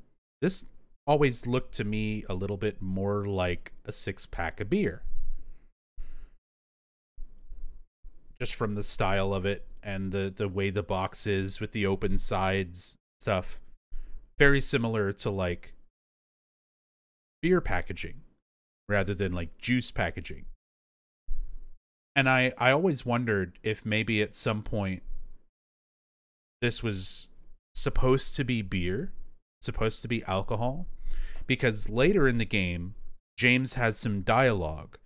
There's some empty beer bottles in one of the hallways in Heaven's Night, and when you look at them, James is like, alcohol bottles, I've got no need for that right now.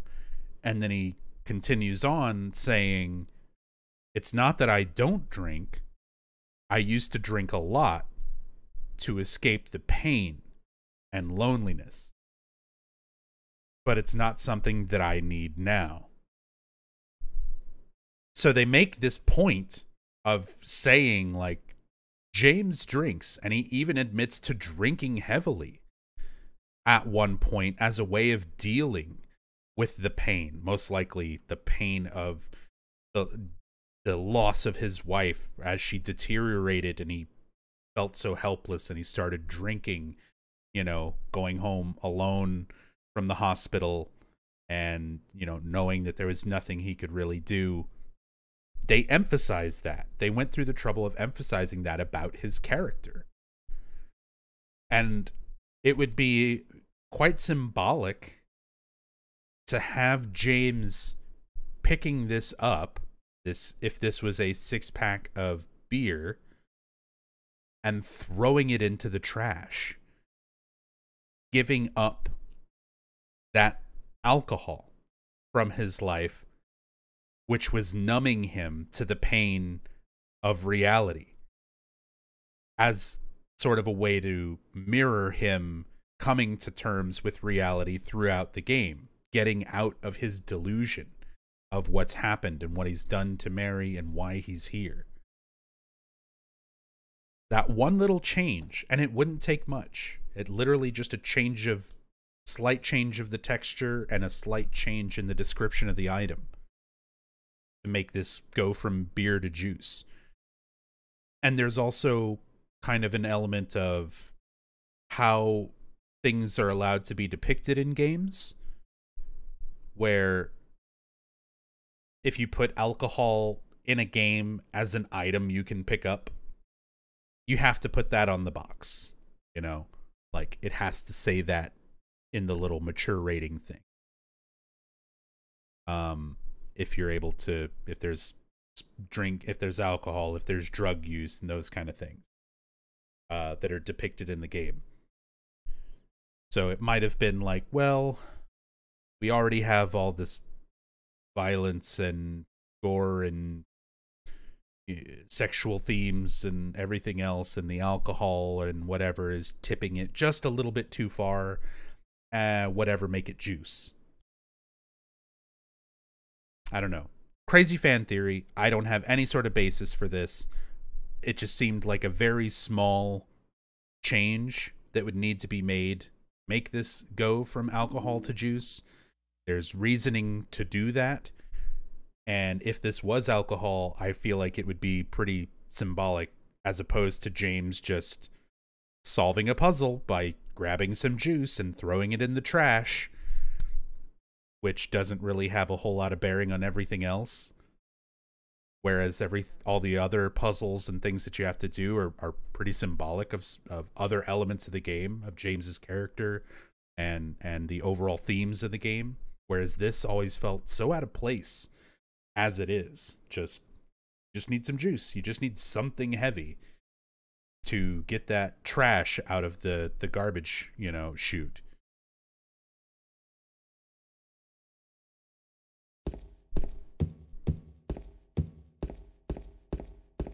Again, I have no basis for any of that.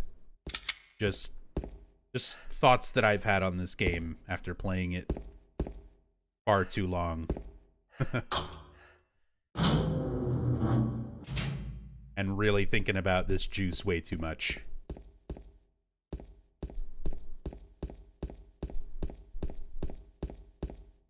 Used to say he wasn't addicted to canned juice.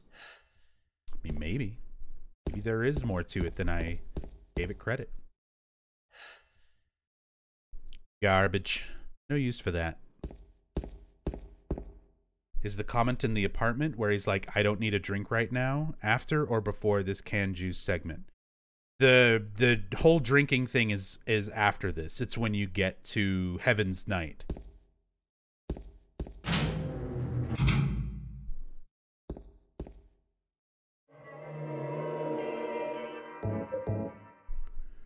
Let my friends play Silent Hill 2 and it took 1 hour to solve the clock puzzle.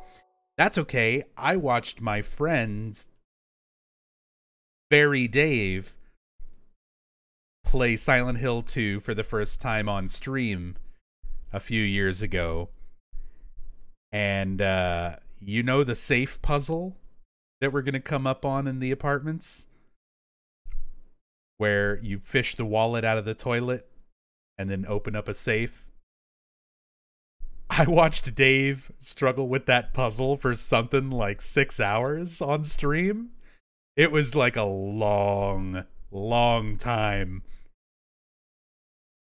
that he worked on that safe. He literally went insane. Like, he lost his fucking mind. And the best part about it, after 6 hours of trying to figure it out, and people screaming the answers in chat, and people getting purged left and right, and he never picked up on any of the spoilers to solve it, he finally solved it on accident. He solved it accidentally, and his mind just broke. I gotta do justice here and see if I can pull that up. I know the stream is no longer archived, very sadly, but I think there's still clips from when that happened. Let me see if I can grab that clip of when he solved it.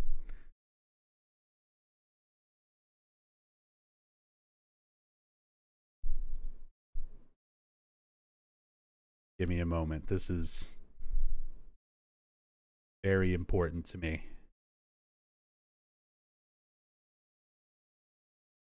Yep. It's like his 4th highest viewed clip.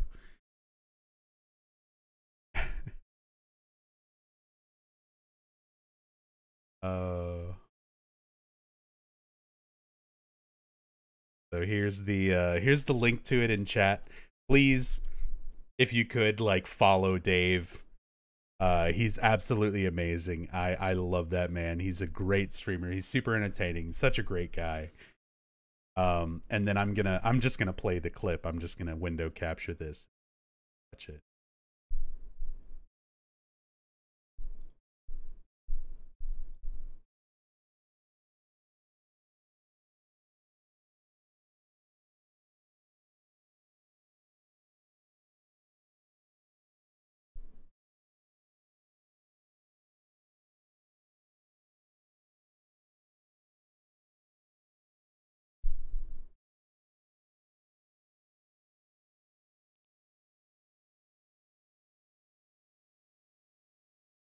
This is by far the best Silent Hill moment that's ever happened on Twitch. Fuck my story playthroughs, all the Twitch teams silent, whatever. No, this is the best Silent Hill playthrough that's ever happened on Twitch, and this is one of the best moments. Again, for context, this is after 6 hours of trying to solve this safe puzzle on hard mode. Right. Right. Okay, so, right. Let's say... Right, if we start at 4, or maybe we need to finish at 4. What if we finish at 4, right? So we go around to 3 from 1. And then we go to 8 from here, and then from 5 from here. Oh! What? What about the 4? Where did the 4 come into this? I never got the 4! Where is the 4 in the piece? I don't understand.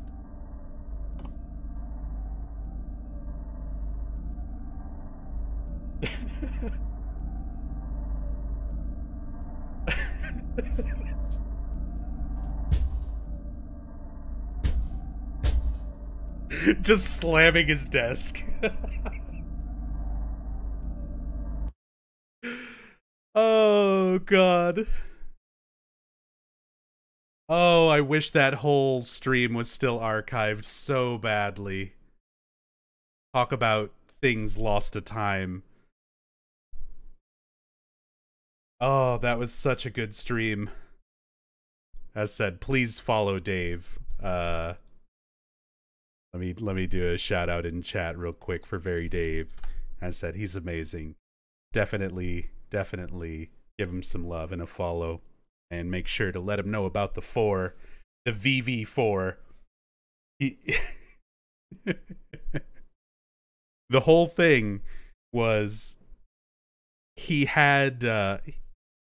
was playing it on hard mode, which gives you the combination in a mix of Roman numerals and regular numbers. So you just have to add the Roman numerals to the regular number to get each number in the combination. But one of the sets of numbers that Dave got was VV4.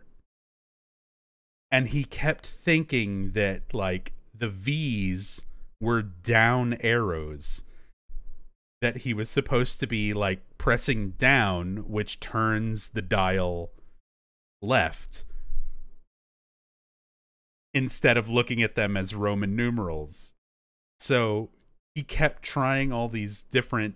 His line of reasoning was just messed up from the very beginning, and he spent 6 hours with the wrong idea of how to solve it in his head, trying to solve it. And just, he took out notepads, he's writing down things, he's trying to see all the different ways to interpret it. 6 hours on that safe puzzle, which, by the way, is an optional puzzle. There's nothing in it except for some ammunition and health. You don't need to do anything with that safe. You could just ignore it and move on. And he spent 6 hours on it, and that was the conclusion. He solved it by accident and just lost his mind. He was laughing like a madman for like 20 minutes after where that clip ends. Like, not laughing like, oh my god, that's so funny. Just laughing like he lost his fucking mind. Like a crazy person in an asylum. Oh god, I love it. I absolutely love it. I love Dave. By far the best Silent Hill playthrough ever on Twitch. What time is it where I am? It is 5:14 in the morning. Oh, boy.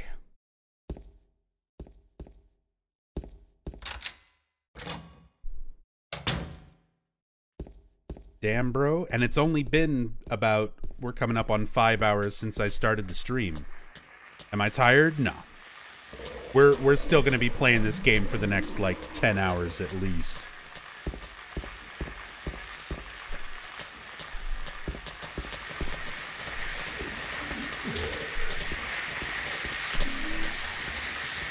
Excuse me. Just needed to grab this snake coin. Large coin imprinted with a snake. Found it in that pool with no water. We're going to talk a lot about these coins later. There's a very cool Easter egg. Anybody who's seen my old Silent Hill 2 story playthroughs, you already know about them. But, if you don't already know, it's a very cool Easter egg hidden in a very cool way.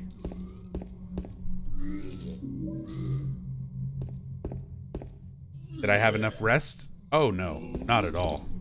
I did a 14.5-hour Silent Hill 1 stream yesterday morning. I got about 5 or so hours of sleep. I woke up, did a couple things, ate some food, set up for this stream, and started Silent Hill 2. And we're gonna go for, like I said, probably another 14-hour stream at this rate. This is just how I do things. This is how I've always streamed these games. That's kind of what I'm known for, is doing these long, in-depth streams with Silent Hill. And just doing them all in one sitting.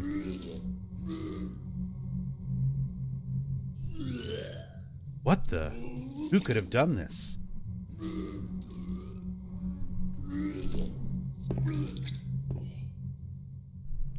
I always liked how distinct, even though you don't get to see the rest of this body, this corpse, how distinct these feet look. It doesn't look like a lying figure. It doesn't look like a mannequin. It's like a unique model. that you don't see with anything else, just to make you question, like, is it a person? Very gray. Is it a monster?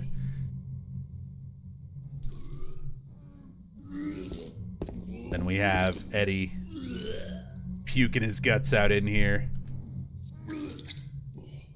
They say that killing somebody make you puke when you come to terms with what you've done. Supposedly that's what's happening with Eddie here. But we'll speculate on that stuff.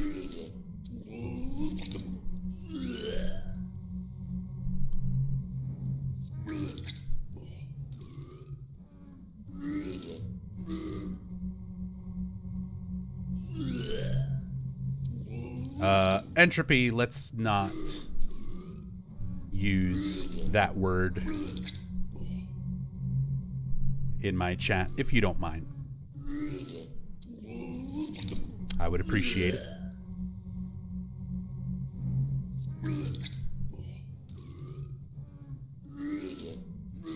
But listen to these vomiting noises. Dave Shoffley, the voice actor for Eddie.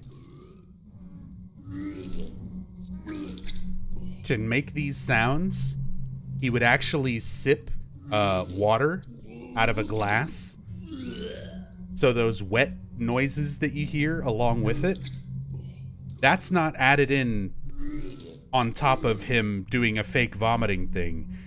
He's like sipping water and then puking it back up into a mic.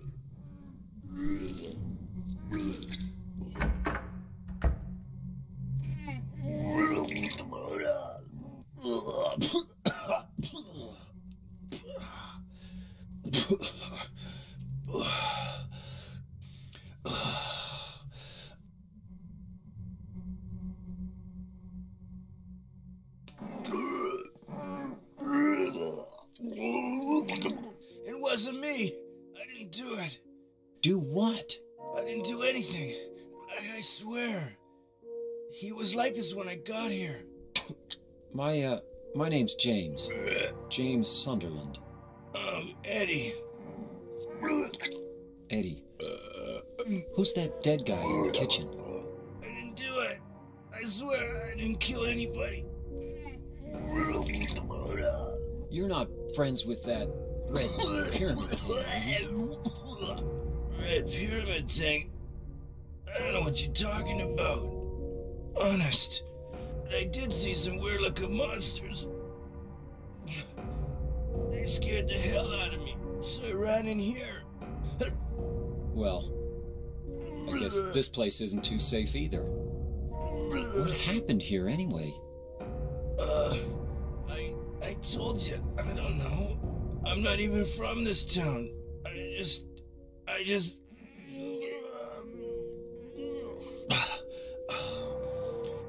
You too, huh? Something just brought you here, right? Yeah, you could say that. Well, whatever it is, I think you better get out of here soon. Yeah, you're right. What about you? I'll leave as soon as I'm done here. Eddie, be careful. James, you be careful too.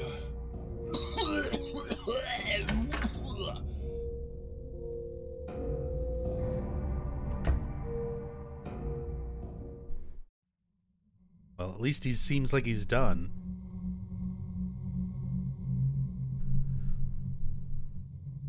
We can get a little bit more dialogue with him. Who's more evil, James or Eddie? Oh, that's another one of those interesting questions that plays into the kind of how do you define morality personally? Because everybody sees it differently.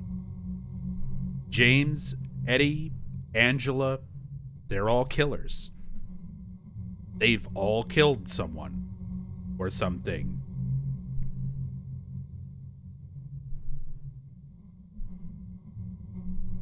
but would you consider them all... Some people would just say killing is killing? That makes you bad? Would you say that Angela is any more evil for killing her father? For trying to rape her? Would you say that James is any more evil for smothering his wife, who is dying and in pain every day after 3 years of suffering a disease? Whereas Eddie seems to be a little more unhinged about it. He feels like he's bullied. And that people were making fun of him, and that he was lashing back out as a way to get back at people. As said, there's a lot of things like that in this game that make you sort of question morality. Like, where do you draw the line, personally? And how does that make you interpret these characters differently? Because in a lot of ways, they are very similar. Only the circumstances around their actions really change.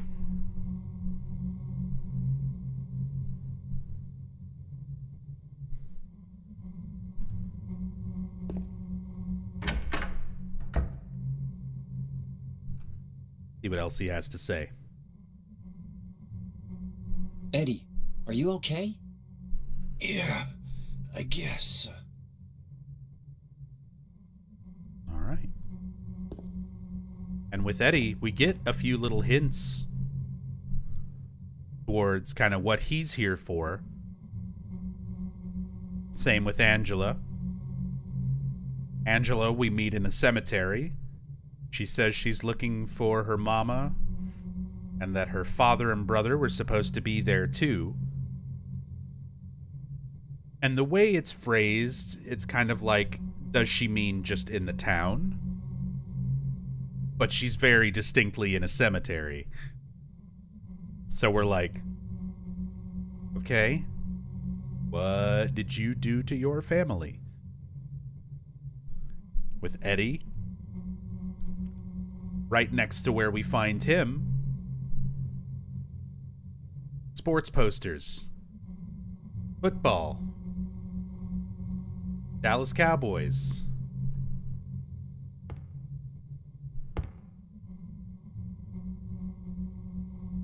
Rest in peace, R.I.P., written across one of them.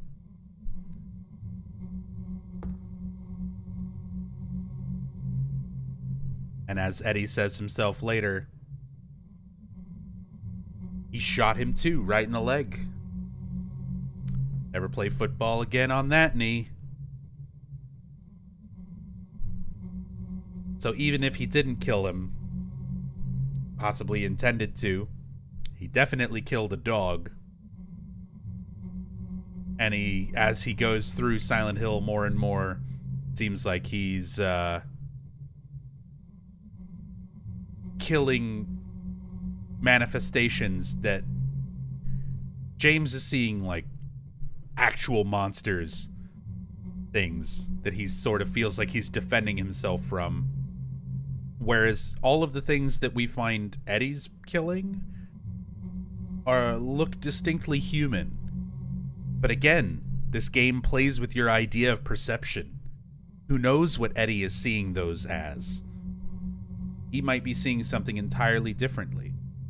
But the manifestations to us, through James's eyes, look like people.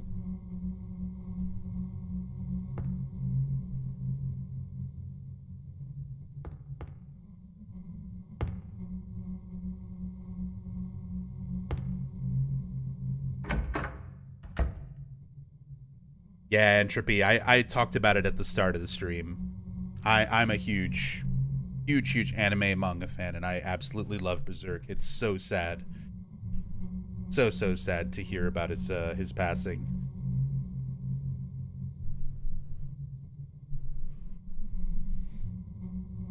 He was still relatively young too. He was like 50 something. That's awful.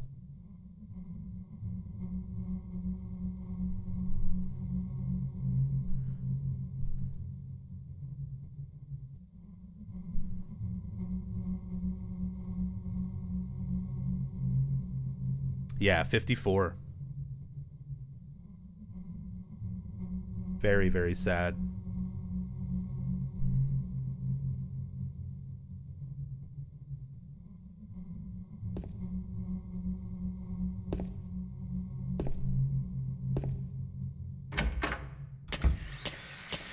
Off to bed for real this time. Thanks for keeping company. Rest in peace, Miura-san. Yeah. Rest in peace, Miura-san. And have a great night, Suiki.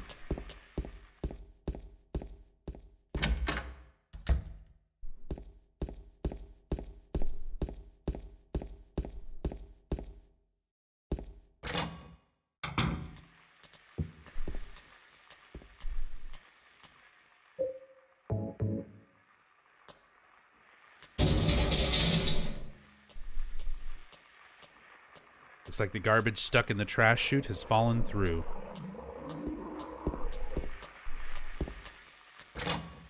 Is it possible for you to do Weeb Wednesdays since I moved? Loved those streams.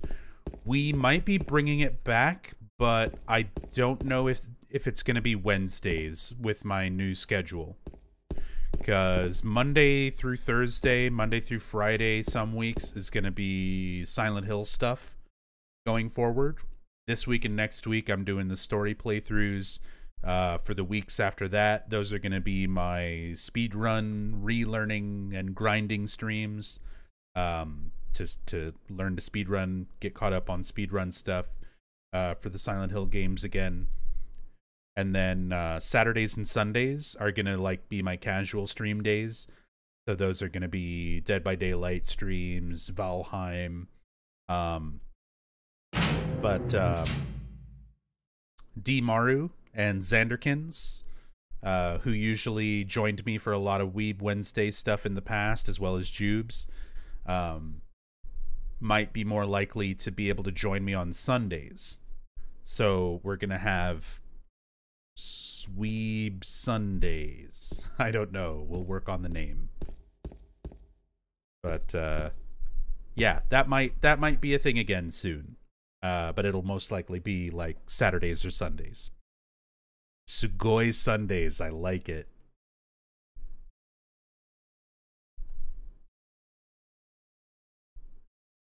The garbage bag is torn and the contents are strewn all over. Got a coin, old man. What's this? Some gossip magazine, eh? Police announced today that Walter Sullivan... I know that name. We'll talk a little bit about this afterwards. Police announced today that Walter Sullivan, who was arrested on the 18th of this month for the brutal murder of Billy Locane and his sister Miriam, committed suicide in his jail cell early on the morning of the 22nd. According to the police statement, Sullivan used a soup spoon to stab himself in the neck, severing his carotid artery. By the time the guard discovered him, Sullivan was dead from blood loss, the spoon buried 2 inches in his neck. An old schoolmate of Walter Sullivan's from his hometown of Pleasant River said he didn't look like the type of guy who would kill kids. But I do remember that just before they arrested him, he was blurting out all sorts of strange stuff like, he's trying to kill me, he's trying to punish me, the monster, the red devil, forgive me. I did it, but it wasn't me. The schoolmate then added, I guess now that I think of it, he was kinda crazy.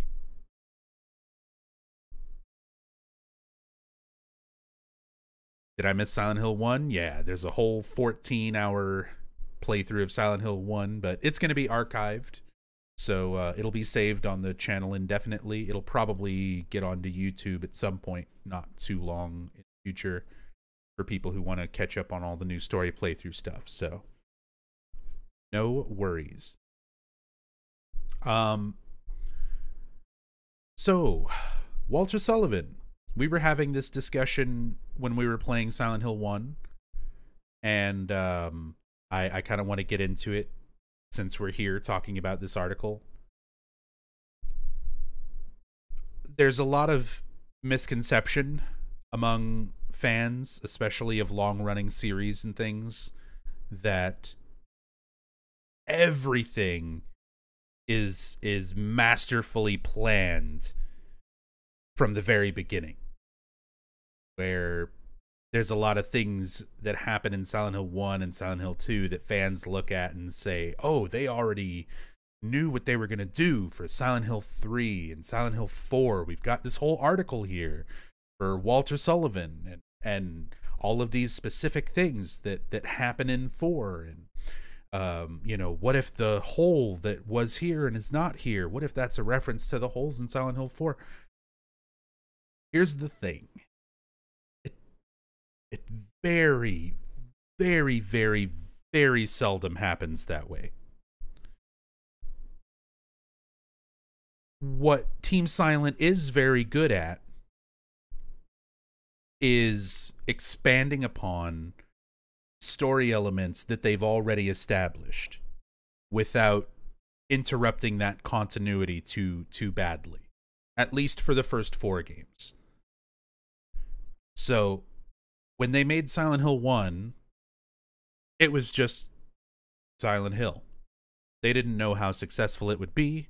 They didn't know that they'd make another game after that.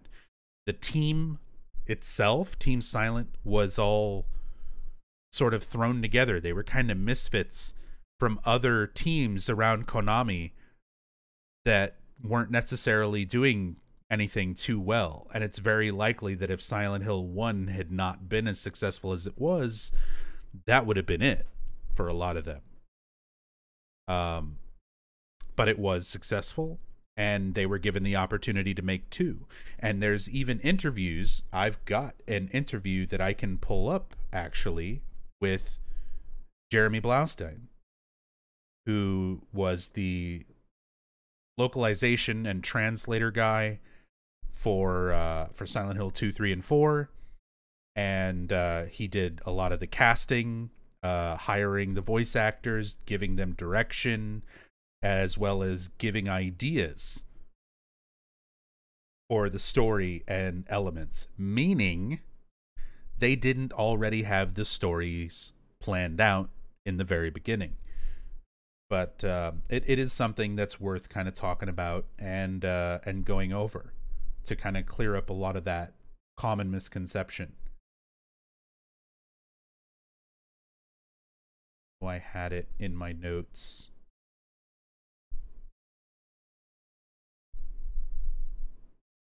Creature info.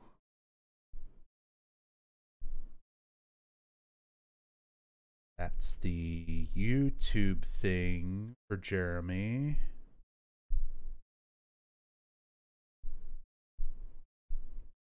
This was like just a text interview.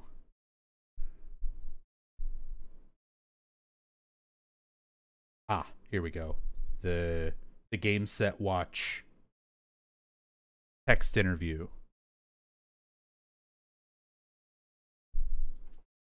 with Jeremy Blaustein. So here is the full interview. It's very, very interesting and informative if you want to read through the whole thing. I'm just going to read kind of the little relevant snippets regarding Silent Hill, specifically Silent Hill 2. So, Silent Hill series interview from Game Set Watch in 2010 with Jeremy Blaustein. Silent Hill 2 was a game intended from the start for the USA because it had more blood and everyone was becoming hypersensitive about violence and gore in Japan. The other big series Blaustein is known for working on is Konami's Silent Hill Parts 2, 3, and The Room. The second holds a particularly special place in his heart since he came aboard as a creative consultant for the team. not only dealing with the English text and directing the voice actors, but helping to formulate early story ideas. Forget about having started the game. Even while Hiroyuki Owaku, the game's scenario writer, was throwing around ideas for his story, they called me in to have a big conference and meeting about what I thought would be acceptable themes in America. It was a solid team of about 4 or 5 guys, including Hiroyuki Owaku, Masahiro Ito, Masashi Tsubuyama. With Blaustein having such a direct influence on the game, I thought it time to clear up a few questions which fans of the series have been asking over the years. 2 long-running debates held by fans, such as those on igotaletter.com. Shoutouts to igotaletter.com. Pertains to the nature of Angela's past, and also what is being said during the voice whisper, which can occasionally be heard while playing. So I did want to bring up this interview when we got to the whispers. We'll go ahead and talk about it now because we're coming up on that room soon anyway. But just that initial bit that he's talking about there, where, you know, the scenario writer Hiroyuki Owaku was still thinking of ideas. You know, he was still kicking around ideas, and he was consulting Jeremy for a lot of the ideas that eventually fleshed out Silent Hill 2, Silent Hill 3, and Silent Hill 4. He contributed, you know, more than just translating text and dialogue, like a lot of people seem to think he did. Is a lot more involved with localization, and he contributed very much to those stories as well. So a lot of people seem to think that these elements of, you know, references to Walter Sullivan and things like that imply that Team Silent already had the first 4 games like all planned out from the very beginning. But that's just not the case. As said, what Team Silent is very good at doing is looking at what they've already established in a game, like with Silent Hill 1, and thinking, what else can we do, and expand on things, expand on ideas. You know, Silent Hill 1, we kind of established the cult and the town and the power that's around the town and what it can do. And it's all very much focused around Alessa. So for Silent Hill 2, they're like, well, if there is no more Alessa and there is no focal point for the nightmare to stem from for the town, what would it be like for these individual people with troubled backgrounds if they were all there at the same time? What would happen if all these different nightmares sort of blend together and, you know, manifest in different ways? So they start springboarding ideas based on a lot of their ideas from Silent Hill 1 and expand them into something very different for Silent Hill 2. So this article that we find in the game about Walter Sullivan is more of a foreshadowing thing for the Red Devil, Pyramid Head, or the idea that he's done, you know, I killed them, but it wasn't me sort of influence of possession in a way. Just these very distinct themes, you know, as a murderer as well, and then sort of encountering this Red Devil after brutally killing these children, which is supposed to be kind of a parallel to James, Eddie, Angela, you know, being people who have also killed and encountering their own devils in a way. So the idea from the article is, you know, not so specific that they were like, oh, you know, we have all this stuff planned out for Walter Sullivan for another game. That probably came much later when Silent Hill 4 got into development, when they decided to make it a Silent Hill game early on in development, because it started kind of as a separate project. It very quickly became a Silent Hill game in its early development, but it didn't necessarily start that way. And when they started looking for ways to make it fit into sort of the universe and the established lore of Silent Hill up to that point, they start going back through Silent Hill 1, 2, and 3 for these ideas. So they're like, all right, we get references to this orphanage and Dahlia Gillespie and Alessa and Walter, and we can have Frank Sunderland, James's dad is there. You know, these things that are recognizable to establish it in the same world, but not necessarily direct connections, where they can expand on all this stuff about Walter Sullivan, and it doesn't really change what Walter Sullivan is to Silent Hill 2. So it's something that a lot of people kind of need to recognize. You know, there's not likely this grand plan of all these things from the very beginning. It was things that were ideas that were expanded upon once they were given the opportunity to do so.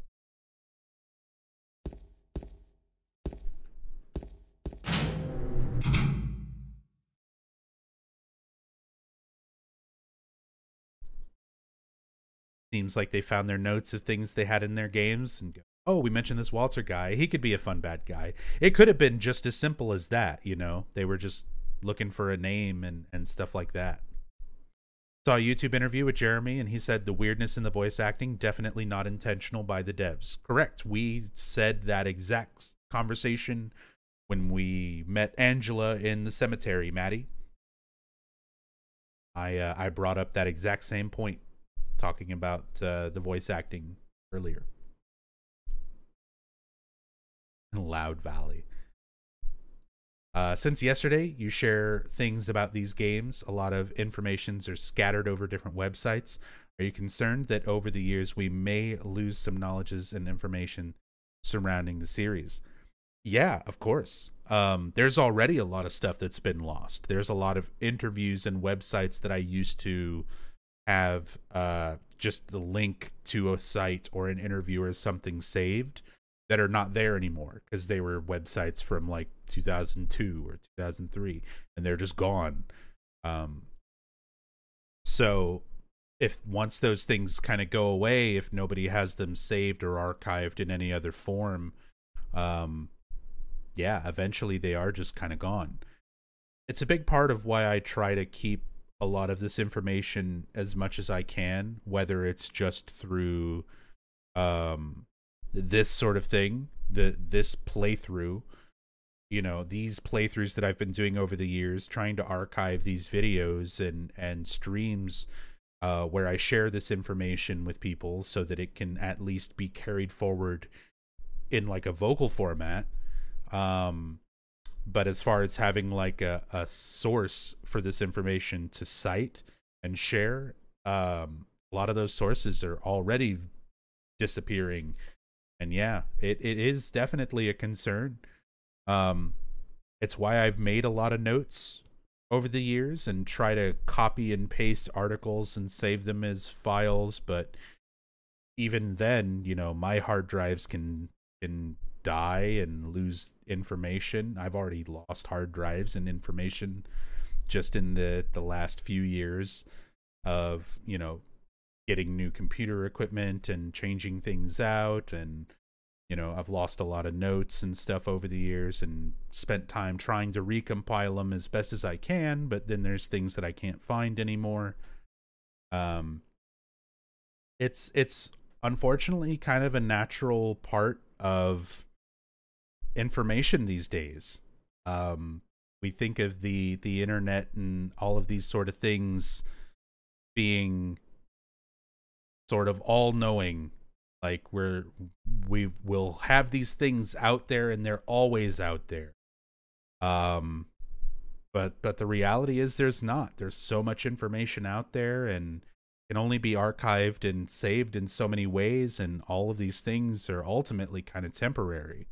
It might take 2 years, it might take 20 years, you know, or more, but that's just kind of how the nature of information being passed down is. So try to do what we can to preserve information and carry things forward, but yeah, nothing's always going to be there. Nothing's forever.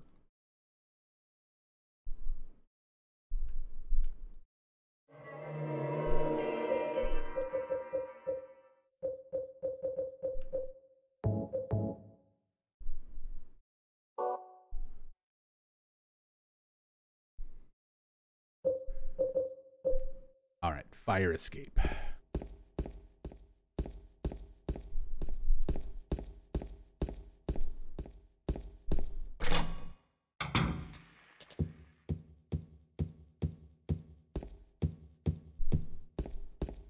Ever thought of making your own play guide with all the side information gathered, mentioned like you're basically doing right now?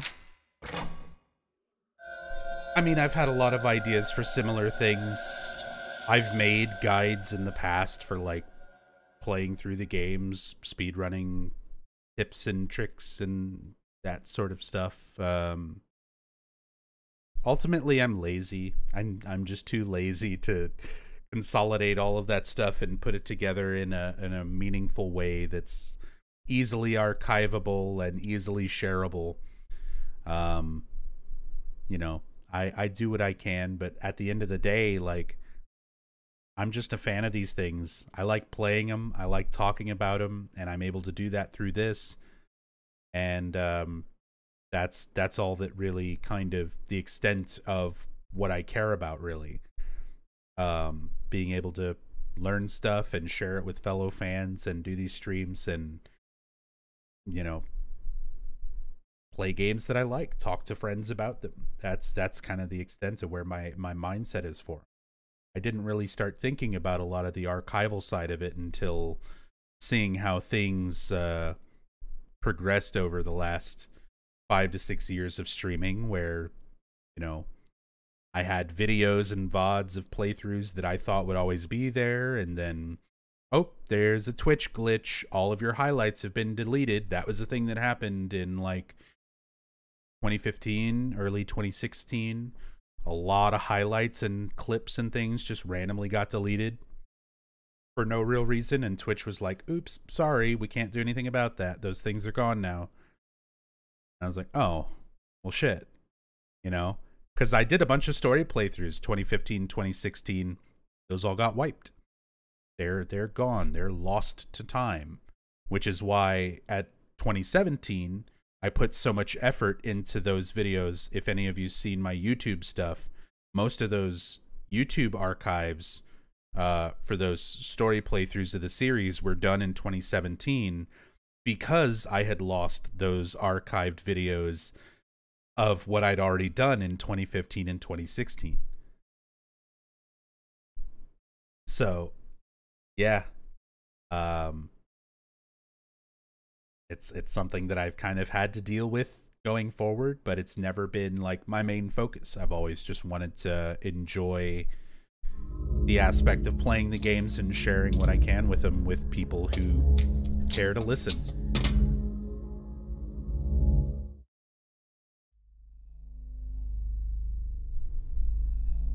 Jeremy said in the same interview he had a really tight deadline of a few months to localize the entirety of MGS1. Yep. He's also the person who came up with the term codec.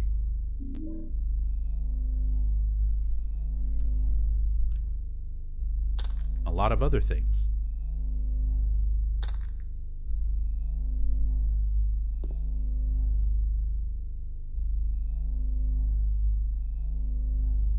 An old broken down bed here.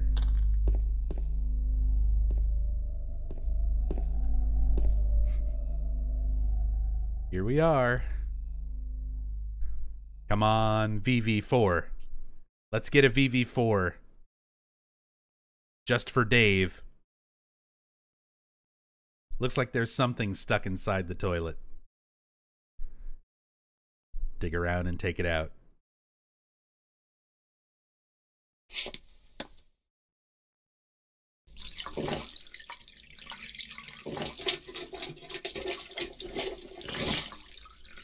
Ugh, that sound. He really gets in there. He doesn't roll up his sleeve or anything, man. Looks like a wallet. There's some kind of memo in it. Oh, so close.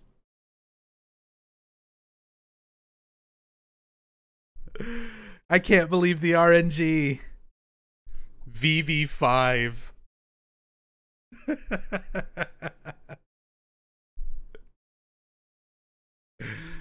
Wow. Wow.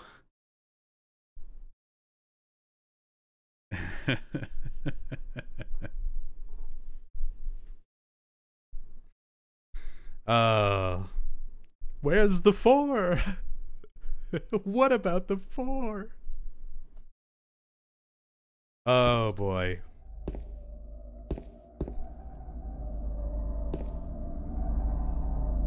So in traditional Silent Hill in-depth playthrough fashion, we saw the note. I've explained how to solve this puzzle. You just add the Roman numerals. The V's are 5s. So VV5 would be 15. XX would be 20. So on and so forth for the combination to open this and get some ammunition and health. And as I said, as is tradition for me on my channel, I am not gonna open this safe because there's nothing funnier to me than making James stick his hand in that shitty toilet for nothing.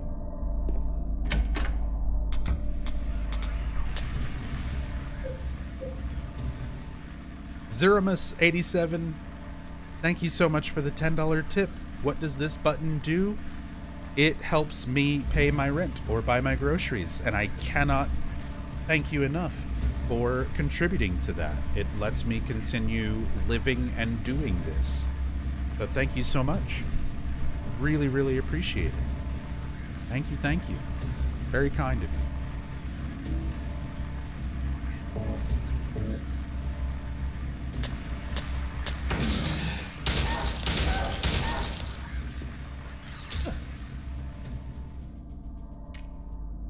Good sound effect here. Oh shit, this isn't the right door. We'll get to that one later. I'm stupid. It's the door where you fight Pyramid Head, but when you try to open it before you have the key, it makes a sound if you try to open it and don't have the key.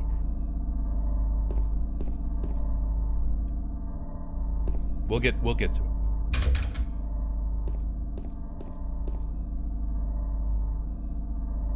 Back to streams, but my birthday's next month. What's up, More Like Machines? Welcome back. Oh yeah. We're back to streaming full time, baby. At the very least, I'm 2 for 2. We did Silent Hill 1 yesterday, Silent Hill 2 today. And I'm still feeling pretty good, so don't plan on disappearing on everybody anytime soon.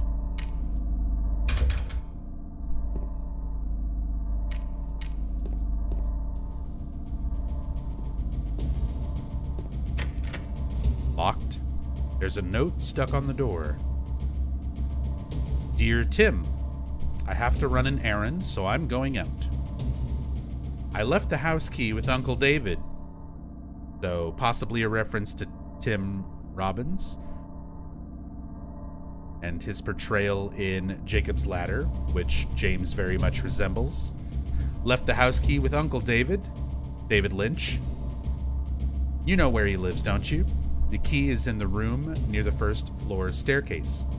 I'll be back as soon as I can, so please watch the place while I'm gone. And the key we're going to find later is the Linehouse key, a reference to Adrian Lyne, who's the director for Jacob's Ladder.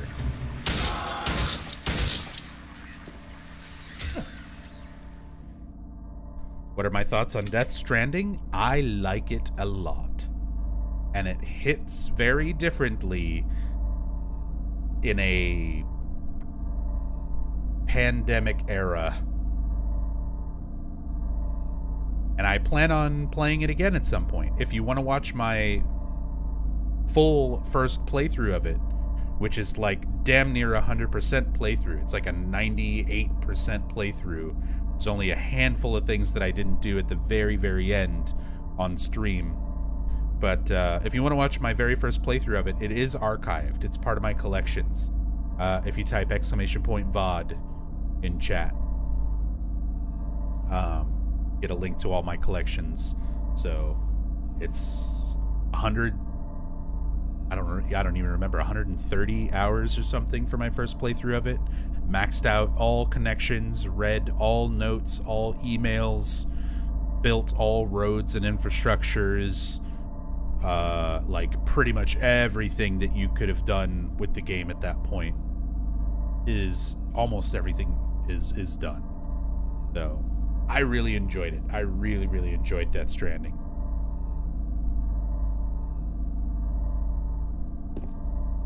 Will die on the hill that Death Stranding's an underrated gem, and it's a good game. I don't think that's that controversial of a hill. You don't have to die on it. I think, you know, if you're the type of person who's pretty patient and enjoys story-driven games that have longer pacing to them, you'll enjoy it.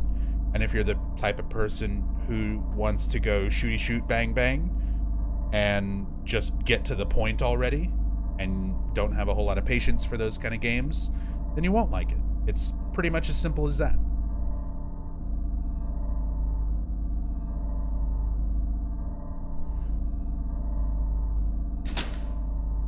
It's locked.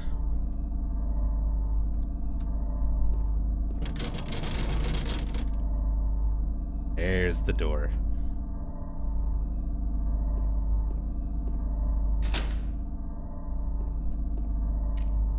I love it.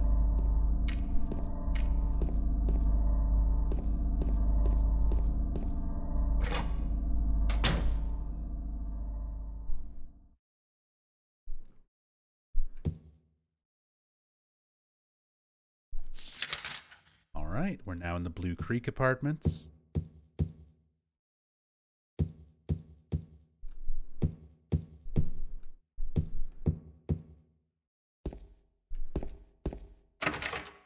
I can't open it.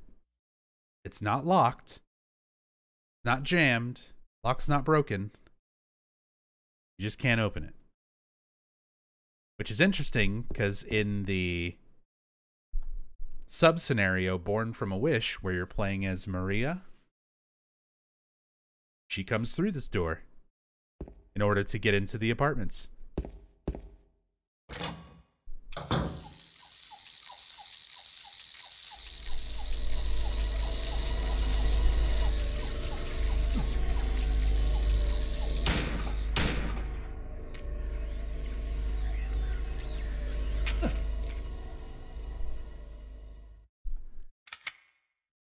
If the rumor's true about a PS5 version being done, I will absolutely rebuy it.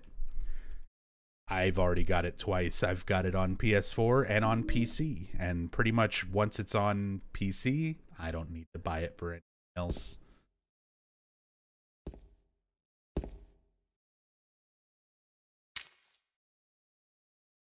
What are these weird sounds they're making? I don't know. The sounds that the creepers make, the little crawling bugs, I wish I knew what it was. It's so squeaky and like,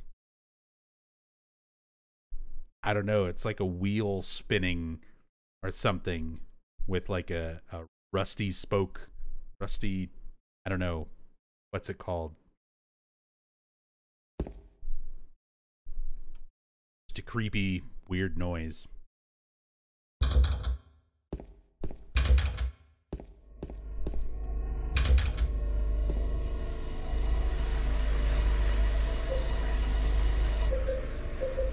Am I doing on things? 45. We're gonna get the chainsaw. Ow.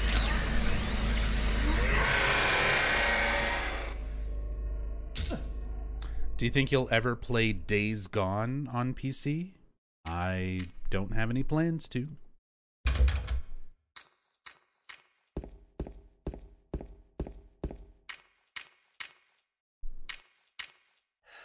Don't own it, don't plan on getting it. Doesn't mean I never will, but, you know, just no plans for it. All right. So, mentioned a little bit about kind of the symbolism and how the environments where we've been meeting other people, other characters, kind of reflects a little bit about them. Eddie with all the football paraphernalia and stuff next to him, the dead body in the sticking out of the fridge, him puking his guts out in the toilet. Angela talking about her family while she's looking for them in a cemetery. And now we're about to meet Angela once again in this very broken, you know, home apartment that, you know, a lot like the other apartments and things that we've been going through, but with a few more distinct, kind of noticeable, unique aspects to it that I think are worth pointing out.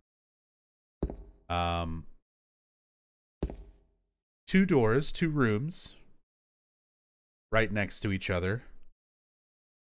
A somewhat clean white door compared to everything else around. A very beaten and battered and boarded up blue door with these purple and red stains on it, almost looking like bruises. And the comparison of these two right next to each other. And next to that bruised and battered door, a stuffed animal. Probably belonged to the kid that used to live here. And in this room, we're going to find Angela looking at a photo of her family. So, looking at all of this in the context of what we know about Angela's character. Just to give, you know, some backstory to those who don't know about Angela, Angela Orozco has been abused and sexually abused, physically beaten by her father and her brother for basically her whole life. She's supposed to be very recent high school graduate. Her actual age varies a little bit depending on what materials you look at, but are typically viewed as around 17 or 18, where she graduated high school. She'd lived this life of abuse. She tried to run away from home. Her father went out and found her, and it's described that she was dragged back home where he attempted to rape her, and she defended herself, stabbing and killing her father, and then running away and ending up in Silent Hill. Now, the actual details of all of these events and you know, stuff are a bit vague, but those elements of abuse show through a lot in the appearance of this sort of setup. The idea that it's been happening since she was a child, kind of implied with teddy bear laying down next to this very bruised looking door, and what would be sort of representative of like this clean door next to it, you know, that her parents didn't, you know, they only focused on caring for themselves and took all the punishment and everything out on Angela. And the way this whole cutscene is laid out cinematically is really interesting. There's a lot of things to focus on. Gate is making my voice cut out. Oh no. I'm sorry. I thought I had that all adjusted. I'll try to tweak it a little bit after this. But essentially, there's a lot to unpack with this scene, and a lot of things to kind of look at with the cinematic nature of it. There's going to be a very noticeable switch. I also just tend to pause when I'm thinking about what I'm going to say. It's not necessarily cutting out. Sometimes I'm just kind of stopping and thinking about my words. There's a very noticeable switch in attitude, the way that this whole scene is shot. How distant and sort of indifferent Angela is during this first part of the scene, while she's talking to James essentially through a mirror. They're looking at each other indirectly. And the tone of the scene shifts very much when she turns around and they start talking face to face. And then as they move closer to each other, we get to see things sort of really explode from Angela, showing how uncomfortable and how impacted she is by the abuse that she's suffered throughout her life. So this progression, this feeling of distance where Angela feels more comfortable, is getting slowly taken away from her over the progression of the scene. So things to look for when you go through and watch this.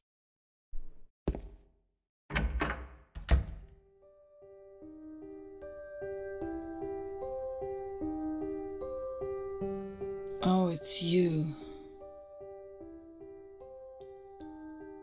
Yeah, I'm James. Angela. Angela, okay. I don't know what you're planning, but there's always another way. Really?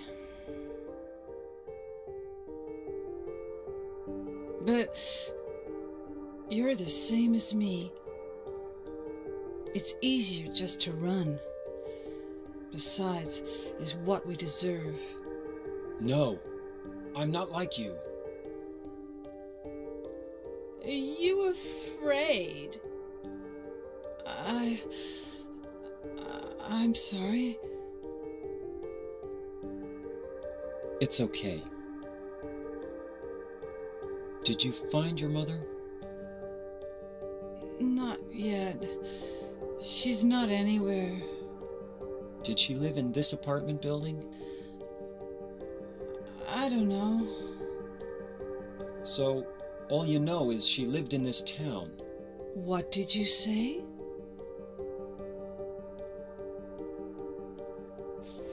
How do you know that? Well, I just figured, 'cause this is where you're looking for her. How else would I know? Yeah. Am I right? I'm so tired. So, why did you come to this town anyway? I'm sorry. Did you find the person you're looking for? Not yet. Her name's Mary. She's my wife. I'm sorry. It's okay. Anyway, she's dead. I don't know why I think she's here. She's dead? Don't worry. I'm not crazy. At least, I don't think so. I've got to find my mama. Should I go with you? This town's dangerous. Now I know what you meant back there in the cemetery. I'll be okay by myself. Besides, I'd just slow you down. What about that? Will you hold it for me? Sure. No problem. If I kept it, I'm not sure what I might do. No! Oh, I'm sorry. I've been bad. Please don't.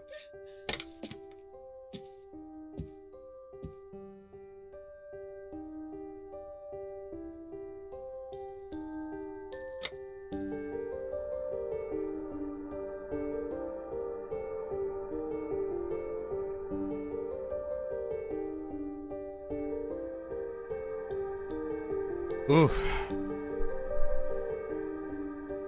Yeah, these scenes with Angela. Just the whole tone of this with the music and the progression of Angela's mood throughout it. James's sort of weird ways of talking there. I'm not crazy. It's like, try to sound a little crazier when you say that. You know, there's so much to all this. Dealing with, you know, Angela's abuse and how they reflect that through her character, through her voice, through her mannerisms. Hey, Sexy Scorpio, trigger warning. I mean, it's a game that's had very specific themes since 2001. I can only do so much. If you're sensitive to themes of abuse, definitely don't want to watch Silent Hill 2. Or Silent Hill in general, really. But, yeah, there's so much to really take away from that scene with how these two interact. And how Angela, you know, responds to James. She's almost, you know, kind of trusting him and talking to him and feeling okay, but at the same time, she just flips on a dime, and that moment that James reaches towards her,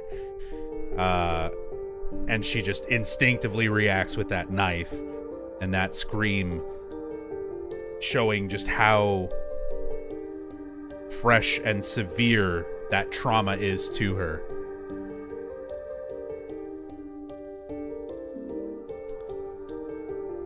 And in this room we find our final coin. The prisoner coin. This prisoner looks like a woman.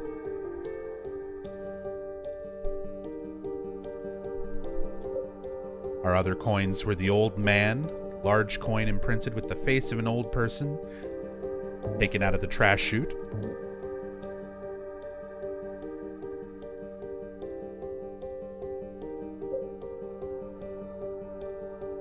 And the large coin imprinted with the snake found in the pool with no water. I know, I love the inventory item upgrades for the enhanced edition. They look so good. We also take Angela's knife. Well, she leaves it behind so that we can pick it up here. Angela's knife. A knife from Angela. I don't plan on using this as a weapon. The blade is stained with something red.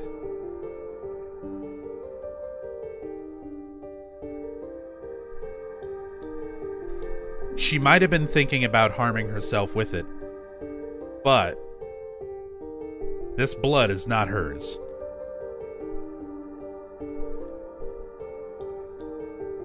But we'll get into that in more detail when we get there, much further down the line. For now, we'll have some other things to look at. Now we're treated to that deep, bassy rumble again after picking up the coin and the knife. And Angela leaves. Oof.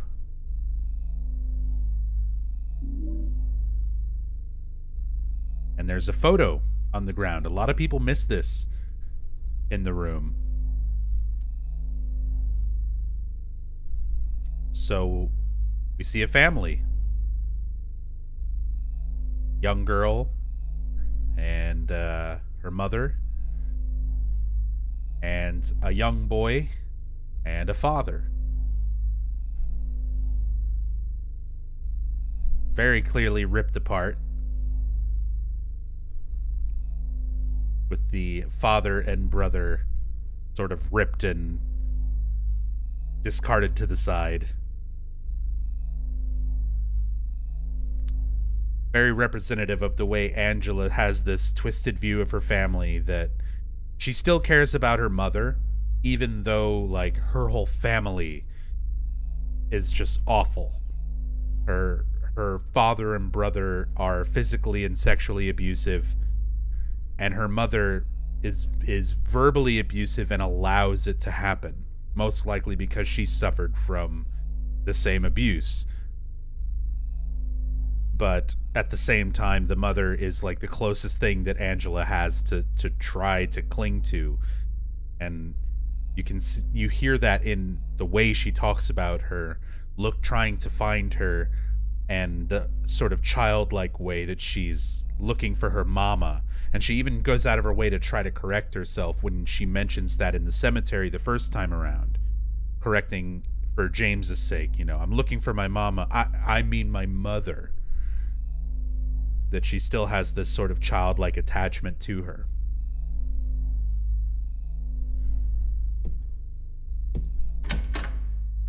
She says, I've been bad in the cutscene. What does that mean? It means she stabbed her father and possibly her other family members to death. At the very least, her father is confirmed. The others are just sort of implied. In defense, of course, but she killed them.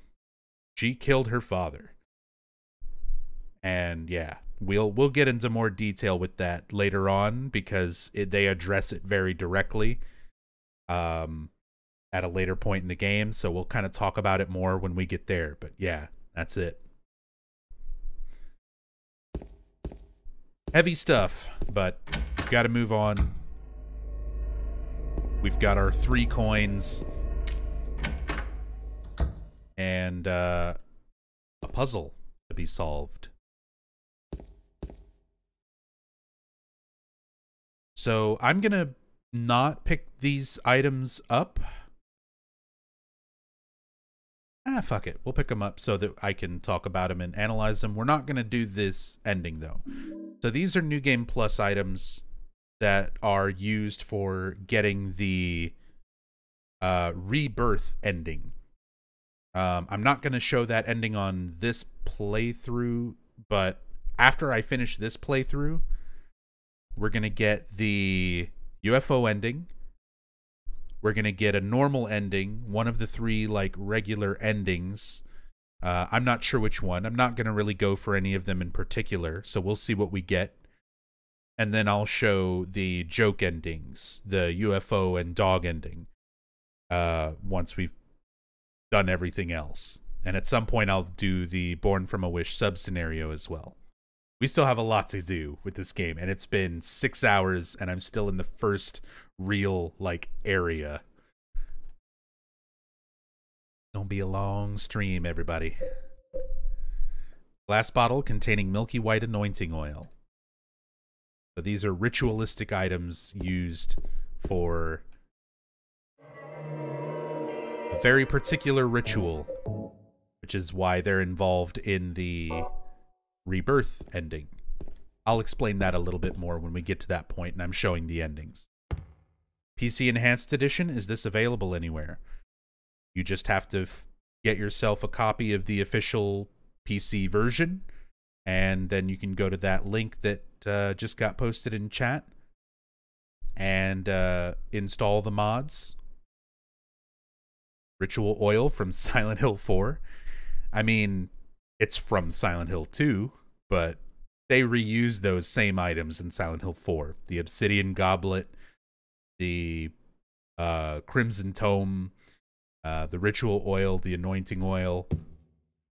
It's the same stuff. Same items that they reuse for 4. So we've got our 3 coins. And yeah, Queen, we're missing 2 coins. So I was talking about that before, where like some puzzles kind of overthink them and makes them a lot more difficult than they need to be. This puzzle, when I very first played Silent Hill 2 way back in the day, 20 years ago, almost, there was my time getting to this puzzle, and you find this desk with 5 slots, and I looked all over the apartments over and over, and I just only could find 3 coins. And I was like, what the hell? Like, where are these other 2 coins? And it wasn't until I actually took the time to figure out the puzzle, which took me longer than it really should have, to realize, like, oh, some of the slots are supposed to be empty.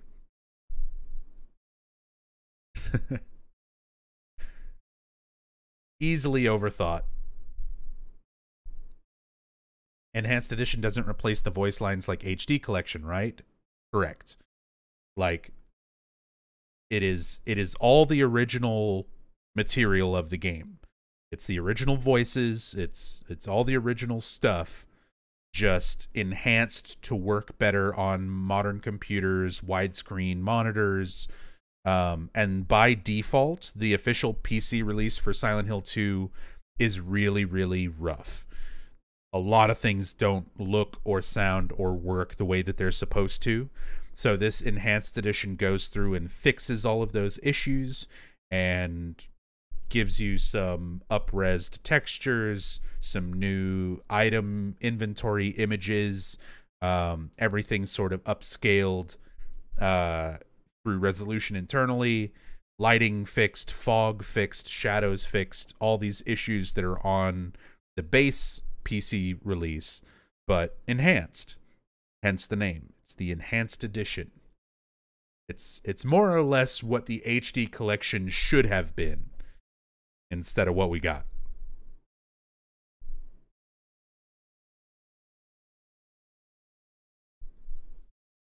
There's something written on the desk. First lies the seat of he who is peerless, silent and empty, heartless and fearless. Beside him sits one who knows the place of the servant is next to the throne. Dozens of feet, yet not a single toe. The one that is hidden beside him doth go, seducer of dreams, creature of Hades, lying further from man and closer to lady. Man and woman, seeing all, heedless to the raven's call. Silent and hidden, the two may be. They be not there for you to see. Return them to whence they would be, and blessing shall descend on thee. I speak thus with the North Star behind me. The birth of the sun is the start of the story. There's a line of 5 one-inch round depressions set into the table. Seeing this line of the 5 holes in the desk is what made me think, back when I very first played this game, like, oh, I need 5 coins. Whoops. Silent and hidden, the two may be, they be not there for you to see. Didn't pick up on the fact that that's supposed to mean you leave 2 of them empty. Twilight 213, thank you so much for the Prime sub. Appreciate the support. Enjoy the emotes. Enjoy your stay. Thank you so much. So we have the snake coin. We have the old man coin. We have the prisoner coin. We've got a puzzle to solve, but there's also a very interesting Easter egg here that I love to discuss. So give me a moment to set up this text file. I really should just keep this saved somewhere so I don't have to redo it every time. But it's also kind of fun to go through and just do it live.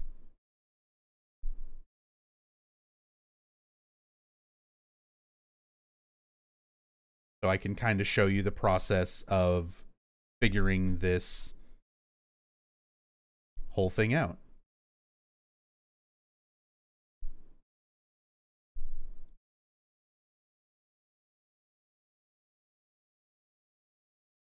I might need to make that a bit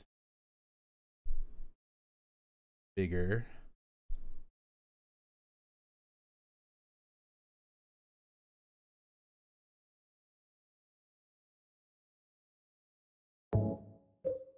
That cover when we examine the coin.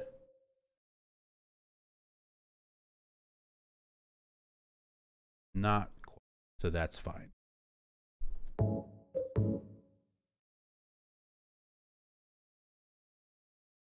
So we're going to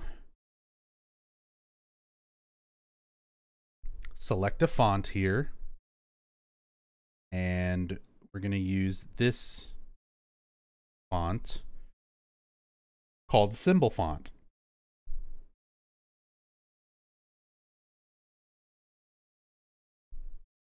And we're going to type out in symbol font the Easter egg, which is the lettering we see around the edges of the coin.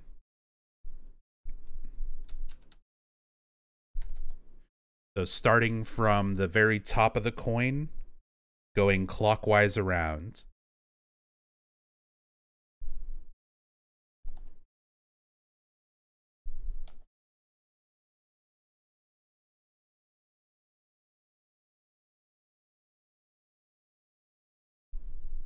We have that.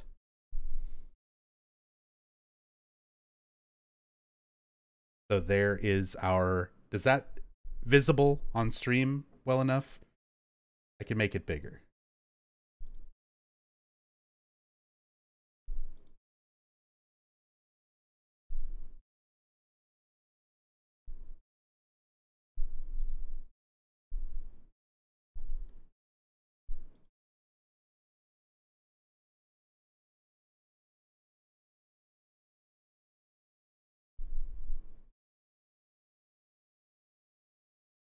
Looking it over. I believe that's it. Okay.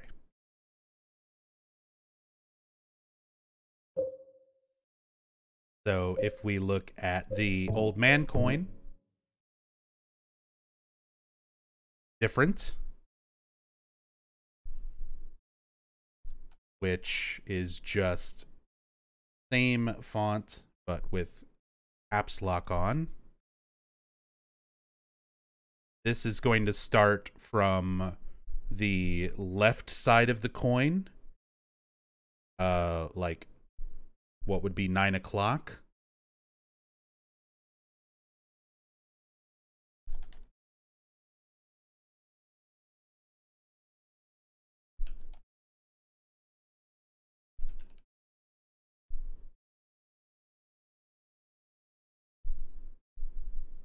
Oh, why doesn't that one show correctly?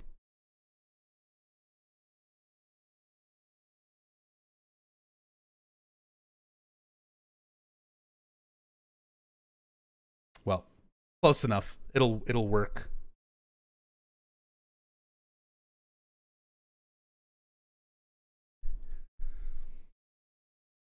And if you look at the snake coin, it's the same writing as the old man coin. So these two, the writing is all identical.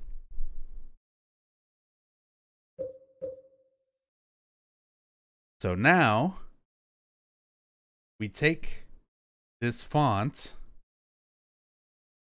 and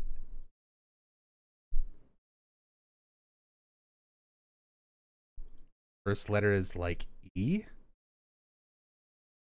I mean, E will just look like E. And I know what this is supposed to translate to, and it's definitely Zate. I'm just not sure why the Z is not showing correctly on this font setting. But it's close enough for people to get the gist of it. So we're going to take this writing.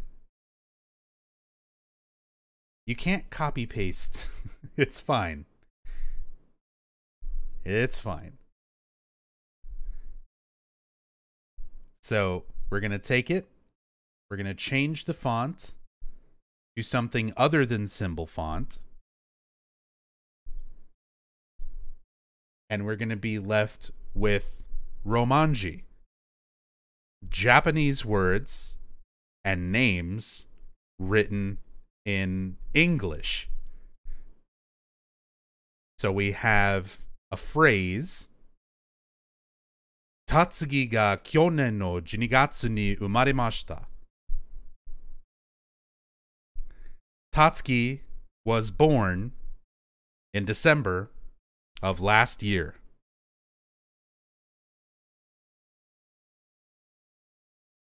So this is a little bit of a shout out to somebody most likely on the development team who had a son named Tatsuki. Most likely around 2000 or so during the game's development. So just a little shout out for Tatsuki. Tatsuki ga kyonen no 12月に生まれました. And next is a short word with a list of names. So first, a little bit with Tugiha. So the Japanese character for tu can be translated into Romanji two different ways. It can be tu, or it can be tsu. And in this case, it's just a slight variant of the translation. So, for the sake of the overall translation, it is tsu. Ha can also be written in one of two different ways. It can be ha, or it can be wa. In this case, to get the word that they're going for, it would be written out as the alternative wa. Tsugiwa, which is sort of like up next is. It's a word used to precede a list of names or things, which is exactly what this is, a list of names.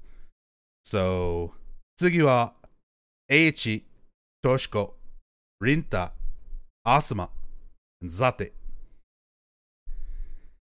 These are all members of the development team. The most important of these names, the most notable, is Eiichi. Eiichi Ito is the item designer and menu UI designer for Silent Hill 2. So the coins were designed by Eiichi Ito. So he most likely is the one responsible for this Easter egg. A little list of the people who made the items and worked on his team. And a little shout out for Tatsuki, who was born in December of last year.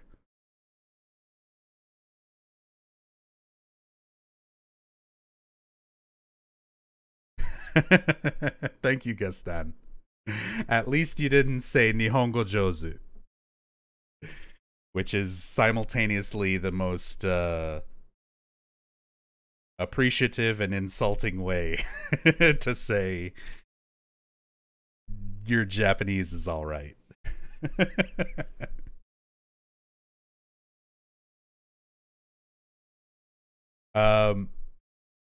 But yeah, cool Easter egg, right? Really, really interesting Easter egg. I always loved this one. There's so many, like, just the layers of kind of figuring it out.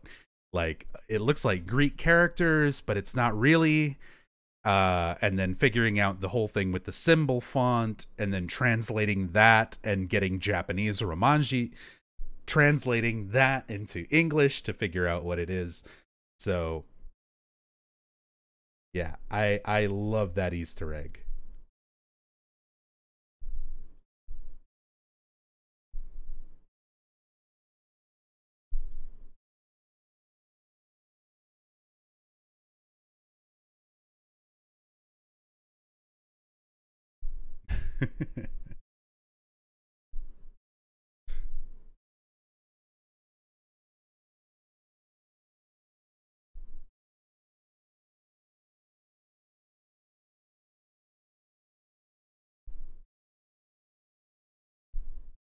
Mind friggin' blown. Can't really recall if the writing is easily visible in the OG PS2 version. It is. It's definitely not as clear as it looks in the enhanced edition, but it is definitely still legible enough to do that same translation.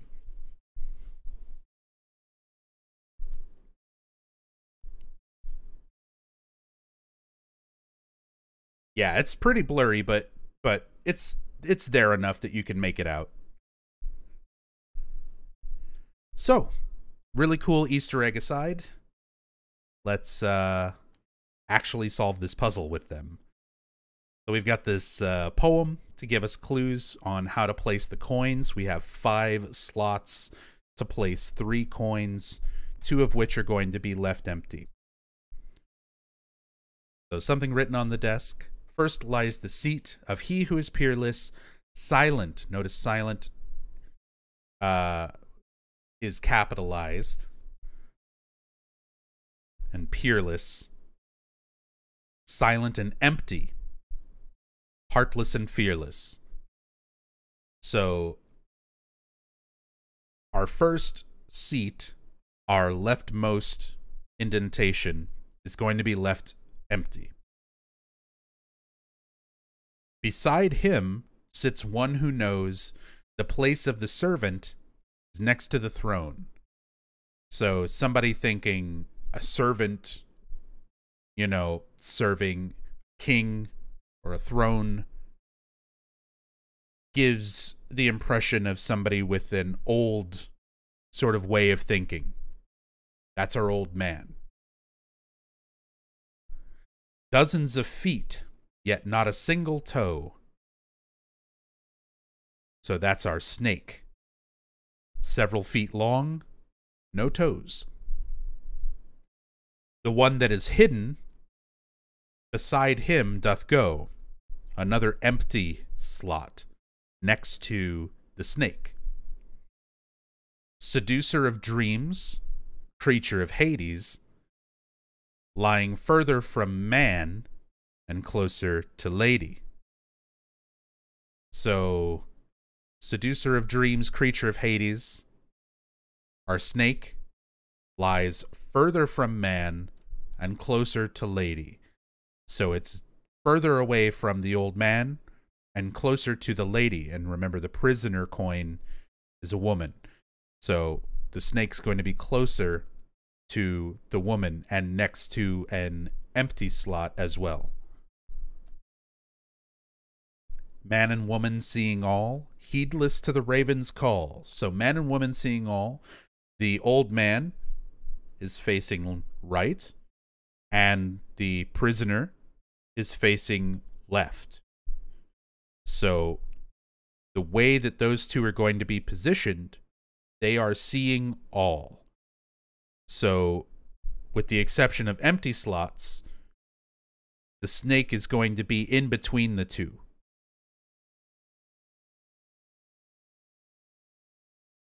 Silent and hidden the two may be, they be not there for you to see, an extra line to give you the idea that the phrases referring to silent and hidden, which were capitalized previously, refer to invisible or empty coin slots. Return them to whence they would be, and blessings shall descend on thee. Put the coins where they're supposed to go, and you will solve the puzzle. I speak thus with the North Star behind me. The birth of the sun is the start of the story. So if you're not sure if you're figuring this out from left to right or right to left or whatever, North Star behind you, meaning you would be facing south.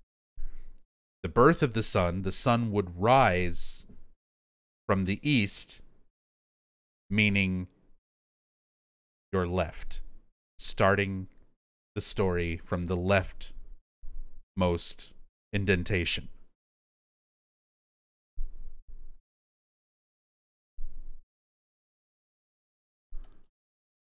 So, first slot, silent and hidden. Second slot, old man, old ways of thinking. Man and woman seeing all, heedless to the raven's call. So she has to be all the way over, so they are facing each other, seeing all. Dozens of feet, not a single toe. Further from man and closer to lady.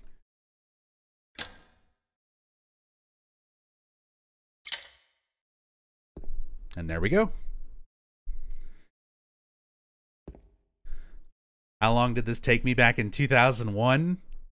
Shit, I wish I knew. I wish I knew. Probably as long as it took Dave to open that safe. Probably like 6 hours. Maybe more if we include the amount of time I spent looking for 2 coins that didn't exist. And this gives us the Linehouse key. A reference to Adrian Lyne, the director of Jacob's Ladder.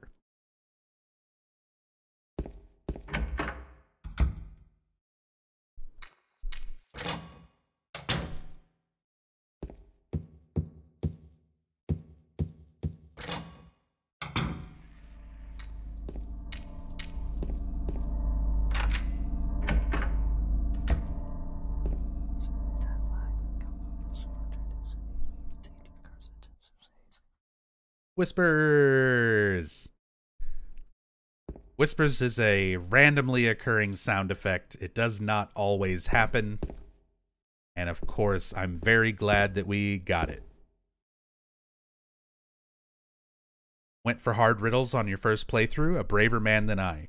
See, by the time Silent Hill 2 had come out, I was a big horror fan, like from a young age. So I'd already played, there was what, 4 Resident Evil games by that point? When was Code Veronica? That was around, I had it on Dreamcast, probably like 99, 2000. God, when was that?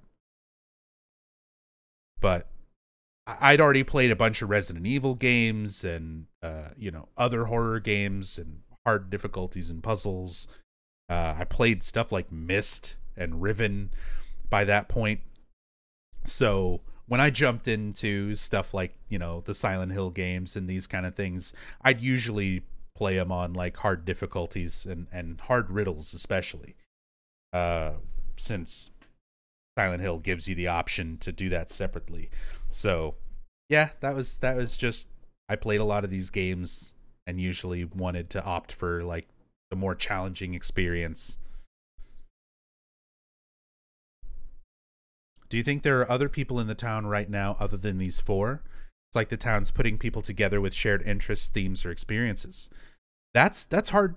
That's really hard to say, because so much of this game is based on perception, and 99% of the game we only see through James's eyes. And that is very unreliable. We don't know if there are supposedly more people, if the town's really as abandoned as it seems. It seems to be empty and abandoned to Laura, and she seems to have the most realistic view of what the town is. So I don't think so. I think it's only James, Eddie, Angela, and Laura, but there's nothing to really make that concrete evidence.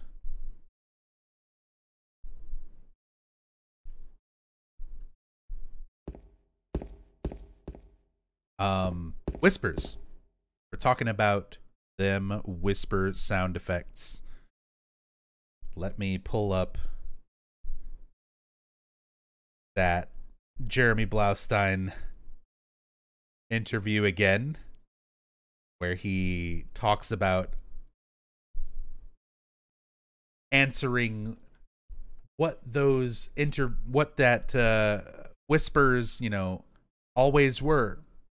His most commonly asked questions about the Silent Hill series.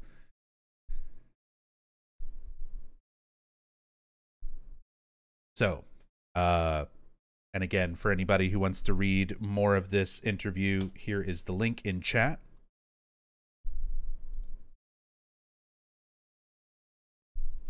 So, with Blaustein having such a direct influence on the game, I thought it time to clear up a few questions which fans of the series have been asking over the years.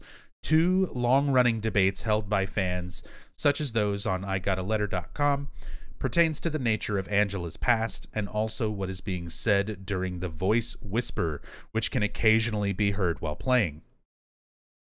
Blaustein stated categorically that the abuse Angela is speculated to have endured at the hands of her father did indeed occur as part of Silent Hill 2's backstory. He explained, "This is an easy issue to clear up. From the very earliest conversations that I was in on, the pre-script writing meeting, the team had the intention of including incest and sexual abuse in one of the characters' backgrounds. They wanted, remember, to get at the very heart, or maybe I should say edge, of psychological pain. So we all knew precisely what we wanted with Angela in terms of her dialogue on paper and as performed. As you can see, it is also well reflected in her appearance. We thought about it all the time, in every scene. Just watch the scenes again. She gets physically ill when she thinks about her experience. It seems clearly depicted if you know what you are looking for." As for the whisper, I am pretty sure it's just a little loop of one of the actors doing what we called at the time butsubutsu, or hitorigoto, mumbling or talking to yourself in the recording booth. I think they just snipped a loop and added some reverb. The Japanese sound guys would not have known what he was saying either, if I'm right, because it was just unscripted ad-lib. So that's what Jeremy said about those whispers.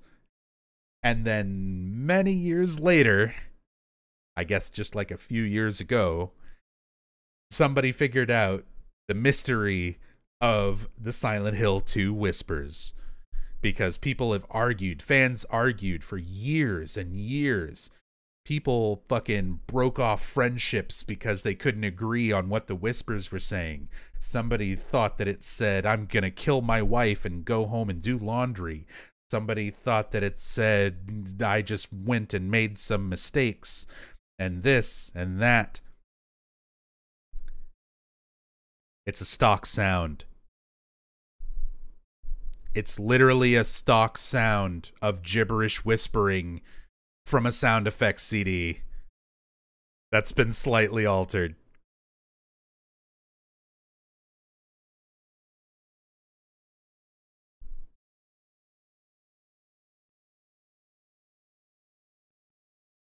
Years.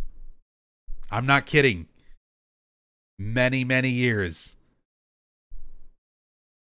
And a lot of arguments between Silent Hill fans over those whispers.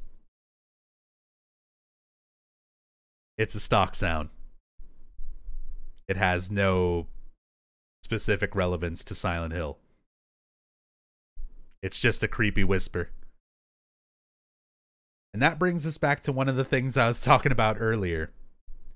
Sometimes there's an Easter egg hidden in Japanese, hidden in a font, in a very hard to read bit of text around an item in your inventory, and it's really something there to think about. And sometimes a creepy whisper is just a creepy whisper, and you really shouldn't think too hard about it.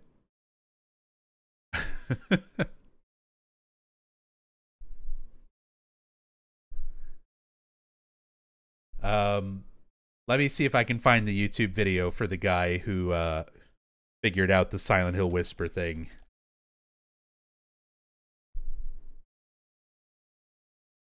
Yeah, that's Retel Factor on YouTube. This was just from 2019. So, very recently that this was figured out. But there's the link to the video if you want to check out a bit of backstory on the whisper and where it actually comes from and a little more information about it. But yeah. Yep. There you go.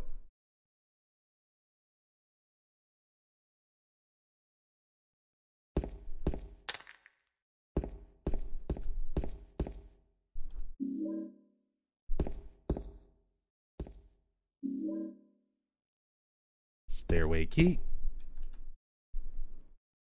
How can you just sit there eating pizza? Whisper, whisper.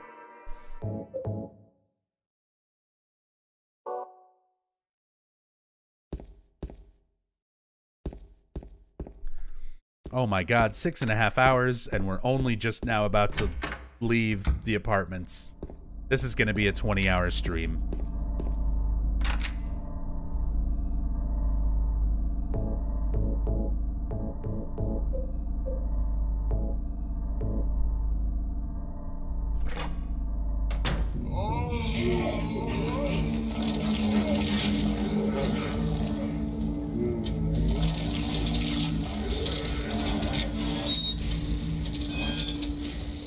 Remember what Ito said, he's not fucking.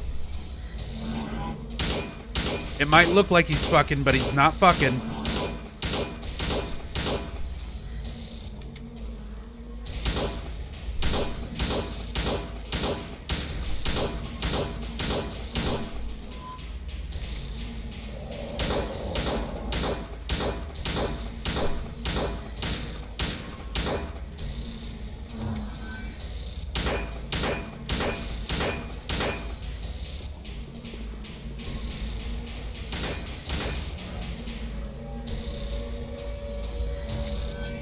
Here we go.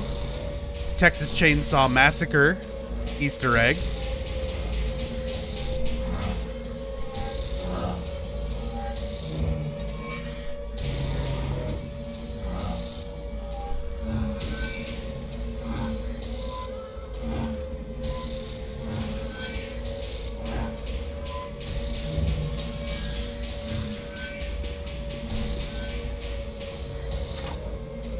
Hey, Rachel. Morning. Predicted 20 hours yesterday. I know how you are. You do. And I mean, you're right.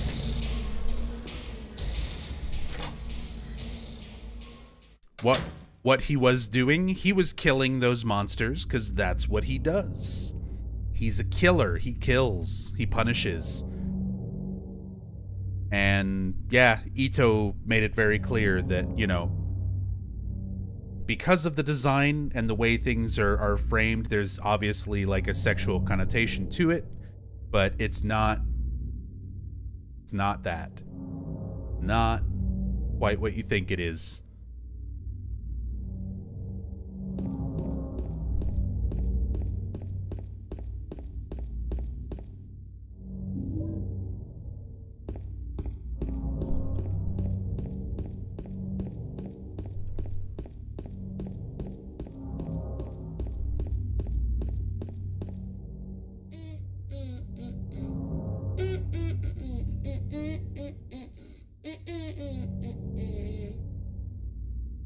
You! It was you, wasn't it? You're the one who stepped on my hand. I don't know. Maybe I did.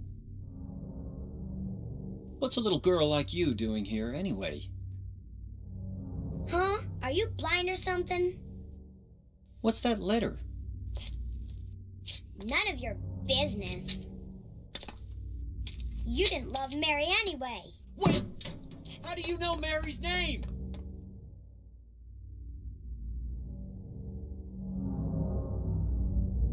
How indeed.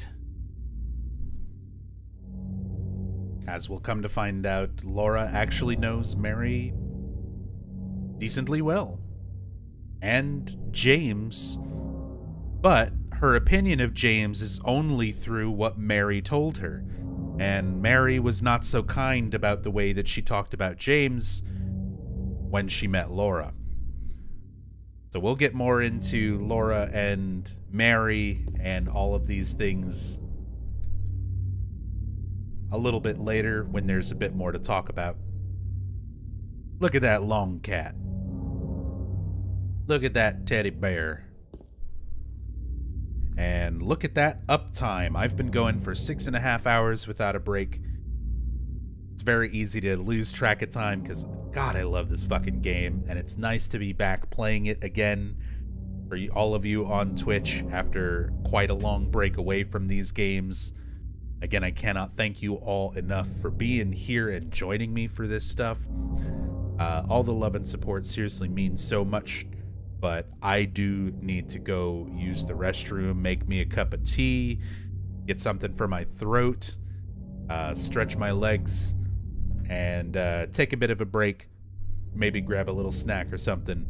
So I'm going to take a couple minutes away, but I will be back in a little bit, and we will continue on with Silent Hill 2.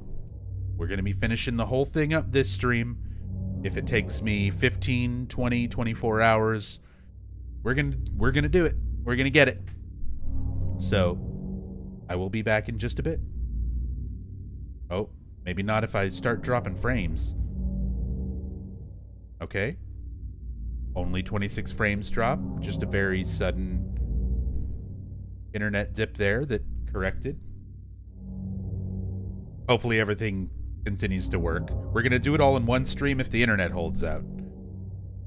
But yeah, back in a bit.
Brothers! I'm back with tea.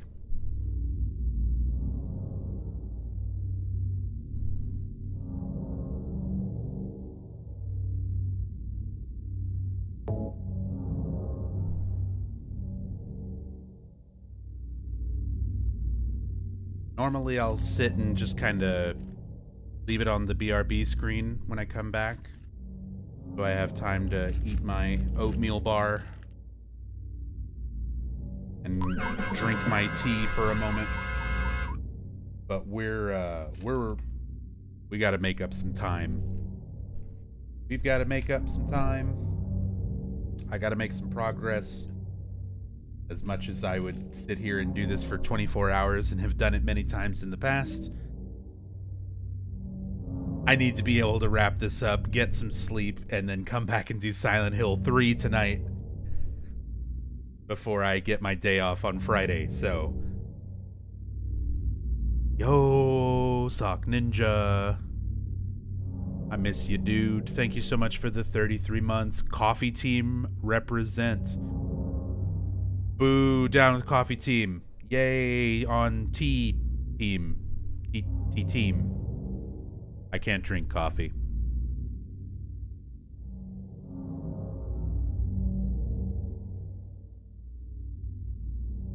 Thank you so much for the love and support. I miss you, dude.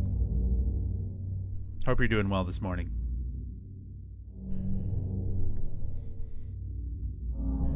Can you drink milk tea?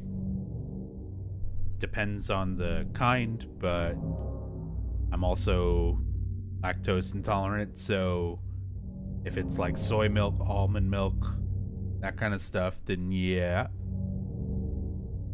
But yeah, I've got a coffee allergy. It's not a caffeine allergy because sodas and other caffeine things don't really mess with me, but coffee fucks my shit up. Like, my body hates it.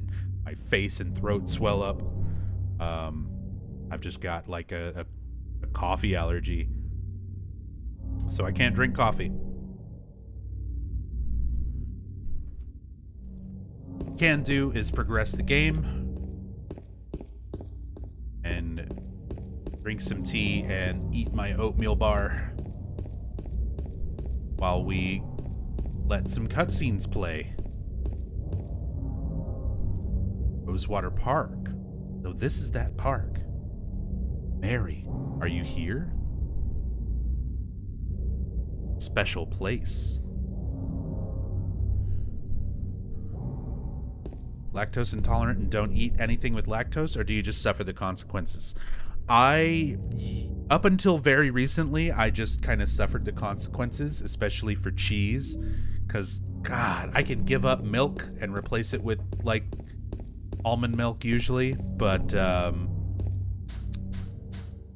cheese was just too hard to give up, so I was like, I'll deal with the consequences in order to eat cheese.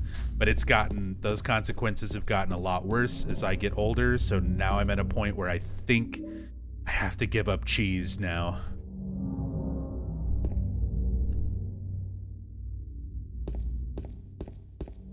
Very sad. Mary?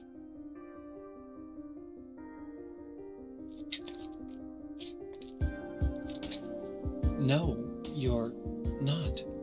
Do I look like your girlfriend? No, my late wife. I can't believe it.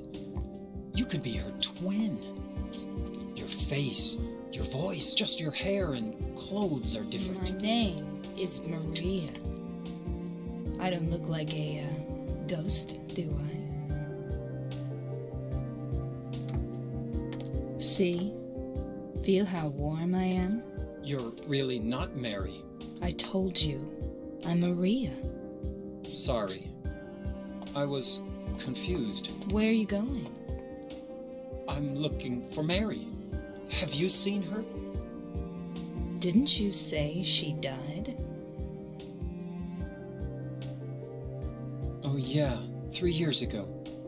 But I got a letter from her. She says she was waiting in our special place. And that's here? Anyway, I haven't seen her. Is this your only special place?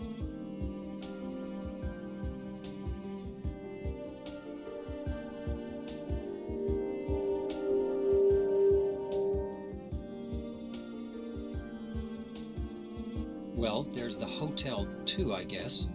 The one on the lake? I wonder if it's still there. The Lakeview Hotel? Yeah, it's still there.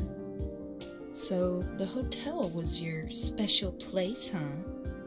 I'll bet it was. Don't get so mad. I was just joking. Anyway, it's not that way. It's this way.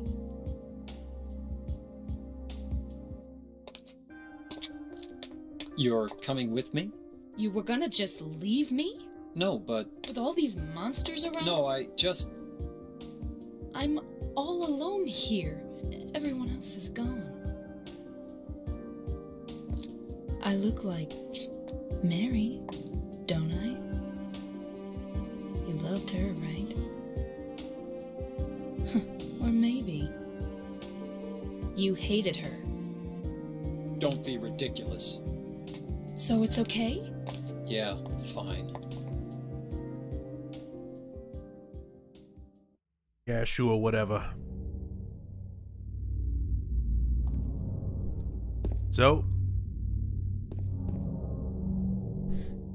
we finally meet Maria. Maria. So, Maria has been just created by the town. She's a manifestation. She was born from a wish, which is the name of the sub-scenario, where you play as Maria and sort of get definitive proof of what I think the main scenario already shows well enough. I was always a little disappointed with the sub-scenario being focused on Maria. It's not bad, but I would have much rather had a sub-scenario going more into detail with Angela or Eddie or Laura. I find them all much more interesting characters compared to Maria, and I said I feel like there's enough things in the main scenario that kind of cover what Maria is to James and what she is in reality, which is a manifestation. So she is created by the town from James's mind. So he loves his wife Mary. He wishes he could see her again, but not the way she was. She was very sick. She was very reserved. And James wanted a sexier, spicier version of Maria, or of Mary. And so Maria is created from that subconscious wish of James. Also, interesting to point out, it's already been mentioned in chat, but she is very much based on Christina Aguilera. Christina Aguilera. As she appeared in 1999 or so for the Teen Choice Awards.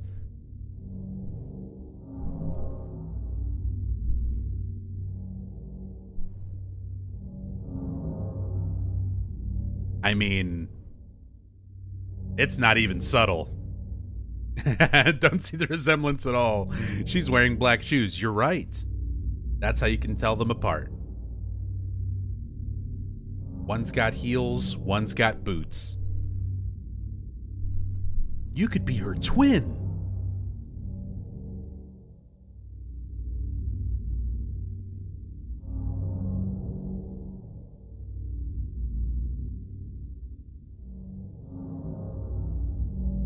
So, very, very interesting.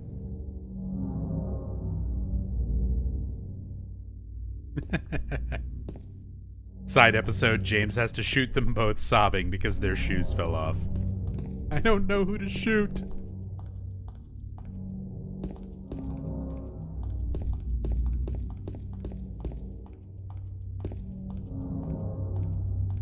Guess it's kind of cool to see how town manifestations work in the sub scenario, with how Maria doesn't really know what's going on.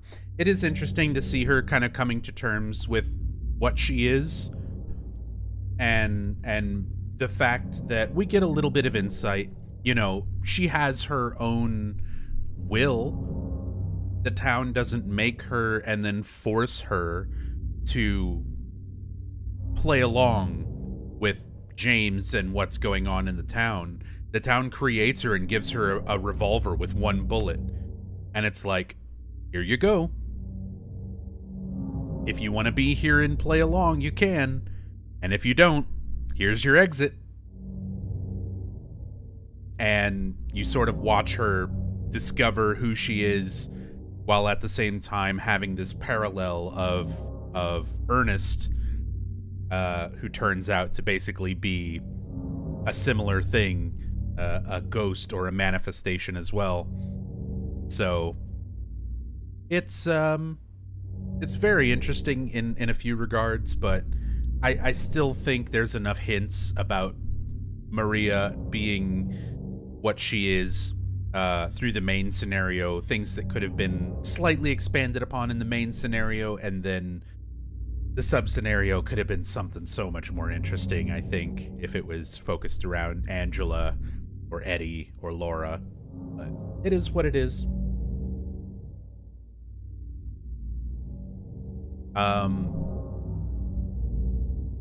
Somebody asked question. Hey, what's up, Luke Cage?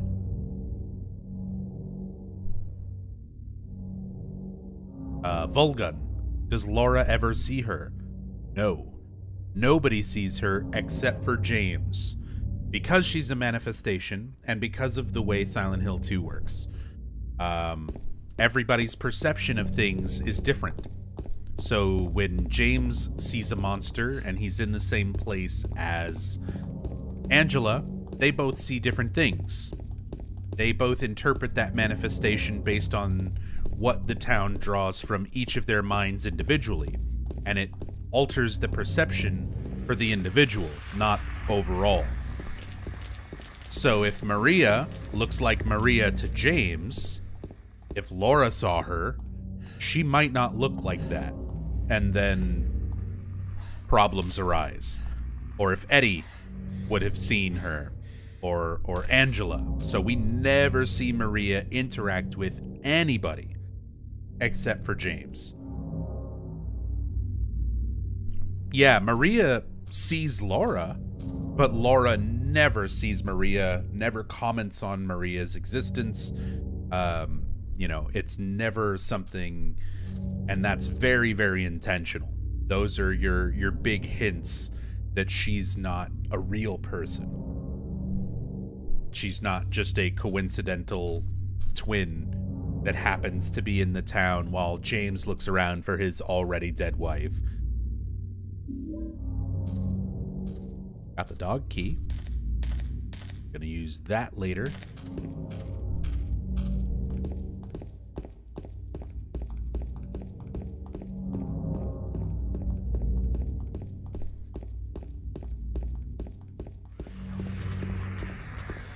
Eddie's van.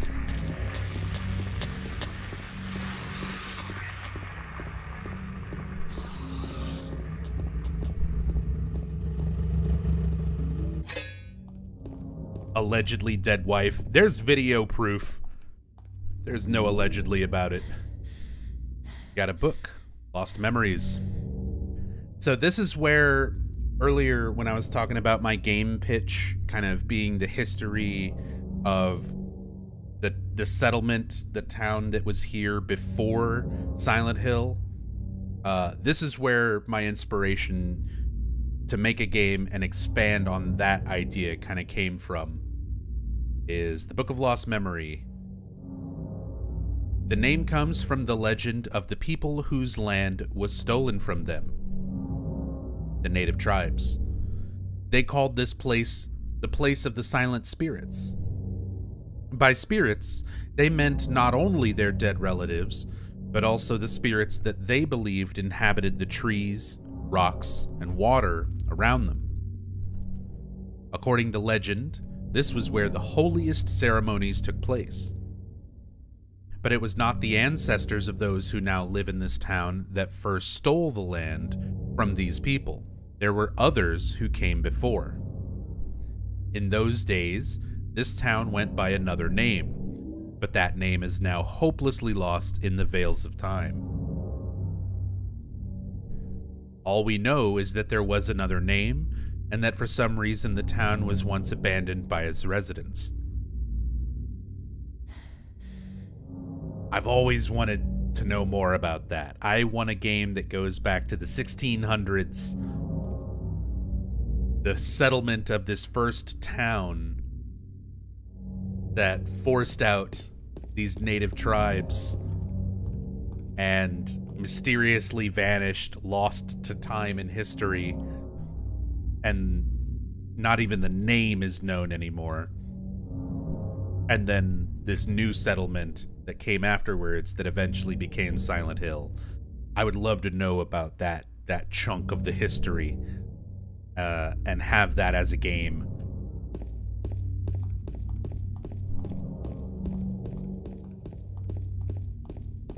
Time to go bowling.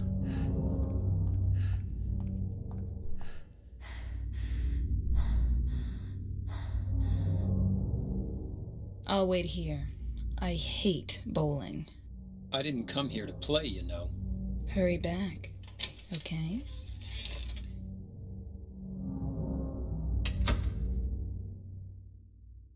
If James and Angela see different versions of the abstract daddy, then what do you think Angela sees, considering her mind is significantly more warped than James's? I don't think it has to do with how warped your mind is. I think it has to do with what the town draws from your mind and what their deep traumas are.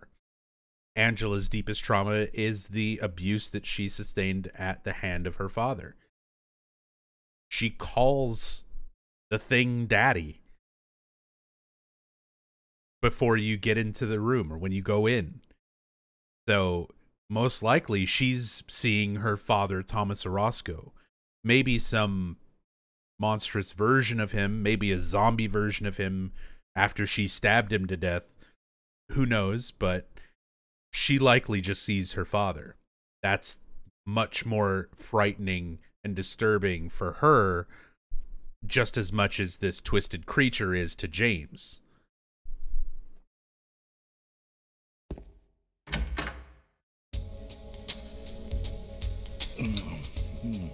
So what'd you do? Robbery? Murder? Nah, nothing like that. Huh, you're just a gutless fatso. What'd you have to say that for? I thought you said the cops were after you. No, I just ran because I was scared. I don't know what the cops are doing. But if you did something bad, why don't you just say you were sorry? Well, I guess I run away a lot too. It's no good. They wouldn't listen. Nobody will ever forgive me.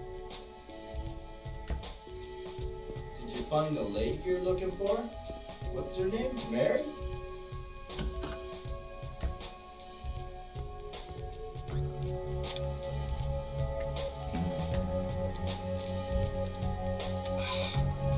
Eddie?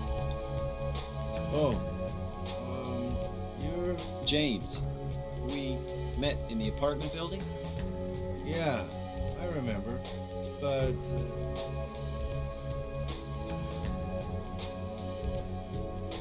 Are you alone here, Eddie? No.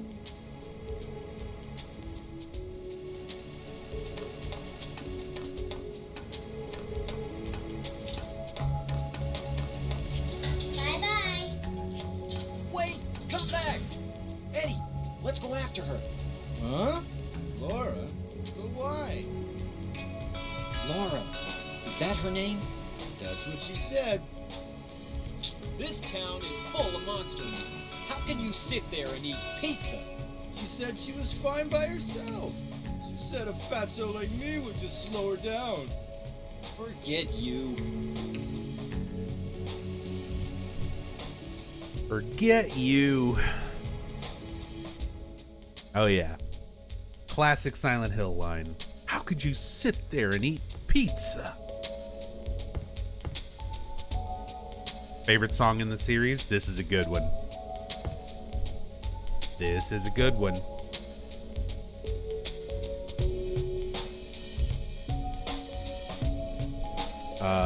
Alone in the Town. I used to use this one for some AFK screens and stuff. Starting soon screens.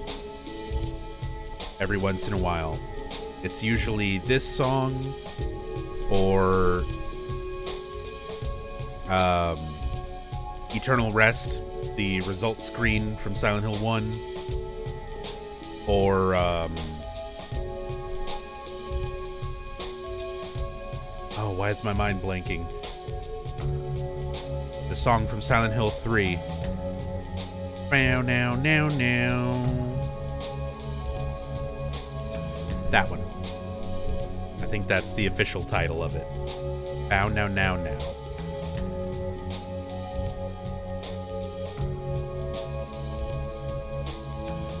End of Small Sanctuary. Thank you, Gaddafi.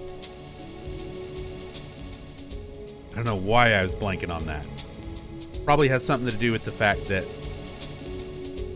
I have not slept a whole lot, and I've been up streaming a whole lot the last day and a half, going on 2 days now.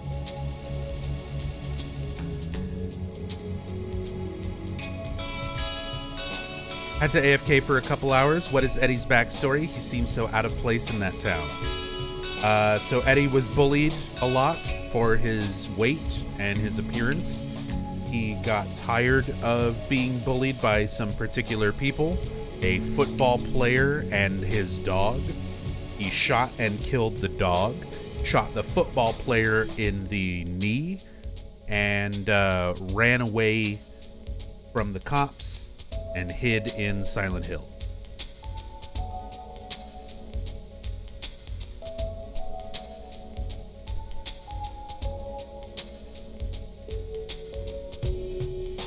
Who is that girl, anyhow? I don't know. All I know is her name. I swear. Yeah, sometimes his hand and the slice of pizza will go out of sync, and you'll see the pizza slice float up to his mouth.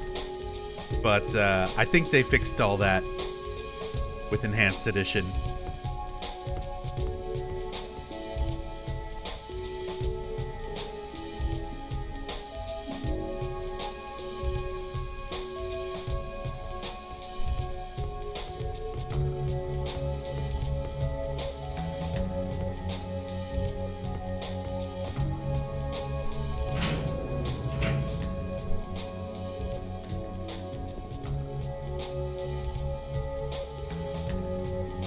Gotta work while you're doing this? Ah, sorry, Ray.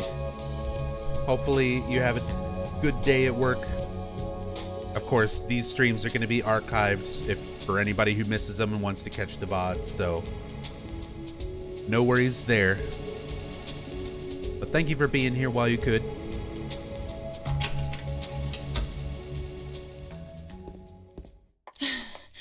Did a little girl run out of here? Yeah, she was too fast for me. Aren't you gonna go after her?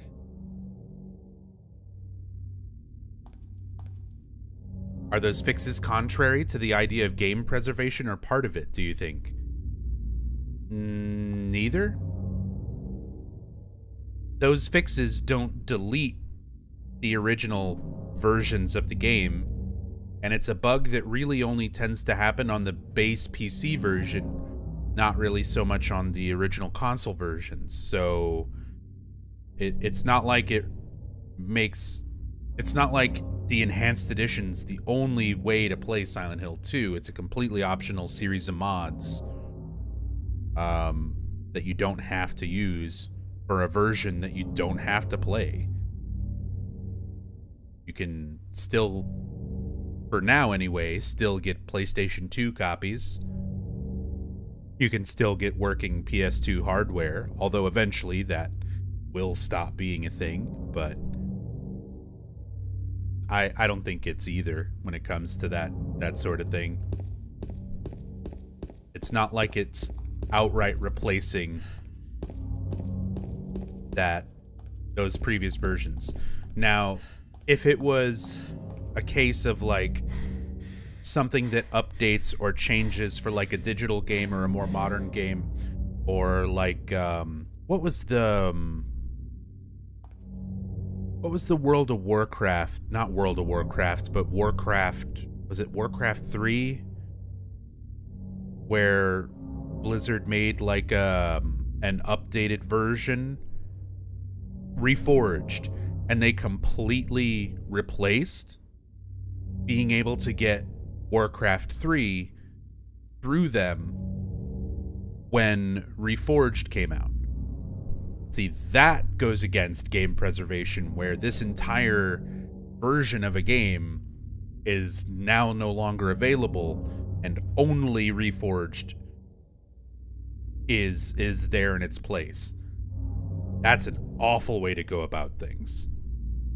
It kind of happens a little bit with Silent Hill, where, you know, if you want to play Silent Hill 2 and Silent Hill 3,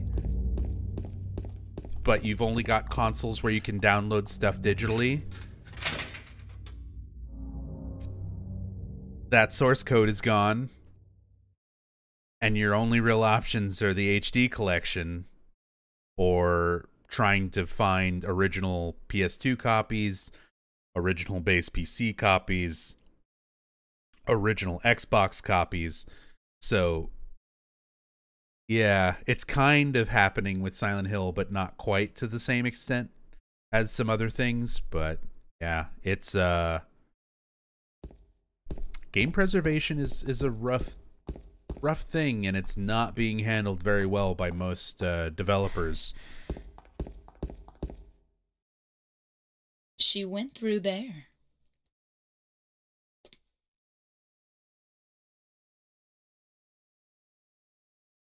Is there any other way? Yeah, there is. Right through there.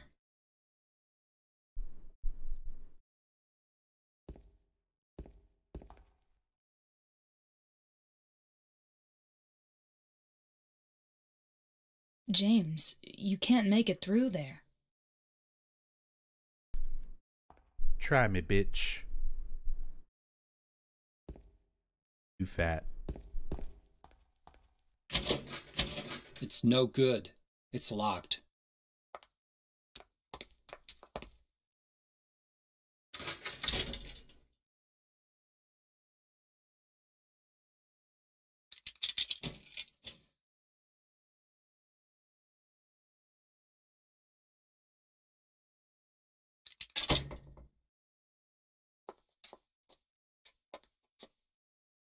Do you think Laura's possibly a manifestation of Silent Hill? No.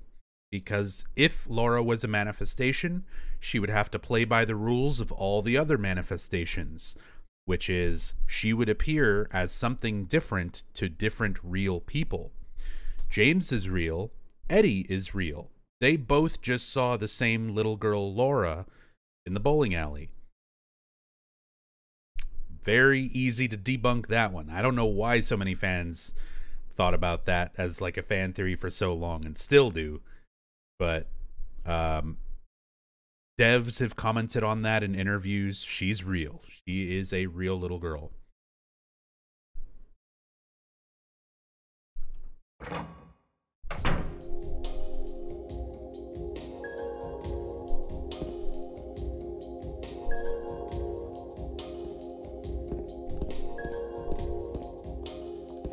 So I mentioned earlier, there's a little bit of text here, some backstory referencing James's alcoholism. And I brought this up during the apartments with the canned juice, how I've got a crazy personal theory about the juice possibly at one time being alcohol, and James throwing it into the garbage was a symbolic thing, but it got changed to juice at somewhere, and, you know, no, I have no proof of this being a thing. It's just my own personal crazy theory, because it makes sense to me, damn it. But this is why it makes sense to me. They took the time to put this dialogue here. Liquor bottles. I don't need that right now. It's not that I don't drink. In fact, I drink a fair bit. To get away from the pain, the loneliness. But the drinking never changes anything. Anyway, I don't need it now. There's something that I have to do. In the context of that, drinking to get away from the pain and the loneliness, that's all because of his relationship with Mary, her deteriorating health, leaving her at the hospital, going home alone, trying to forget, deal with it by taking that edge off, blurring reality through drinking. And now he's like, I don't need it. This is not the time for it. I've got something else to do, something else to focus on. In that sort of context, the idea of him being in the apartments, finding alcohol, and instead throwing it into the garbage as a means of progression makes a lot more sense than a random 6-pack of juice that you just throw into the garbage to get a coin with no real context or sort of symbolism behind it.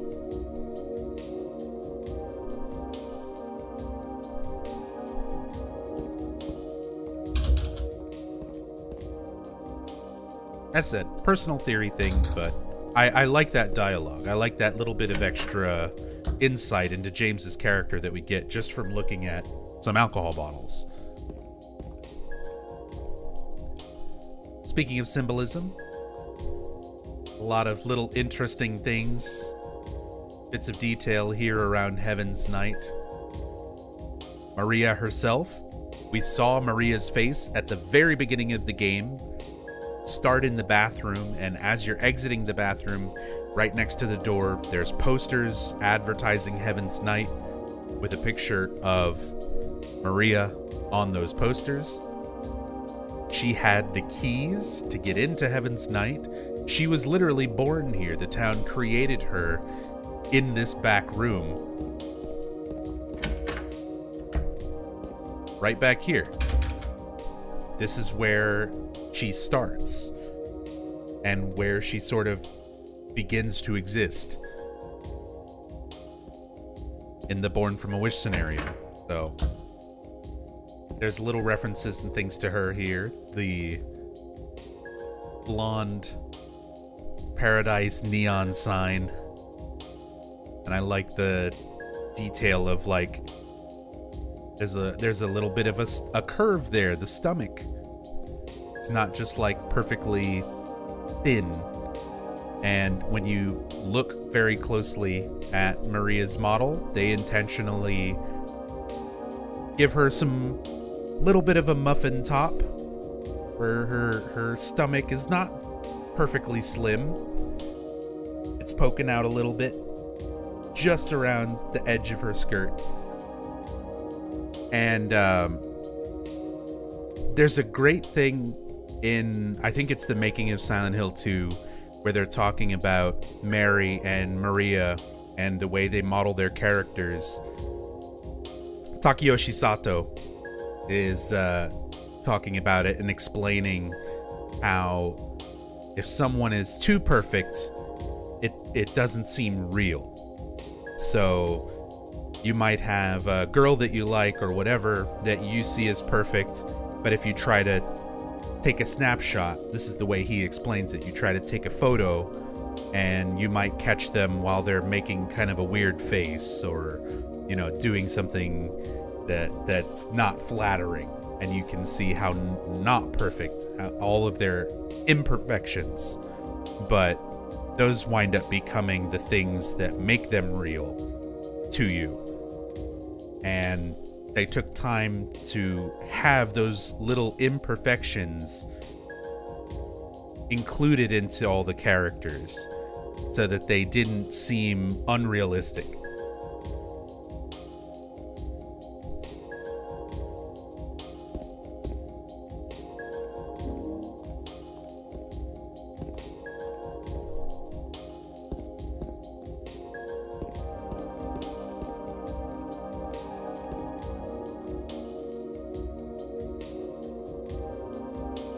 Of course, the Heaven's Night sign. For anybody who's been on Twitter, especially if you follow Kemi Rowe, it's been going around. There's a shop that does neon signs that's been making the Heaven's Night sign, and it's very, very well done.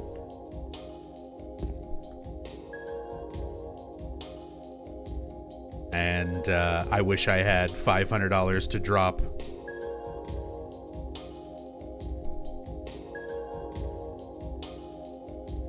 Wait a minute. I feel like I recognize this.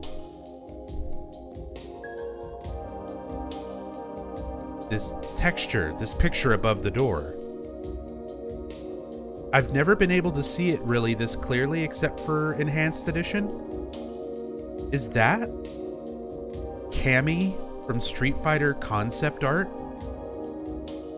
I swear I've got a Street Fighter art book, and that looks like a page out of it with Cammy's concept art.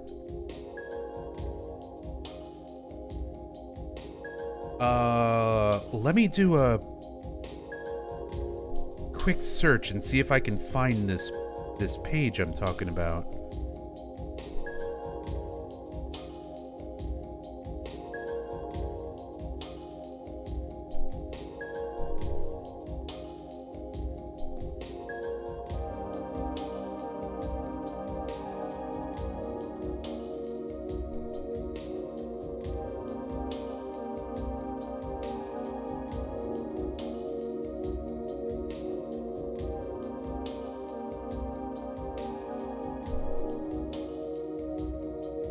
It is.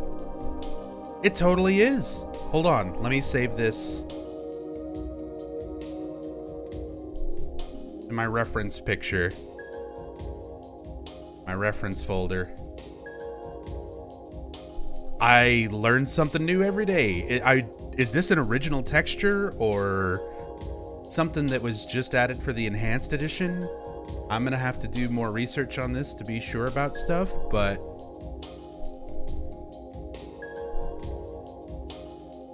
let me pull this up and we'll compare.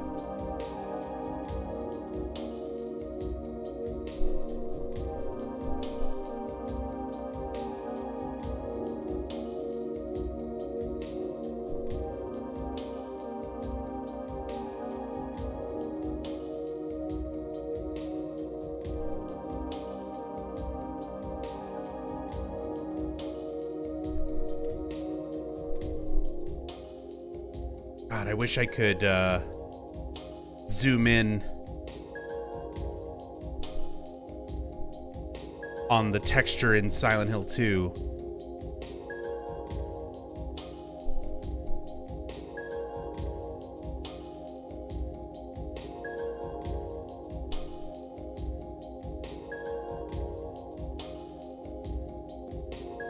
So it's like put together a little bit differently to fit in that texture.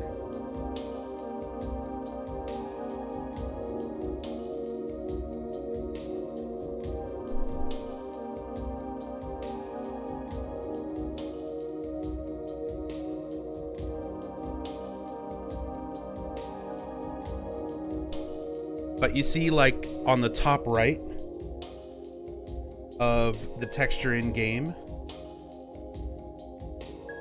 trying to find a good spot for this.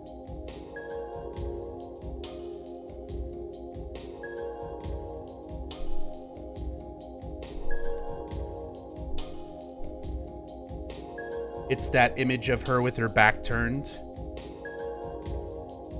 It's a couple of different other concept art pictures too. It's not just this one. Let me see if I can find a more accurate page.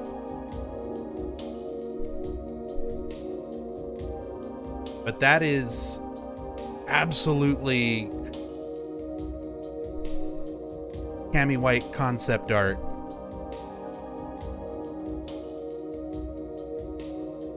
I was like, I have a bunch of Street Fighter art books, and once I just like stopped mid-sentence talking about the neon sign because I was like, wait a minute, I recognize that. And I'd never recognized that before. And I don't even know if that texture's in the original game or if that's like something that they put in with the enhanced edition. Shit. I'm gonna have to go dig through my art books and like scan in the page that I've got.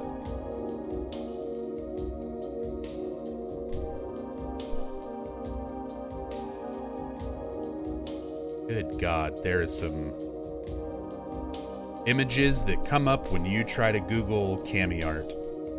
Anyway,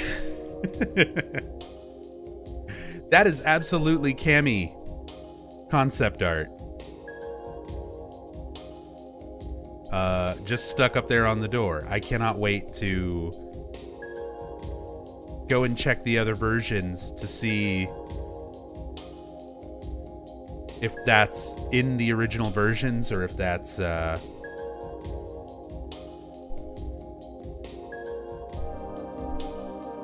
just something that they stuck in some textures for the enhanced edition only.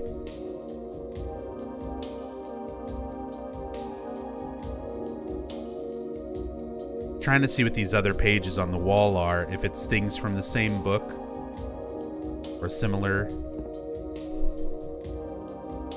They're a little bit harder to make out.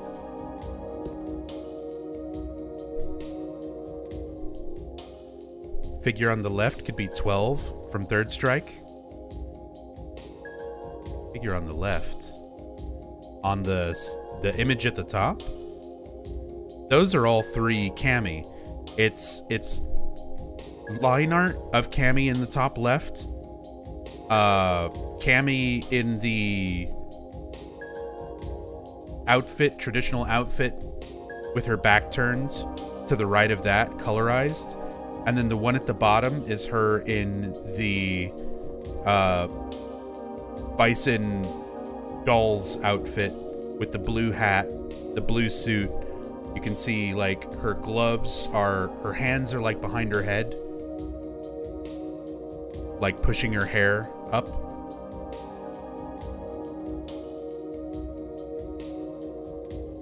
But you can see like the blue hat, the blonde hair, where her eye is, where her gloves are at the very bottom.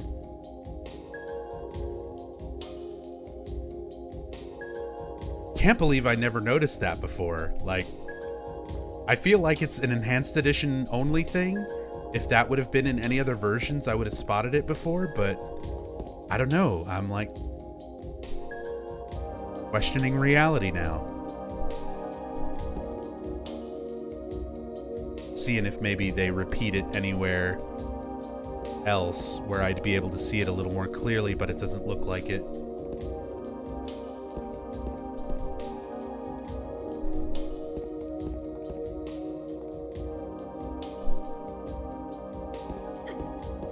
Out of the way.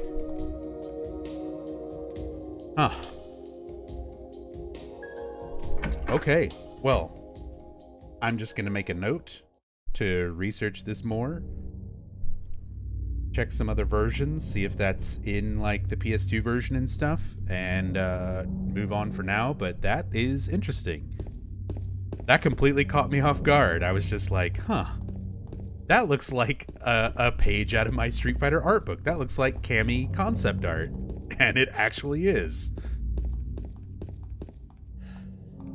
Anyway, back to Silent Hill 2.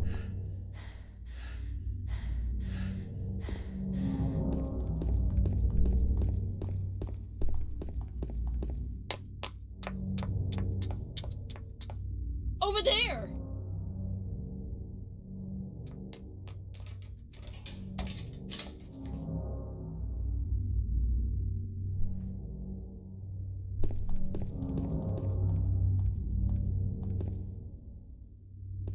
It's an original texture.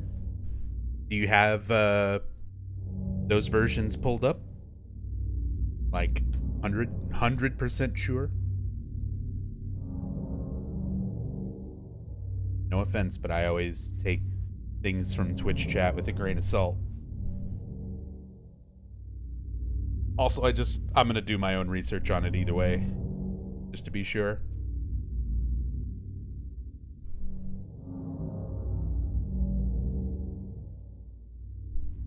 Speaking of enhanced edition things and changing and fixing textures, they fixed Brookhaven.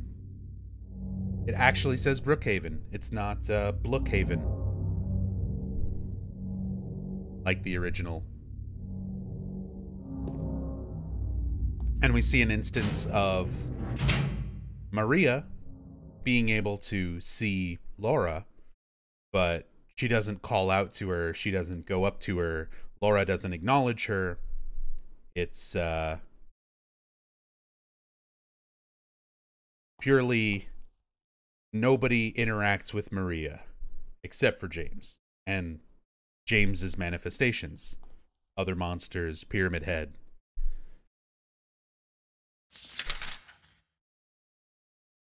Image from the wiki or a video of it? Is it really that common? It's on the Silent Hill wiki? Sure, go ahead and link it if you've got it.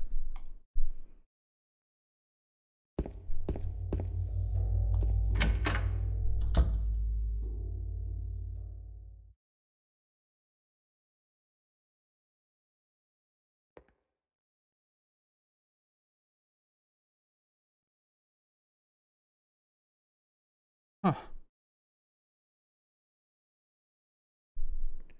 Is this image? Yeah, it's definitely taken from an emulator. This is up-resed, probably PCSX2 from the looks of it. But that would still be using the original game's textures, and that's definitely the same texture there.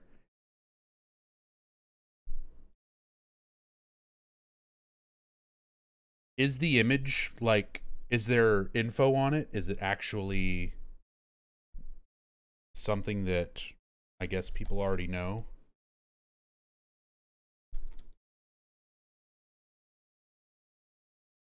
Sorry, I'm doing another search here.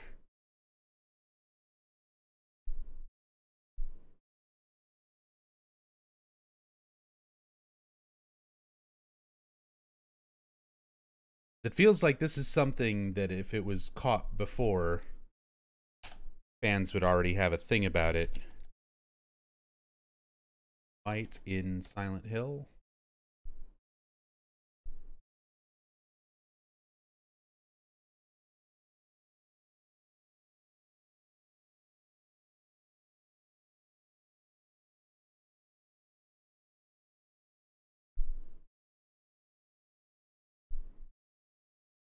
Huh. Nothing about it that I'm finding right away, but as said, I'll do some more digging later on. That's just super interesting. As said, if I can't find online the source image, I'll pull up my art book and try to scan that in, because I'm like, I know exactly that page. It's literally just a scan from an art book of Street Fighter character concept art.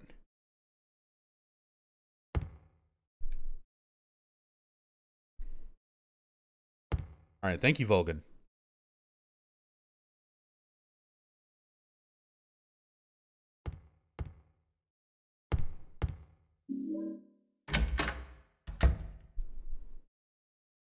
Maria connected to Mary in some way. I remember NubZombie mentioning something about it, but I was AFK when he met Maria in game. Maria is literally Mary, like, in a sense. She has some of Mary's memories and thoughts. She's James's idealized version of Mary.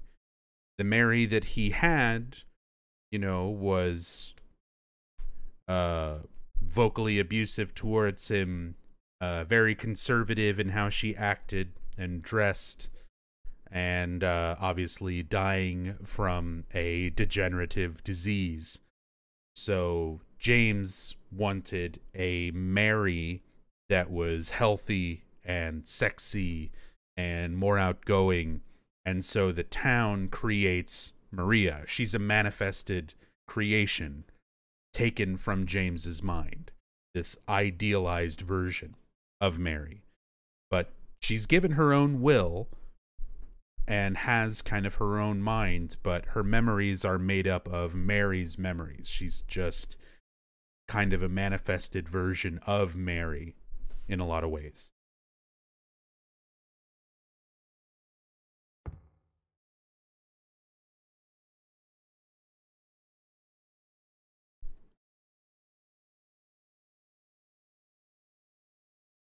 Oh God, the uploader of the image was Alex Shepard. I mean, he contributed a lot of things to the wiki before going crazy about circumcision, but wow. All right. Anyway, the potential for this illness exists in all people, and under the right circumstances, any man or woman would be driven, like him, to the other side. The other side perhaps may not be the best way to phrase it. After all, there is no wall between here and there. It lies on the borders, where reality and unreality intersect. It is a place both close and distant. Some say it isn't even an illness. I cannot agree with them. I'm a doctor, not a philosopher or even a psychiatrist. But sometimes I have to ask myself this question. It's true that, to us, his imaginings are nothing but the inventions of a busy mind. But to him, there simply is no other reality. Furthermore, he's happy there. So why, I ask myself, why in the name of healing him must we drag him painfully into the world of our own reality? Something else is written by hand. I got the key from Joseph. It's probably the key to that box.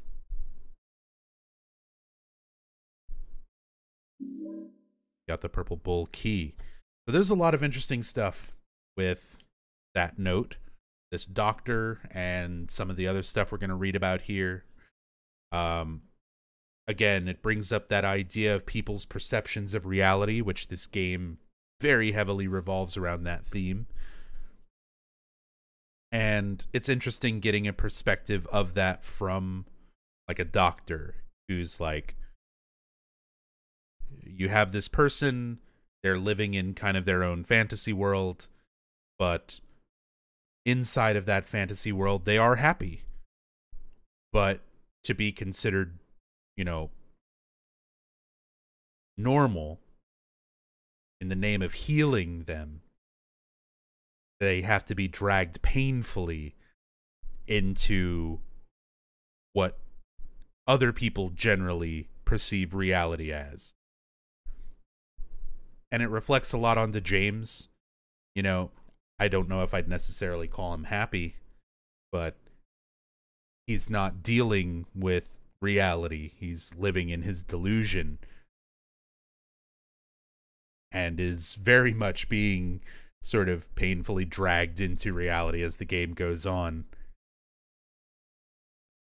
in the name of sort of facing up to reality and what he's done and sort of everything that brought him to this point.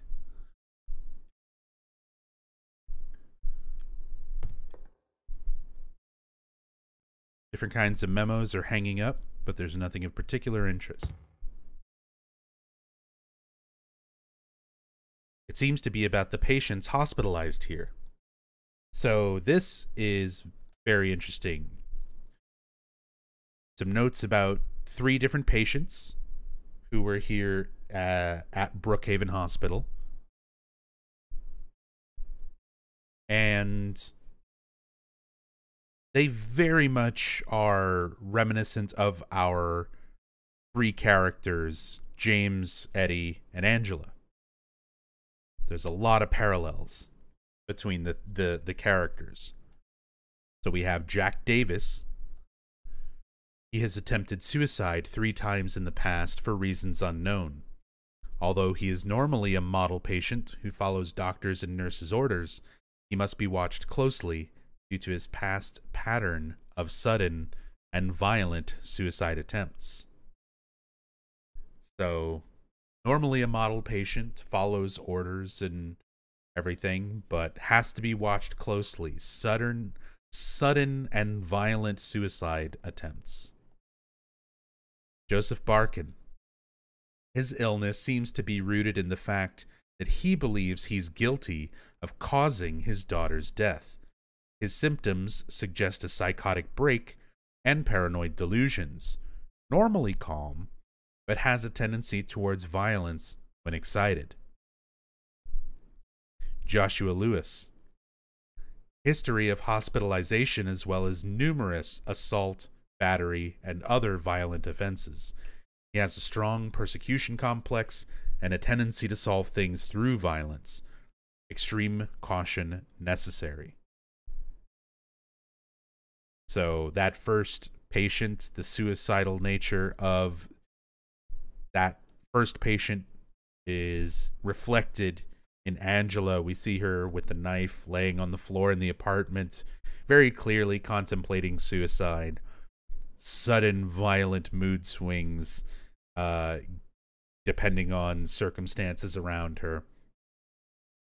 The second patient feeling guilt and let's go through it again. Psychotic break. The symptoms suggesting a psychotic break and paranoid delusions, very much like the psychotic break that James has suffered and caused his delusions, you know, his break from reality, where he knew what he did. He was very deliberate in killing his wife, putting her body in the backseat of his car, and driving to Silent Hill in order to drive into Toluca Lake and kill himself with the body of his wife in the back seat. That's why he came to the town.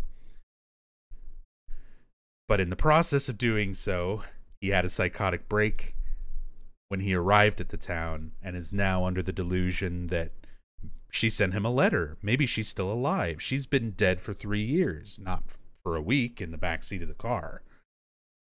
Normally calm, James is relatively calm throughout things, but a tendency towards violence when excited. When he does get pushed, he can get loud and he can start having a tendency towards violence when excited. And then Joshua Lewis, the history of hospitalization, numerous assault, battery, and other violent offenses, very reminiscent of Eddie, lashing out, solving his problems through violence. He gets bullied, so he shoots somebody. He feels that everybody's judging him and making fun of him, the way they look at him, that persecution complex. So our 3 patients here, very, very reminiscent of our 3 sort of main characters.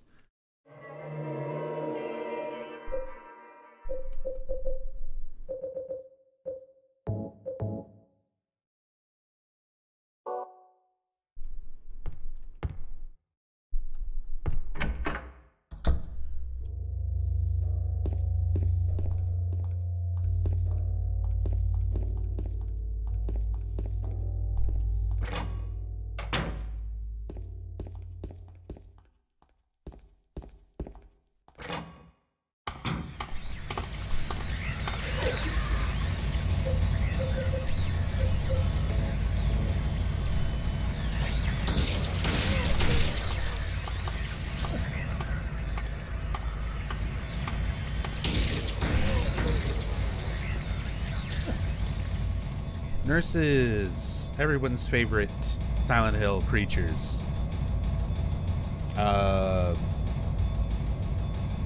We've got some more information on nurses in particular from Masahiro Ito. Let me find the link.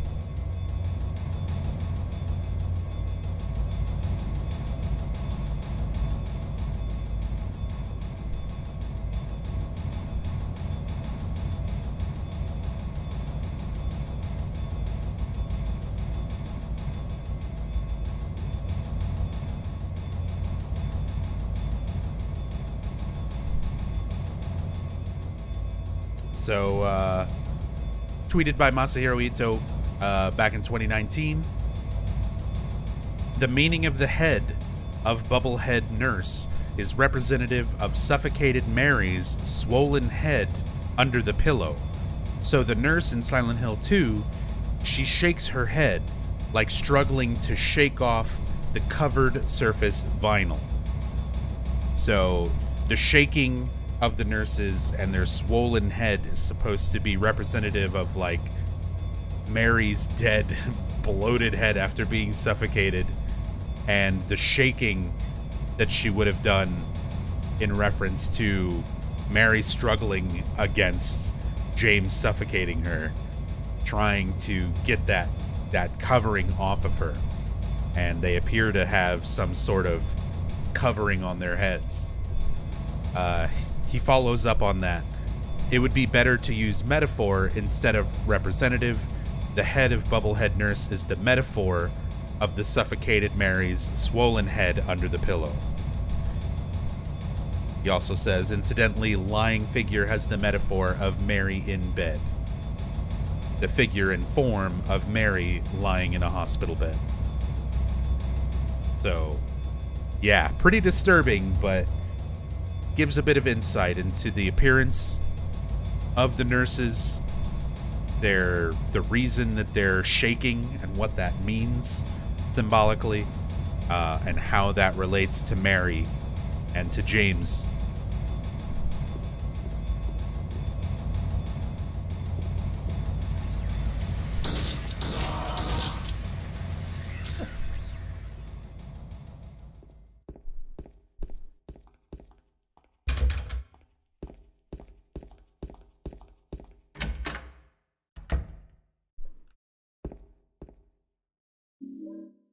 Shotgun. Doesn't look like there's anything useful here.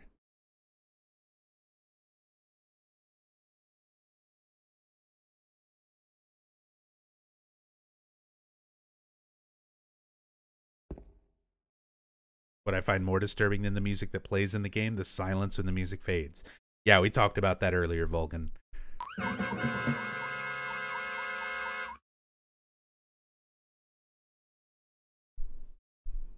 Wemsters, welcome back. Thank you so much for the resub. Very much appreciate the support. Thank you so much. Hope you're doing well today.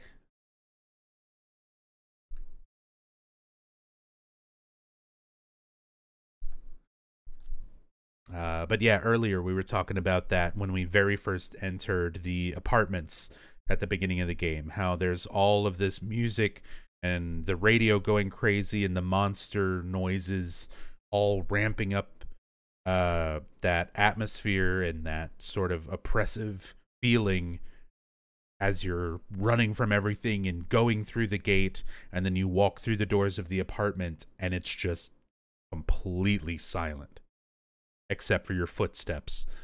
So they know how to sort of pace that, where there's all this build up between monsters and sounds and music and all these different elements that can ramp up and ramp up and ramp up, and then very suddenly just cut it. And then everything's calm. And then everything's quiet. Just for a little bit before things start to build again. So that you'd never really get too used to the tension. They give you time to sort of get a little bit of relief. And then it makes the quiet very disturbing, unnerving, as you put it, before all of it comes back again. In a different way, usually.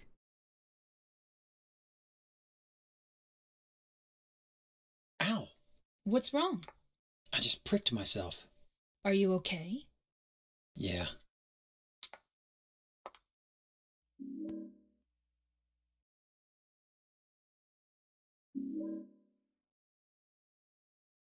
I always liked the cinematography of this particular scene, where when it starts, because of the way the angle is, James looks like he's alone, examining the bear, taking the bent needle. So it starts off looking like just James. Then you see Maria sort of step out from behind him and talk. And then once she's kind of set her part, she steps back behind him, and it ends where you're unable to see her again. It like starts and ends with Maria seemingly not there.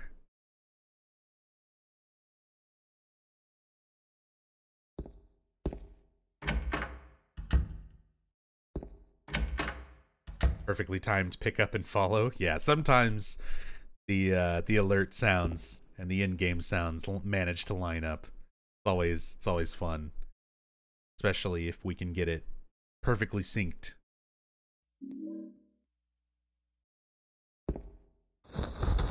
There's something inside the pocket of the white lab jacket. Got the examination room key.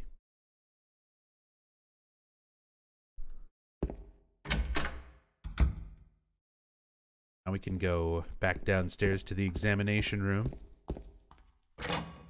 Should have timed mine better. Maybe I should have picked up the exam room key faster. You can blame it on me.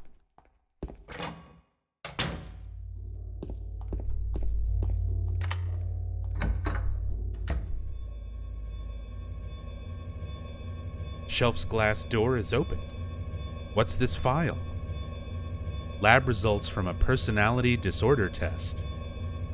Lab results? I don't want to read this. Okay. Seems interesting. Might be relevant. There are medical records on the desk. Nothing particularly interesting.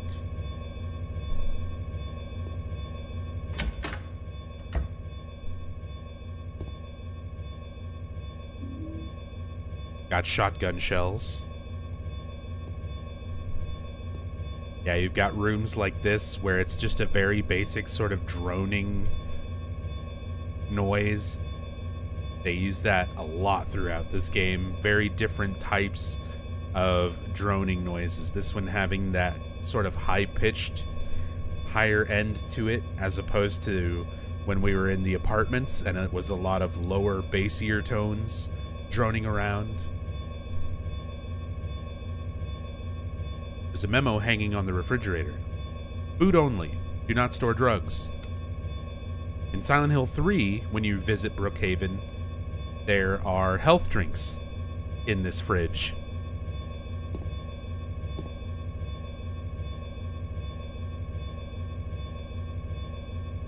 Bobskin's third. Kind of like Billskin's fifth. A little variation on Billskin's fifth. The reference to Silence of the Lambs that they use in Silent Hill 1 on some of the newspapers, in the newspaper machines that you find around town.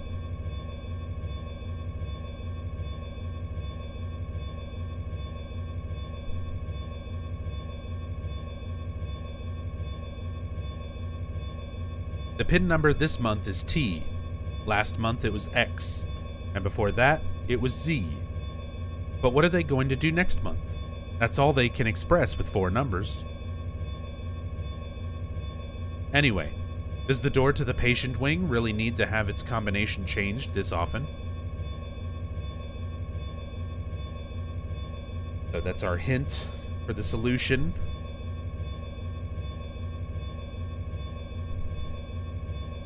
To get through the patient wing door, keypad. We just have to make the letter T on the keypad. Noticed when someone played this blind recently that you can't repeat that lab result dialogue.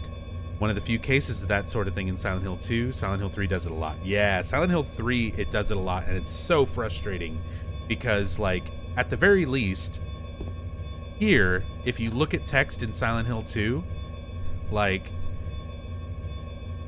if you're moving and you examine something, like, I'm still holding up and trying to move while examining this, but the text doesn't go away until I actually push another button. In Silent Hill 3, if you're still holding a button and input and you try to examine something, it'll sometimes just automatically skip through it and you'll miss the text. And there's a lot of text in Silent Hill 3 where you get one chance to see it, and then once you see it, it does not repeat.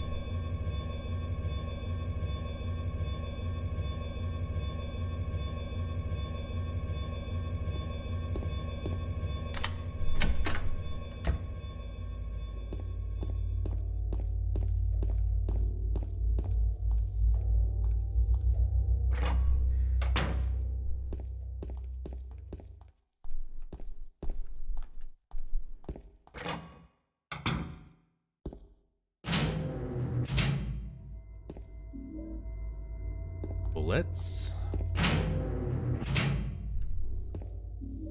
First aid.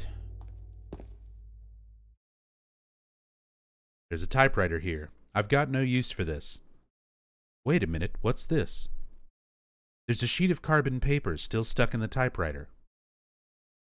I can still read the imprint left on it. I know it. The secret. I'll give him something to deal with this demon. Shelter is of no use anymore. He is my instrument. He must follow my orders. Yes, the box will be useless. Now I must not forget it. 1839. That's good. He is the lowest now. I too will be free, and he will serve me. I am a genius. No one can stop me. One can stop me. No one can stop me. Can stop. Can stop. No. No.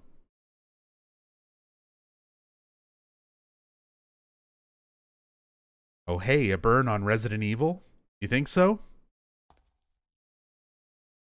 You don't think it's maybe just typewriters exist? Resident Evil didn't invent typewriters.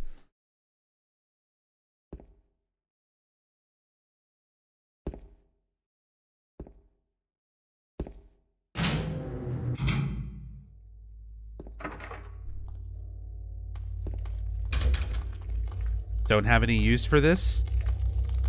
I mean, he says that about a lot of stuff. He said there's nothing I can use in the locker. Is that a reference? I think it's might be a bit of a stretch.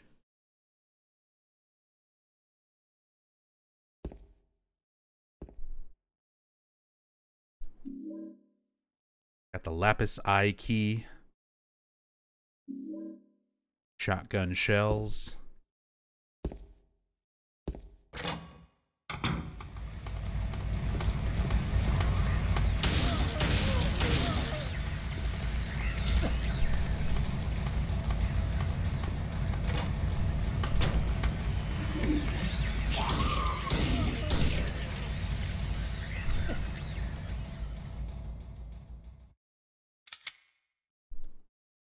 Remember the time I came into this room during a story playthrough? And, man, I was using a webcam. It's one of those rare streams. See if anybody remembers that. I think it's a clip.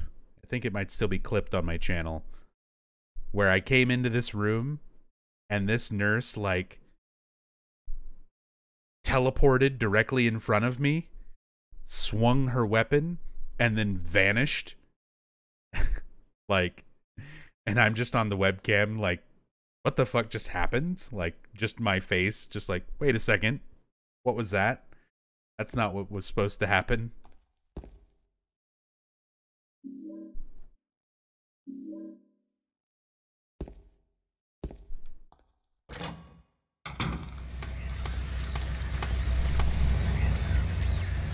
Let me see if I can pull that clip real quick.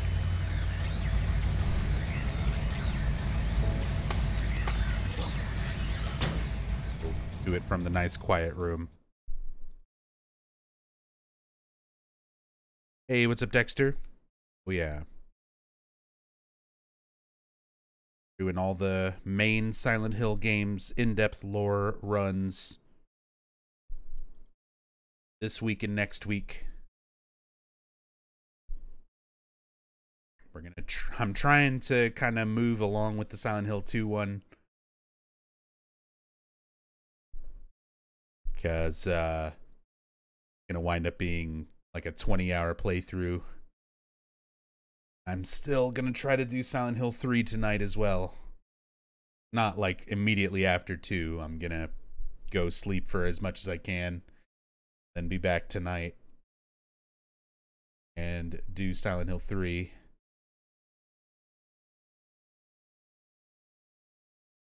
And then next week we'll be doing all the rest. Silent Hill 4, Origins, Homecoming, Shattered Memories, and Downpour.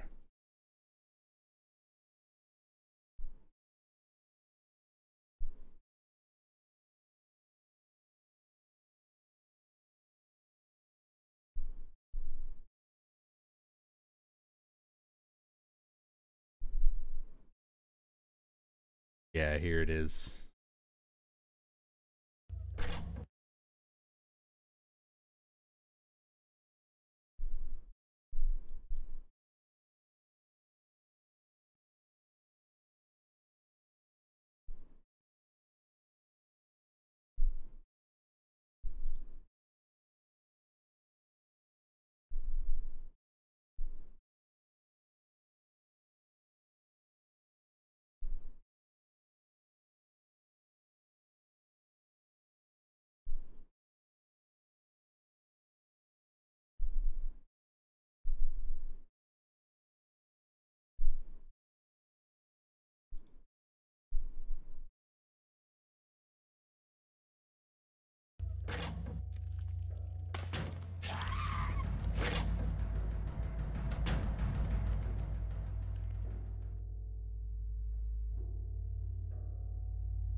I still have not really seen that happen ever again. Can I link it? Yeah. Give me a second to pull it back up.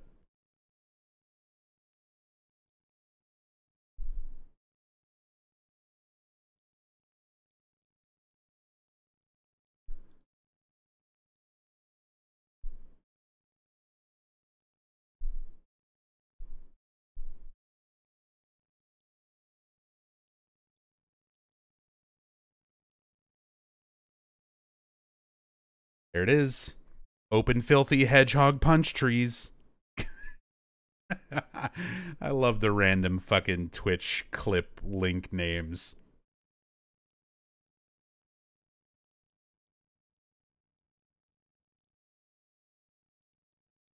Oh, Bubble Creek. The one who clipped that too.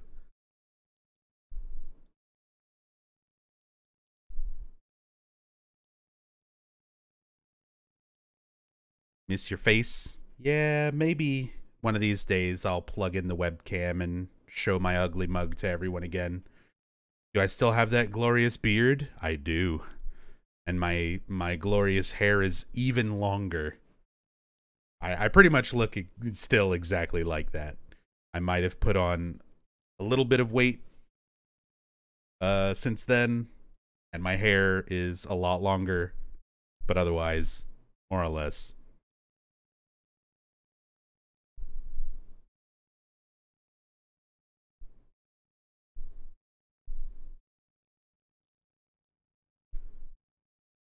You ever seen the video that's plain aneurysm in Silent Hill 2 form?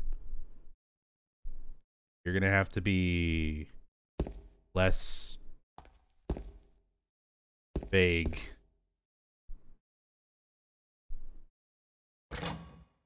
More specific about whatever you mean there.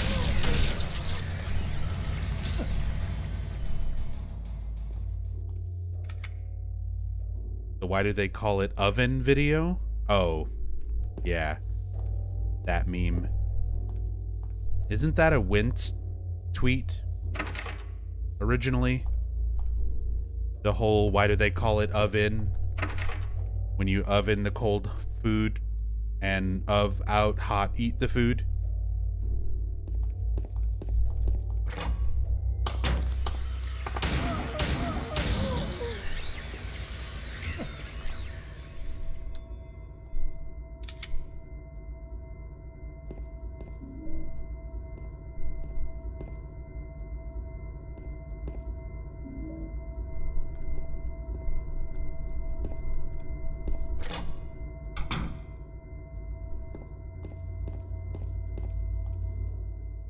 That entire question is pure pain. For me, it's the, hold on. I know I'm gonna say it wrong.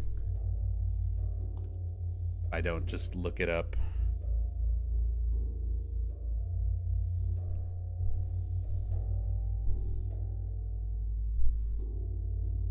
Has anyone really been far even as decided to use even go want to do look more like?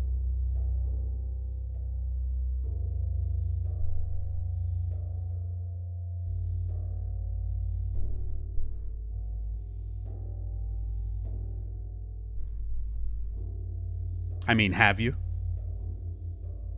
Has anyone? Raise your hand.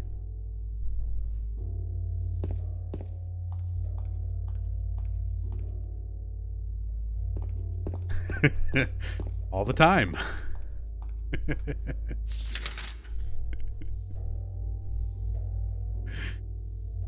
What were you reading even? It's just a nonsensical shit post, probably from 4chan or some shit that just spread around the internet like wildfire at one point.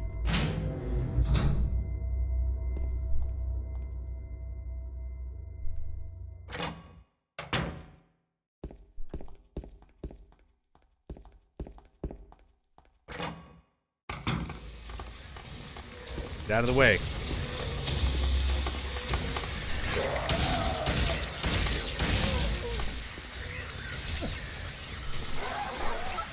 Stop it.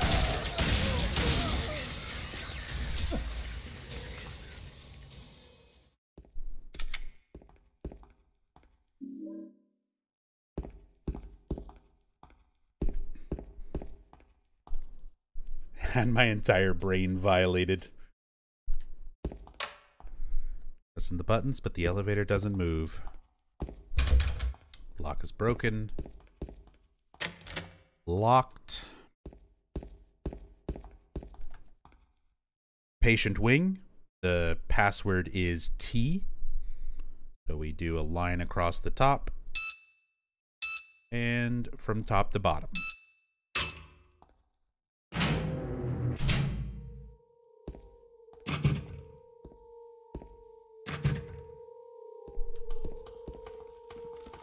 Out of all of the droning ambient sounds throughout this game, I think this one's probably my favorite.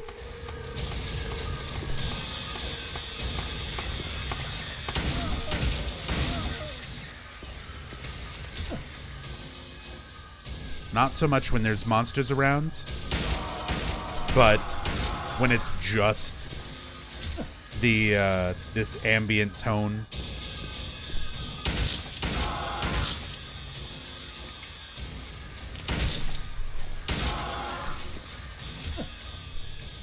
So now this.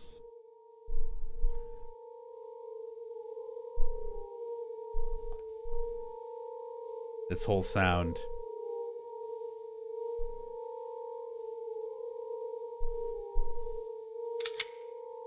Ugh. just like gives me goosebumps.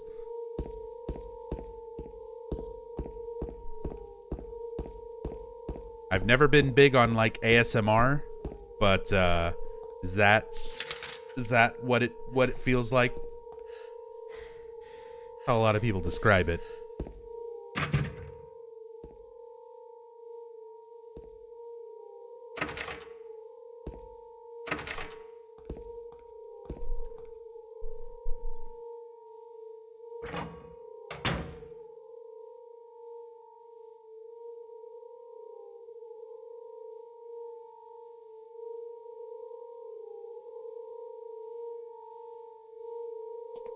James. Wait a minute. I'm kind of tired.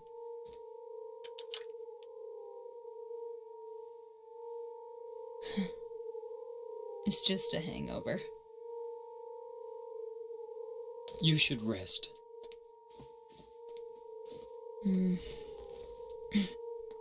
So comfy. I'm gonna go look for her. For Laura. I'll be back as soon as I can.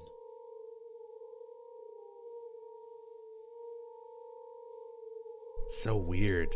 The way Maria starts acting here. Like, we already know there's kind of something up with her, but then all this, she starts coughing, showing symptoms similar to Mary, probably early on with her illness, kind of the way we see on the videotape later. Laying on this fucking nasty mattress, like, so comfy. Like, ugh, really? Is that a memory foam mattress? I think you're laying in some shit. I think you're laying in someone's actual shit-stained mattress. And piss, and who knows what else.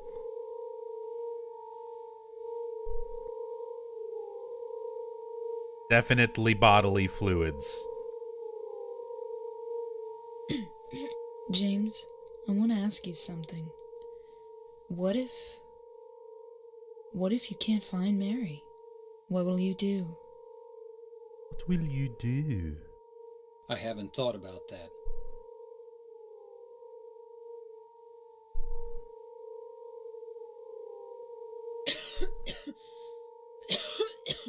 I'll be okay soon.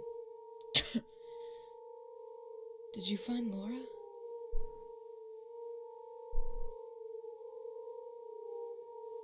Little bit of extra dialogue there. Very easy to miss if you don't try to talk to her again a couple times.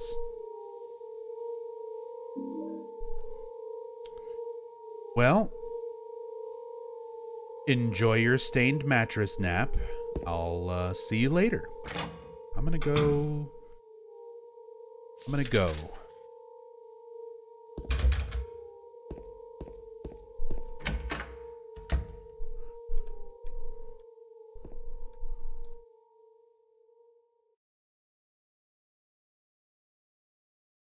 So someone mentioned earlier they think this might also be a reference to Blue Velvet some way. There's something stuck in the drainage pipe. It's an ear. Hole is too small. Can't get my hand inside to reach it. Maybe if I had a long, narrow tool of some kind. You mean like a narrow piece of wood with like a couple of nails on the end that could maybe like hook onto a key ring or, you know, something? If only. It's mysterious, just like neon green ooze. Someone burst a glow stick in here.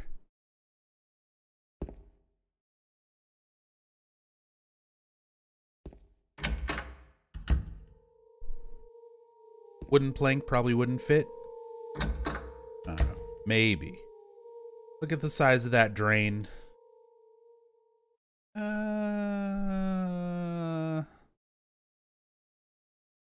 Probably not. But why don't we take a nail out of the wooden plank, take a lace out of our boot? No. I guess we'll have to find something to use with our bent needle.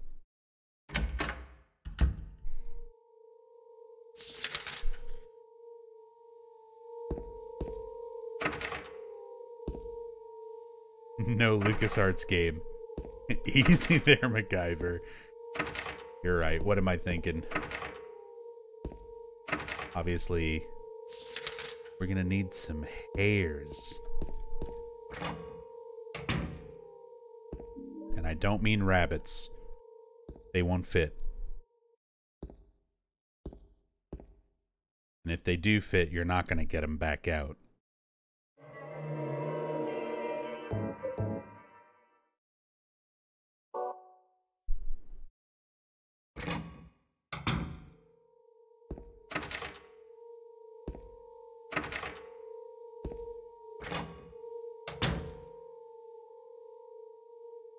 Shove his hand into a gross toilet, but he draws the line at tetanus.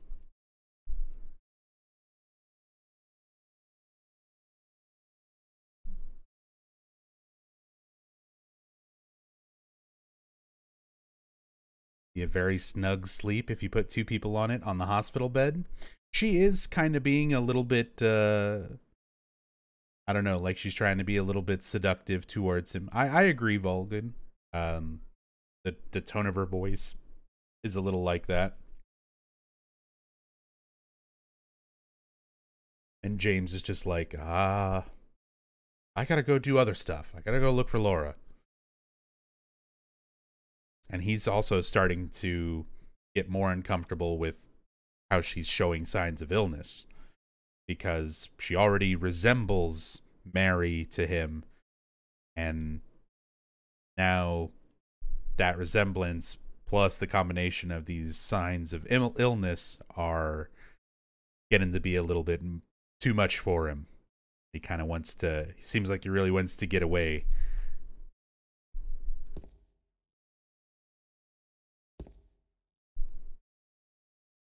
There's something written on the wall. Luis, I'll take care of you forever. It's my destiny. So we read about that patient, Joseph, the doctor who said that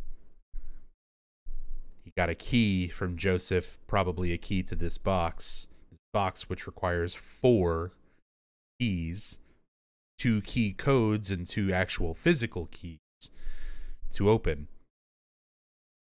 Most likely the 4 in forever is a reference to the 4 keys needed. And remember, the file of this patient showed that they felt guilty and responsible for the death of their daughter. So Luis is most likely that daughter, and all that's left of her is what this patient was trying to take care of. So once we get the rest of our keys, right now we've only got 3 of them. We've got our 2 physical keys. We have 1 of our key codes. We need 1 more code, and then we can open it. Isn't there an obsessive mental patient puzzle in Silent Hill 3 as well? There is. And that one is much more involved because Stanley, there's so many diaries and notes and things left around to sort of follow his obsession and get all these different perspectives on it. There's the gross doll moving around with it. Yeah, there's a lot more to that. But yeah.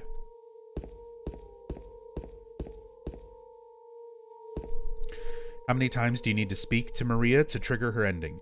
So it's not so much a set number of times to just like speak to her or do anything for her ending.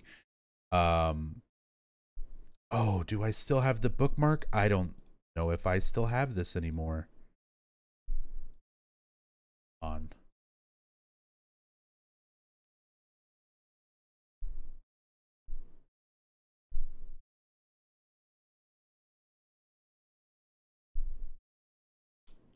Don't.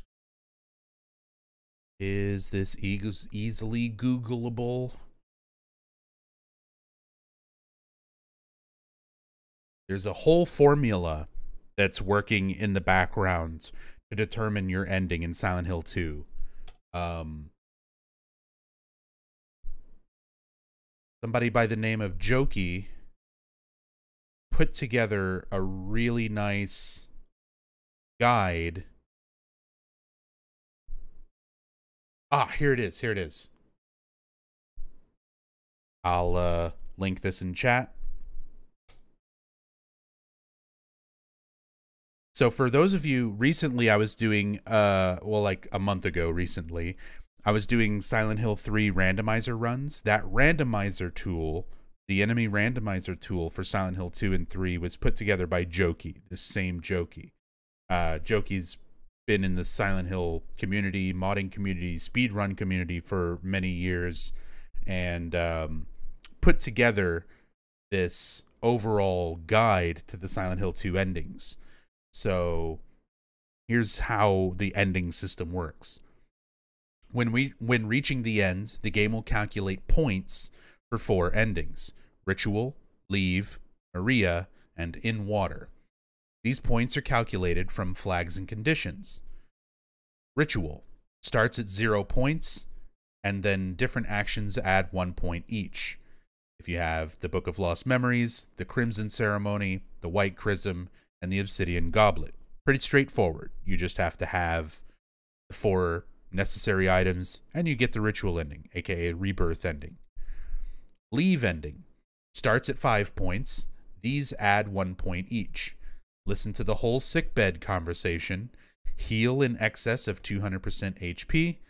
Never got the leave ending, but did get the Maria ending on your current playthrough and save file. Never got the leave ending, but did get the In Water ending on your current playthrough and save file. And these actions will remove 1 point each. Went east after meeting Maria and had her remind you of the way to the hotel. Maria ending starts at 3 points. These actions add 1 point each. Spend 10 minutes or more near Maria.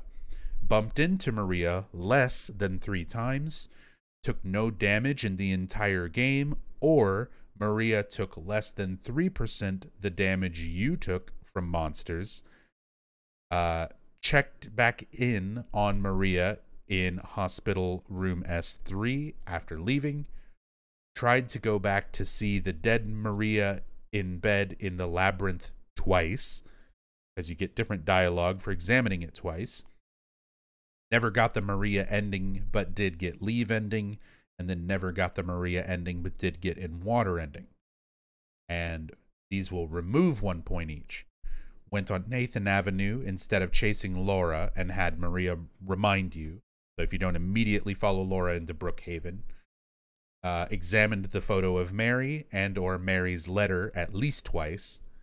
Spent 5 minutes or more far away from Maria. Did more than 32 damage to Maria. Did more than 80 damage to Maria on beginner and easy, or more than 40 damage on normal and hard. And bump into Maria 30 times or more. The In Water starts at 2 points. The actions that add 1 point each are reading the diary on the rooftop of the hospital, listen to the entire sickbed conversation, read the second message in Neely's bar, examine Angela's knife at least once, have the bad health score above 60, have the bad health score above 240, never got the In Water ending but got leave ending, never got In Water ending but got Maria ending. After all the points are tallied up, it looks for the good ending through these conditions in order. So if there's 4 ritual points, you get ritual. If the leave total of points is bigger than the Maria and in water, you get leave.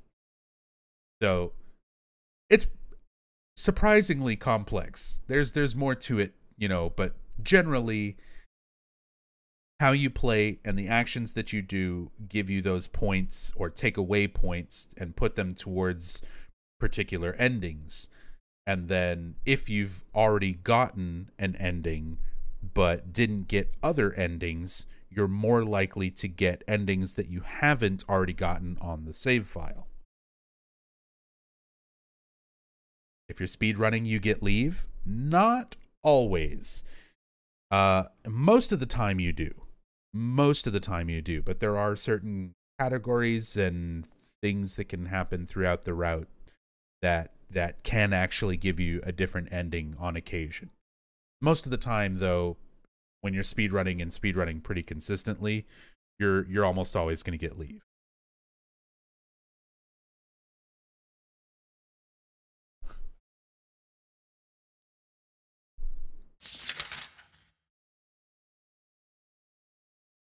All right, the roof key. Heading up. Oh, yeah. Let me bookmark this again.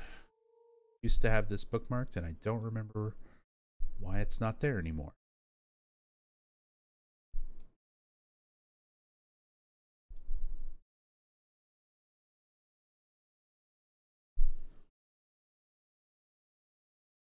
If you have a copy that does not have the Born from a Wish sub-scenario, are there endings that are missing from those versions?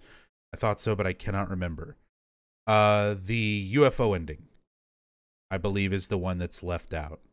You can still do Rebirth, you can still do Dog, you can still do In Water, Leave, and Maria. But then I think it was the UFO ending that was added into the basically every other version of the game. The only copies of Silent Hill 2 that are missing any content are the very first PlayStation 2 released black labeled Silent Hill 2 copies. So only those very, very first run copies. If you've got a red Greatest Hits PS2 copy, it has all the content. If you've got the PC version, the original Xbox version, HD collection, whatever else, has all of the content. It's only those very, very first run copies that are missing anything. And it's just that UFO ending and the sub-scenario.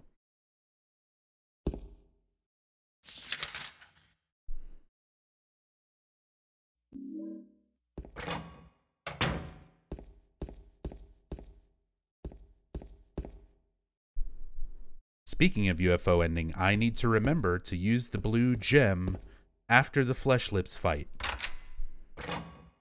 Please don't let me forget.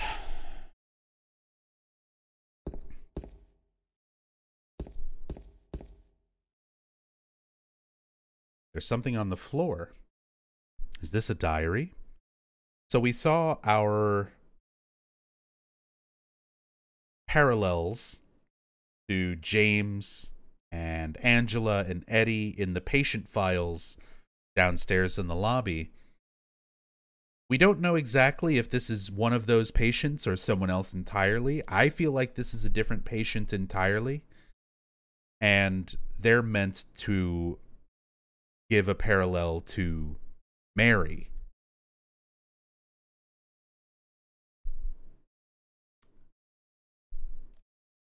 May 9th. Rain. Stared out the window all day. Peaceful here. Nothing to do. Still not allowed to go outside. May 10th. Still raining. Talked with the doctor a little.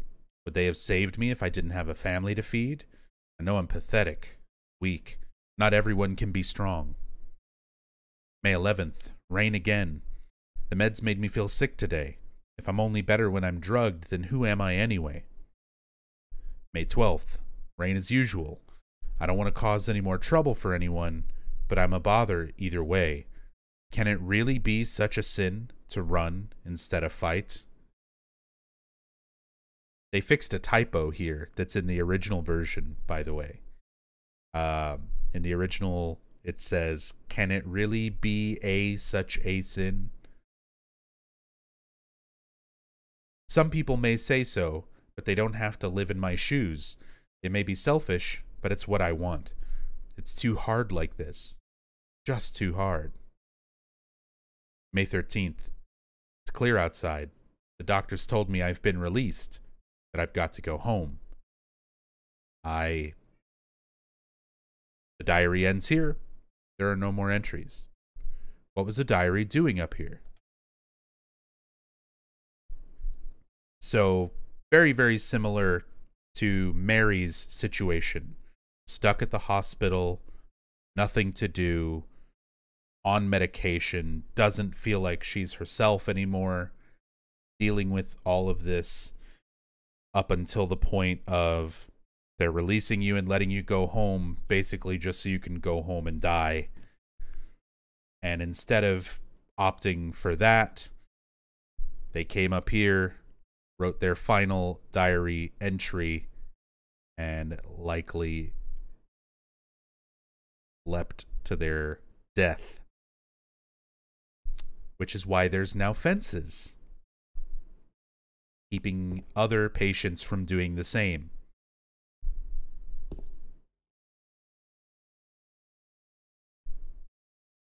His or her death, I should say. Their death. We don't really know. A lot of fans mistakenly think that this was like Mary herself. A lot of fans mistakenly think that Mary was a patient at Brookhaven. They don't live in Silent Hill. They were here on vacation once, right before Mary became sick.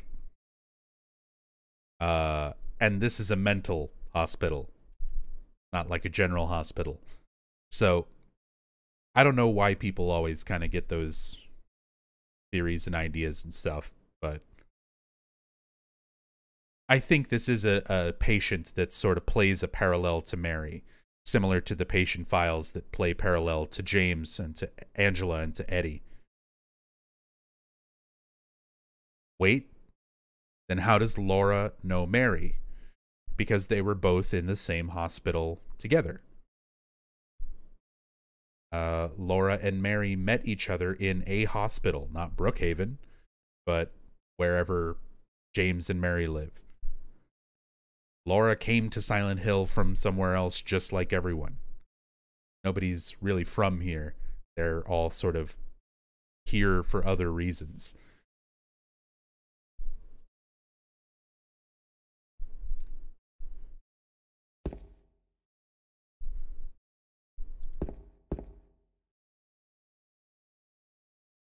Yo, what's up, anime nerd? Hope you're doing good today, man. Hope you're having a good morning so far.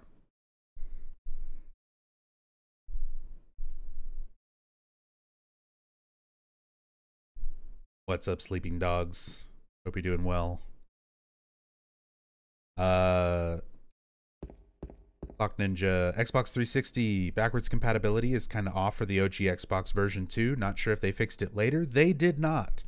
It is still very, very messed up. I went through and did a stream of it a couple years ago, and just to show off how broken backwards compatibility is for Silent Hill 2 and Silent Hill 4 on Xbox. Silent Hill 2 is very wonky. There's a lot of things that break. We had a boss fight with Eddie where Eddie's clothes were replaced with the corpse texture of one of the corpses in the room. So Eddie looked like a corpse. His shirt looked like a corpse. It was very, very cool. I've never been able to replicate it, but luckily that is archived. It's clipped. And 4, all of the characters face and character models are weirdly fragmented. So it's creepy. You'll be talking to Cynthia and her whole face is shifting polygons opening and closing. Nightmare fuel. Scarier than anything they intended to be scary. 3 did not come out for Xbox. I guess technically later on as part of the HD collection, but it didn't come out for the original Xbox like 2 and 4. Hey, what's up, Gut Slush? Laura's a super brave little kid to basically run away and hitchhike to Silent Hill. Super brave and kind of crazy. Maybe a little stupid. Hey, Nyrif.